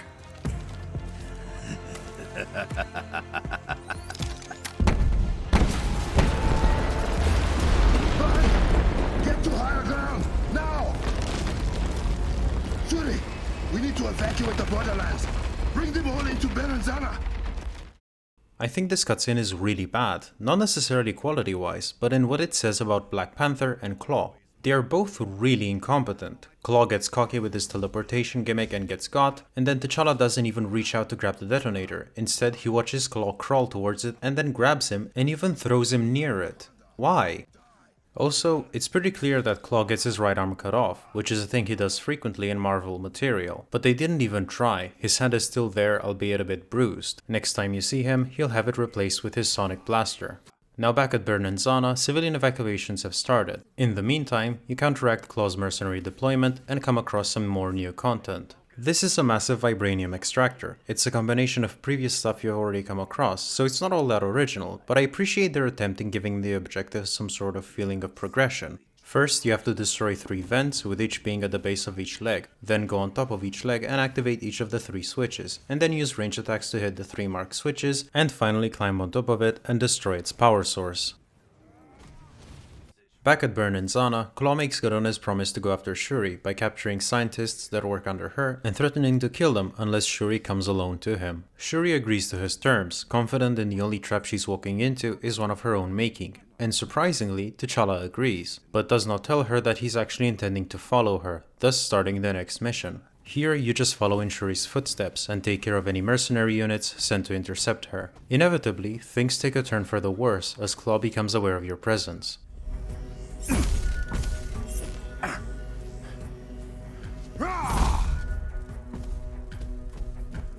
I don't believe you were invited to this party. Let them go! My father came to your beautiful country when I was a child. He had heard about the mythical vibranium. And at first, the Black Panther listened to my father. Showed him Wakanda. Release them! My father asked for a gift to save his dying nation. But the Black Panther said they had no vibranium to give. Your father did not ask. He demanded. He threatened. And Azuri the Wise said no. Oh, he did not just say no, Your Highness. He slit my father's throat and left him to bleed out on the ground you now stand on. That panther is dead. So you will have to do. You and your people. No! Brother, what was that?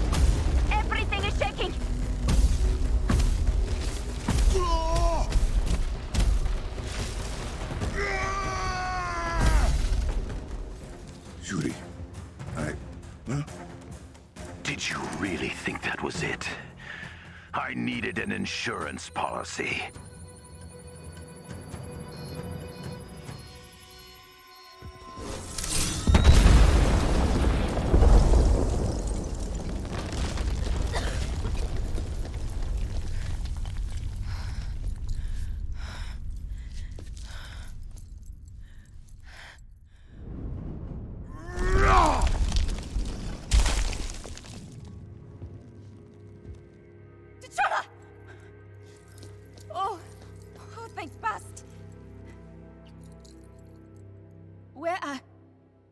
I am so sorry. No! No! It is not possible! They were... I was...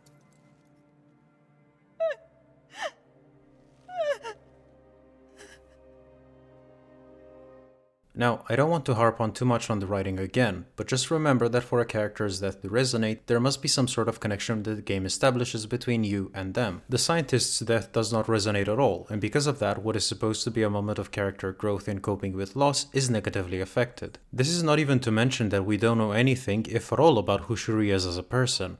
Returning to the outpost, Shuri hacked into a Zoom meeting between Monica and Claw. So I hacked into his communications. He is talking to AIM Scientist Supreme, Monica Rappaccini. I think we should listen in. Don't you? Patch us through. I keep an eye on all of my operations, Ulysses. The reports from your inferiors are concerning, at best. You destroyed a heritage site? Is that correct? I made a statement. Now, Wakanda knows AIM won't back down until we get the vibranium we deserve. Ancient Wakanda knew more about vibranium than anyone in my company. You may have just burned thousands of years of research notes and experiment logs to the ground. Perhaps I just believe more in the capability of AIM than... I am building an army to fight an alien invasion no one believes we can survive. Your daddy issues are no longer my concern. Excuse me, you little... You're fired. Good luck with your crusade against the Panther without my company's protection.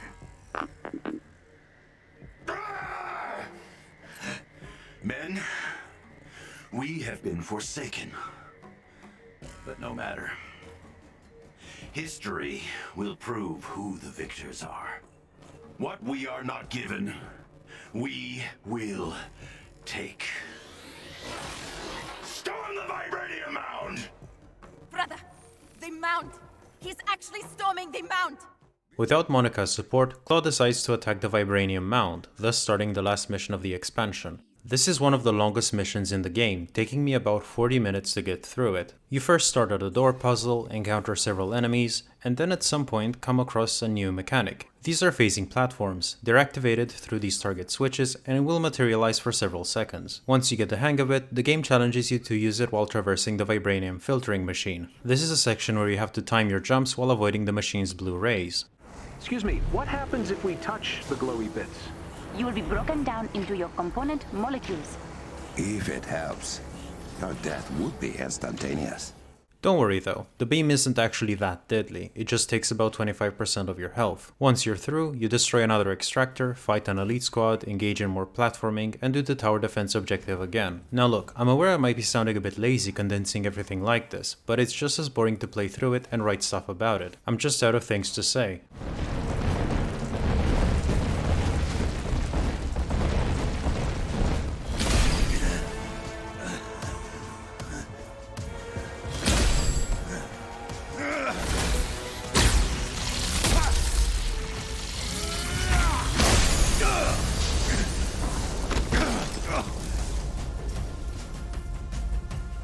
You can stop me? Vibranium doesn't belong to you. It is mine! And I will happily go through you to take it back. You are right. Vibranium does not belong to me.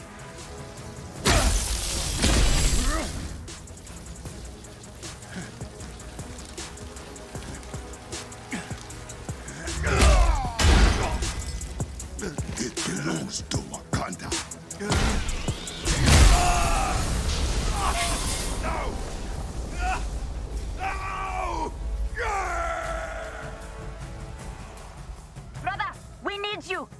What is it? It's AIM! They are attacking the shield around Peninsula! Get above ground now!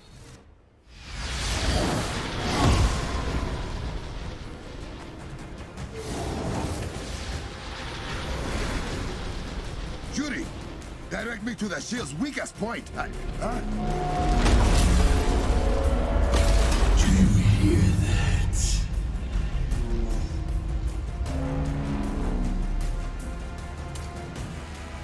Do you feel it in your bones?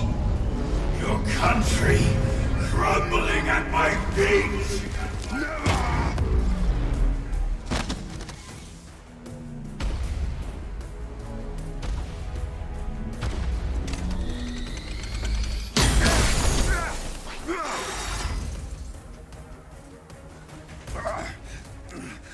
Yuri.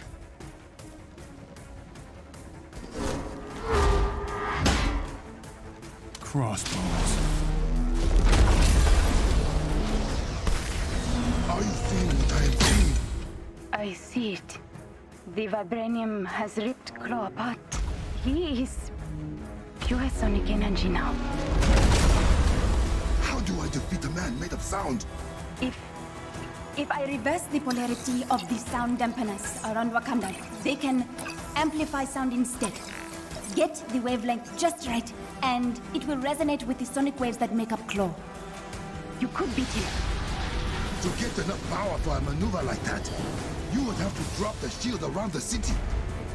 Only until you defeat Claw. Wakanda can protect itself until then. Trust your people. Trust me. Do it.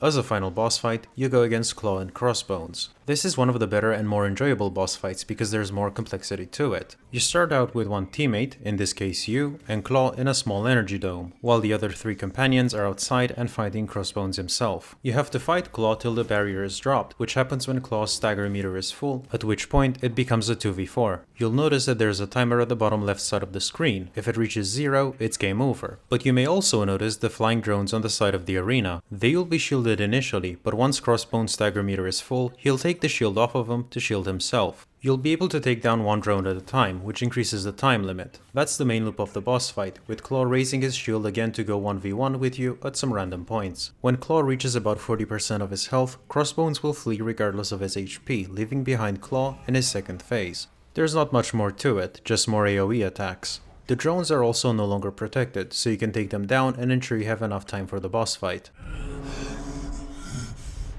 What is happening? Where am I going?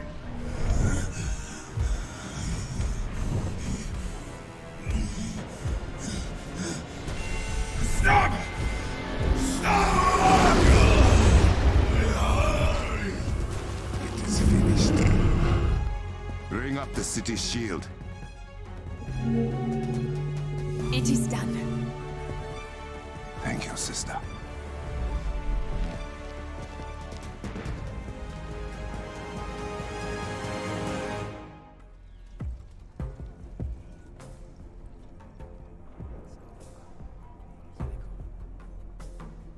T'Challa!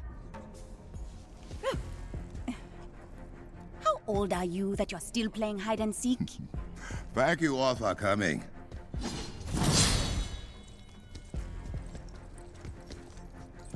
Just tell us what you are going to tell us, Drama King. I asked you here to announce I will be joining the Avengers in their fight against advanced idea mechanics. What about the job of Black Panther in Wakanda? Your Panther will not turn his back on his people. But I acknowledge that my attention would be split, and Wakanda needs, no, deserves more than that. Wakanda deserves a leader that believes in them more than anyone else alive, who trusts they will fight for their country. and who knows what they need even before they do. Wakanda! Is this how you greet your Queen Regent?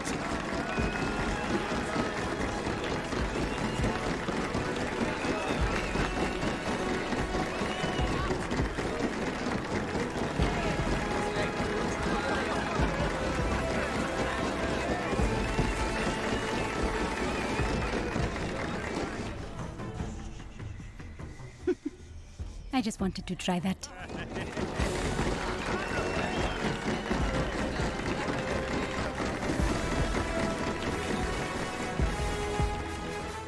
And that's the last expansion. I will say that I appreciate the palpable effort that went into it. A lot of the assets are redesigned and secondary objectives are different. The world building is alright, but at its core the gameplay is still the same old boring button mashing stuff. It's very easy to lose interest because the gameplay is fairly basic and basically repetitive.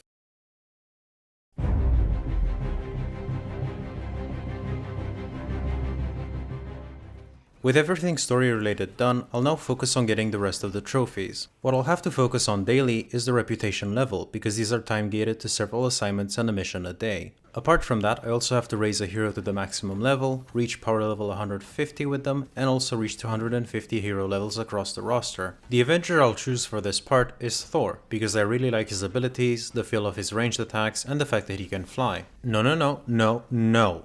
It's not because of that skin. I know it's tempting, but I purely like his gameplay. I mean, look, one of his specializations takes out a tornado from God Tempest, but gives it 3 charges. This is really great and can deal a lot of damage. So, as Thor, I don't really focus on anything else other than doing quick matches to level up fast and get better gear. Now, I don't recall the game explaining how to explicitly get better gear, you just keep coming across gear with gradually increased levels. It might be related to your hero level, but ultimately I don't know for sure. There seems to be a soft level cap on gear at level 140, whereby you can get gear at a higher level via drops on endgame content like raids. 140 will suffice though, as the major artifact you can equip can be upgraded up to 10 times, with each upgrade giving you +1 power level, bringing your power level to level 150 exactly. This is also the point I would recommend using XP booster consumables, because I found out that they don't just boost your character XP gain, but also faction reputation, so you can get to level 25 faster. A thing I'll be keeping my eye on at this stage is the secondary objectives, because there's quite a few trophies related to them. They also give gear, XP, so it's good all around. So, let's go over these trophies. You have to rescue 100 AIM prisoners, break into 30 depots, open 100 strong boxes, and open 50 cash strong boxes. These last ones are a bit different than chests, and most likely one of the things you'll make little to no progress on, unless you decide to focus on it exclusively. These are special types of caches found in shield bunkers. I'm not talking about vault missions here, rather there's a few maps where a bunker will spawn as a secondary objective. Thankfully, they don't have the annoying bit with the number combination. These are just several enclosed rooms underground, and the cache has a special icon to distinguish them. By working on these, you'll also likely be making some progress with collecting 50 intelligence files and collecting 500 gear items. The good thing is that there's a bit of a flaw in how the game keeps track of these, as in, if you were to do one of the objectives here and then quit out, the game will still count that progress. I'm guessing this is most likely due to how the game is a live service. Nonetheless, this massively reduces the amount of time you need for any objective. You can load into a mission that has the objective near the start, do it, and then quit to Quinjet. With the exception of cash strongboxes, I didn't really need to make use of it. If you want to use it specifically to farm cash strongboxes, there's a few good missions. Usually, people recommend Days of the Remains, but try as I might, I was not able to get it, so instead I did Stark Realities. There's a bunker close by if you follow the path that goes slightly to the left. You'll get a radar as you close by, and you'll notice that it's near one of the somewhat taller trees that is a bit further away from the other trees. Once you get the position right, it should be easy for you to go straight to it with a flying character and get as many caches as many times as you need. The loading screen is the limit. In the meantime, I just keep leveling Thor up, and I will admit, I did have some fun in the process. It is enjoyable to see the numbers go up in your power level and develop your build despite the repetitiveness of the gameplay. It's satisfying to turn Thor into this invincible monster with loads of intrinsic overcharge recovery and heroic orb generation, and quite a lot of damage to boot too. I think this is where Marvel's Avengers manages to shine a bit. There's quite a bit to the development of any hero, and getting the build right feels very satisfying. You'll just be decimating waves of enemies, and I think this shows the best method to cope with the repetitiveness of the game. To just take it at its surface level. It would be fine to just be a type of game that you can just play when you want to turn your brain off and destroy stuff, but the game obviously wanted to go deeper than that, and it's not really worth your time. But if you do look within, you just see a numbers game where you eventually just have to min-max with desirable passives and attributes. I never felt the need to go near that min-maxing point, and honestly I think that's just for the better. That's why I say it's close and feel to Destiny, because in the short time that I played it, the way you develop a character felt pretty much identical. At this stage, I also started to encounter a lot of bugs, as they seem to happen only in multiplayer sessions, some of which I genuinely find shocking to know that they still occur in a game with a few years behind it. Let's start with the most frequent. There is a bug that doesn't let you pick up certain dropped items. This does not affect health, intrinsics, or heroic pickups, but it does affect gear and resources. At the very least, chests are not affected, so you can still get items that way. But the continued existence of this bug specifically is mind-boggling. This is a game where a big part of it is to collect better gear and or resources to upgrade said gear. Why would you not fix something that directly impacts this crucial aspect of your game? Sometimes the game will fail to properly load objectives too. Enemies don't spawn or spawn in inaccessible places, or objectives are just not loaded in, so you have to reload from the checkpoint. And if that's not annoying enough, just as the game can get soft lock when loading a mission, it can also do the same right at the end of a mission. There's of course smaller stuff like spawning high in air, so far that you can actually see how the game loads maps by breaking it into hexagonal sections, or whatever it is that Spider-Man is doing here.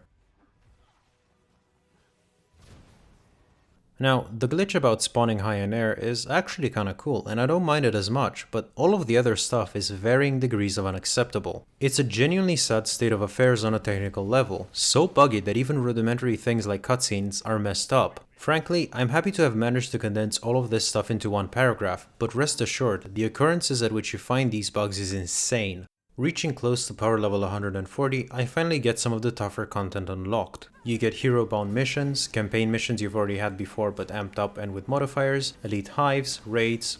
I'll be honest in saying that I didn't really give raids a fair shot. Between players leaving and the need for constant communication, I just didn't find it worth the hassle without planning it with a pre-made team. Naturally, this is not to say that raid-like levels that offer an increase in complexity are a thing that shouldn't be made available. I just didn't really feel like engaging with something at this level within the context of this game. What I finally got is the mission about completing an elite hive, which is related to a trophy. The hive itself is an absolute slog of about 14 fucking floors.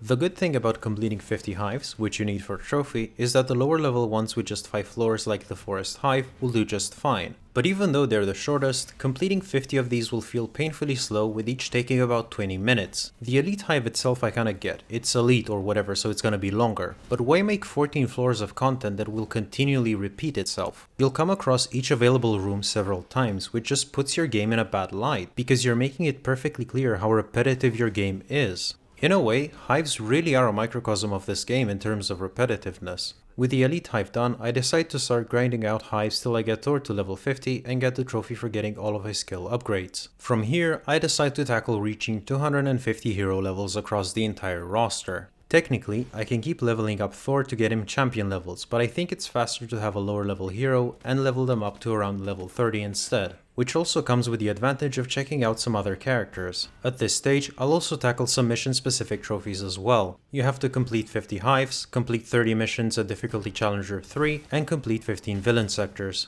One annoying thing that I found out when trying to do missions on the Challenger 3 difficulty is that the game doesn't save the fact that you changed the difficulty after each mission. You'll have to change the difficulty every single time you want to start a mission, which is a small hindrance, but an annoyance all the same. Even more, you unfortunately cannot change the difficulty of quick match missions, which would have been really nice. The difficulty itself doesn't do much more other than just adjusting the power level of the enemies you encounter to be a fixed amount above or below yours. Even though I really enjoyed leveling up Thor, I can't say that doing the same process again felt great. The repetitiveness of the gameplay eventually takes a toll, and going from a fully developed character to one who's about 5 levels in also makes you feel really underpowered, and to some extent even useless. I think what contributes to this are some of the level limitations imposed by the skill point system. You cannot get specializations for abilities till level 10, and champion specializations are locked till level 15.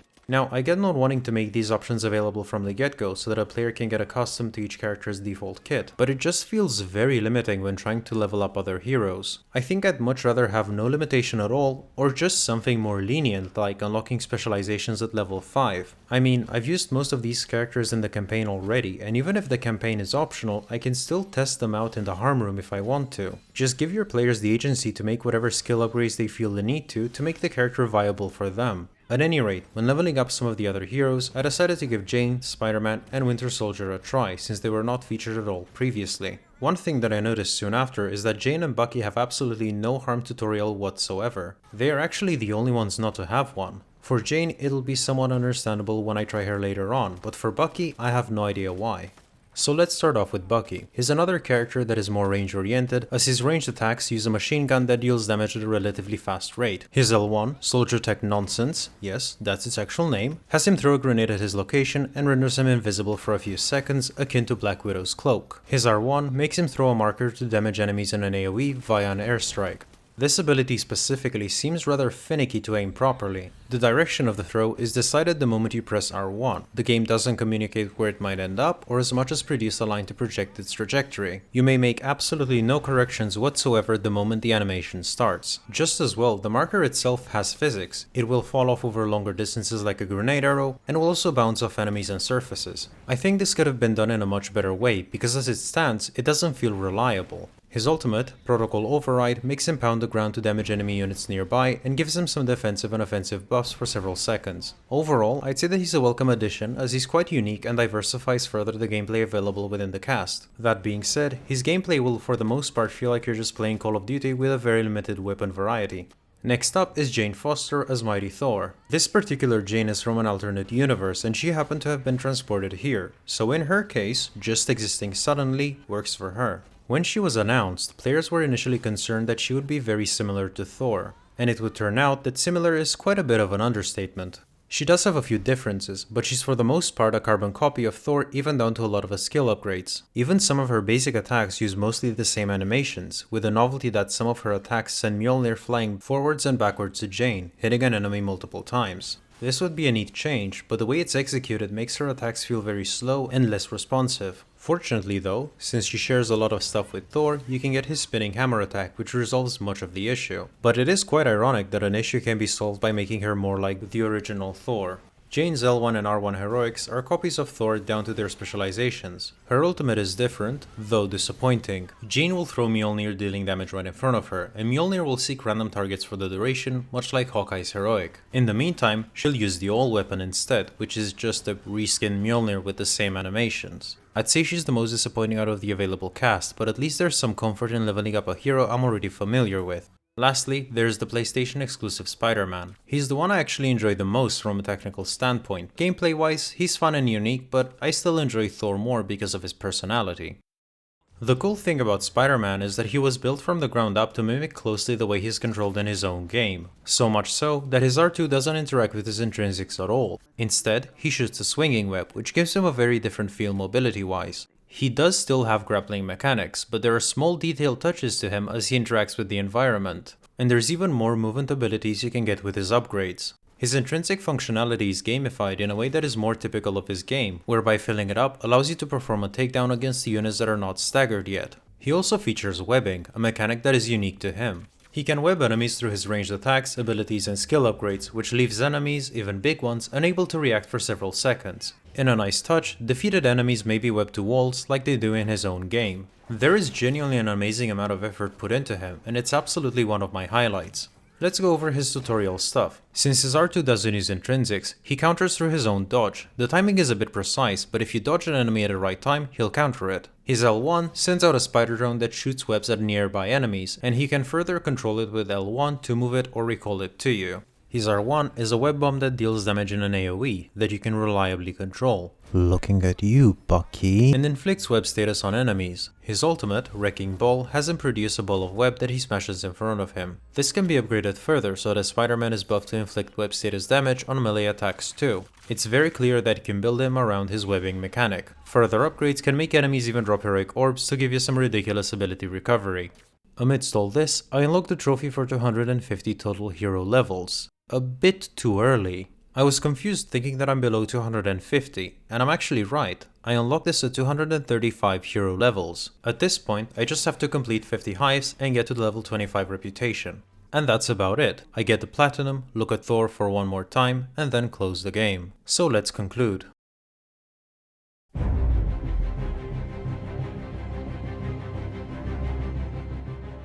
Marvel's Avengers has been quite the disappointment. I've had a lot of issues with it, and not all that many positive things to say. Narratively, the writing is poor. Fanfiction level even. It's riddled with conveniences, inconsistencies, and has a distinct lack of anything interesting. It gets boring, frustrating, and even lackluster, especially because of the main cast itself. The game makes little effort to contextualize them, characterize them, and what you get is a bunch of people you don't really care about. There is a lot more effort needed into creating these characters rather than just taking them from their comic books with no context. I think its gameplay loop has the same problem as the game that it copied. Destiny is also to a large extent a numbers game with missions that don't have as main point to be impactful, but rather to be a vessel to increase your numbers. Just as well, it gets too repetitive for its scope to be a looter shooter, and trophies like completing 50 hives just puts a spotlight on that. This is, I think, rather indicative of why the game didn't really last. During the grind for more levels and more powerful gear between characters, you're just doing the same thing disguised as not quite the same thing. It's just not interesting or exciting, and look, I would also call a game like Warframe fairly repetitive, but it has a lot more things going for it. There's loads of mission types and a lot of environments to play them in, with some featuring diverse mechanics. The maps themselves aren't fixed, they're procedurally generated, which minimizes the repetitive aspects. Aside from that, there's loads of frames, weapons, companions you can craft or get through very diverse ways. And above all that, leveling stuff isn't just a numbers game. You can use items on each warframe, weapon, companion to reset their level, but open up new build possibilities, diverse stat changes, and even ability changes. Naturally, there's a lot more to Warframe than just that, like open worlds, ship combat, factions, etc. But it would be unfair as a comparison, because Warframe did have years of development at that point. I mean, it's been around for 10 years now. Nonetheless, what was there at the start was very promising, and it paved the way for its devs to be even more ambitious. Marvel's Avengers wasn't anywhere near where Warframe was at its infancy, and its staying power, by consequence, was poor. Quality-wise, things don't get better. The worst thing is, without a doubt, it's outrageously poor optimization. I've done my best to be permissive of it for the purposes of this review, but it's unavoidable that this performance is unacceptable. And just as unacceptable are most of these other glitches that I would have expected iron out in a game that is 3 years old. Narratively mediocre, unbearably repetitive, and of unacceptable quality. A terrible trifecta indeed. I didn't necessarily mind the game's paid for content, but I also believe that it doesn't have a place in a fully priced game like this. If I were to applaud one thing, it would be the design of the characters. They feel diverse, there's a lot of options in their specializations, and getting a build right feels great. The design of Spider-Man in particular was a highlight. It's just a shame that these character designs aren't in a better game. And that's all I have to say about Marvel's Avengers. So, does it have the proverbial perfect sauce that I'm looking for in a game? Well, no, far from it actually. Given my experience, I'd quite confidently put it in the flop category, which is a lovely way to start my journey here on YouTube. Thank you all for watching, and make sure to subscribe, like, and do all the algorithm helping stuff if you enjoyed this breakdown. I'm not yet sure which game I'll go for next, but in the meantime I'll be busy setting up a place for the community, Patreon, and everything else. So thank you all again, and see you next time.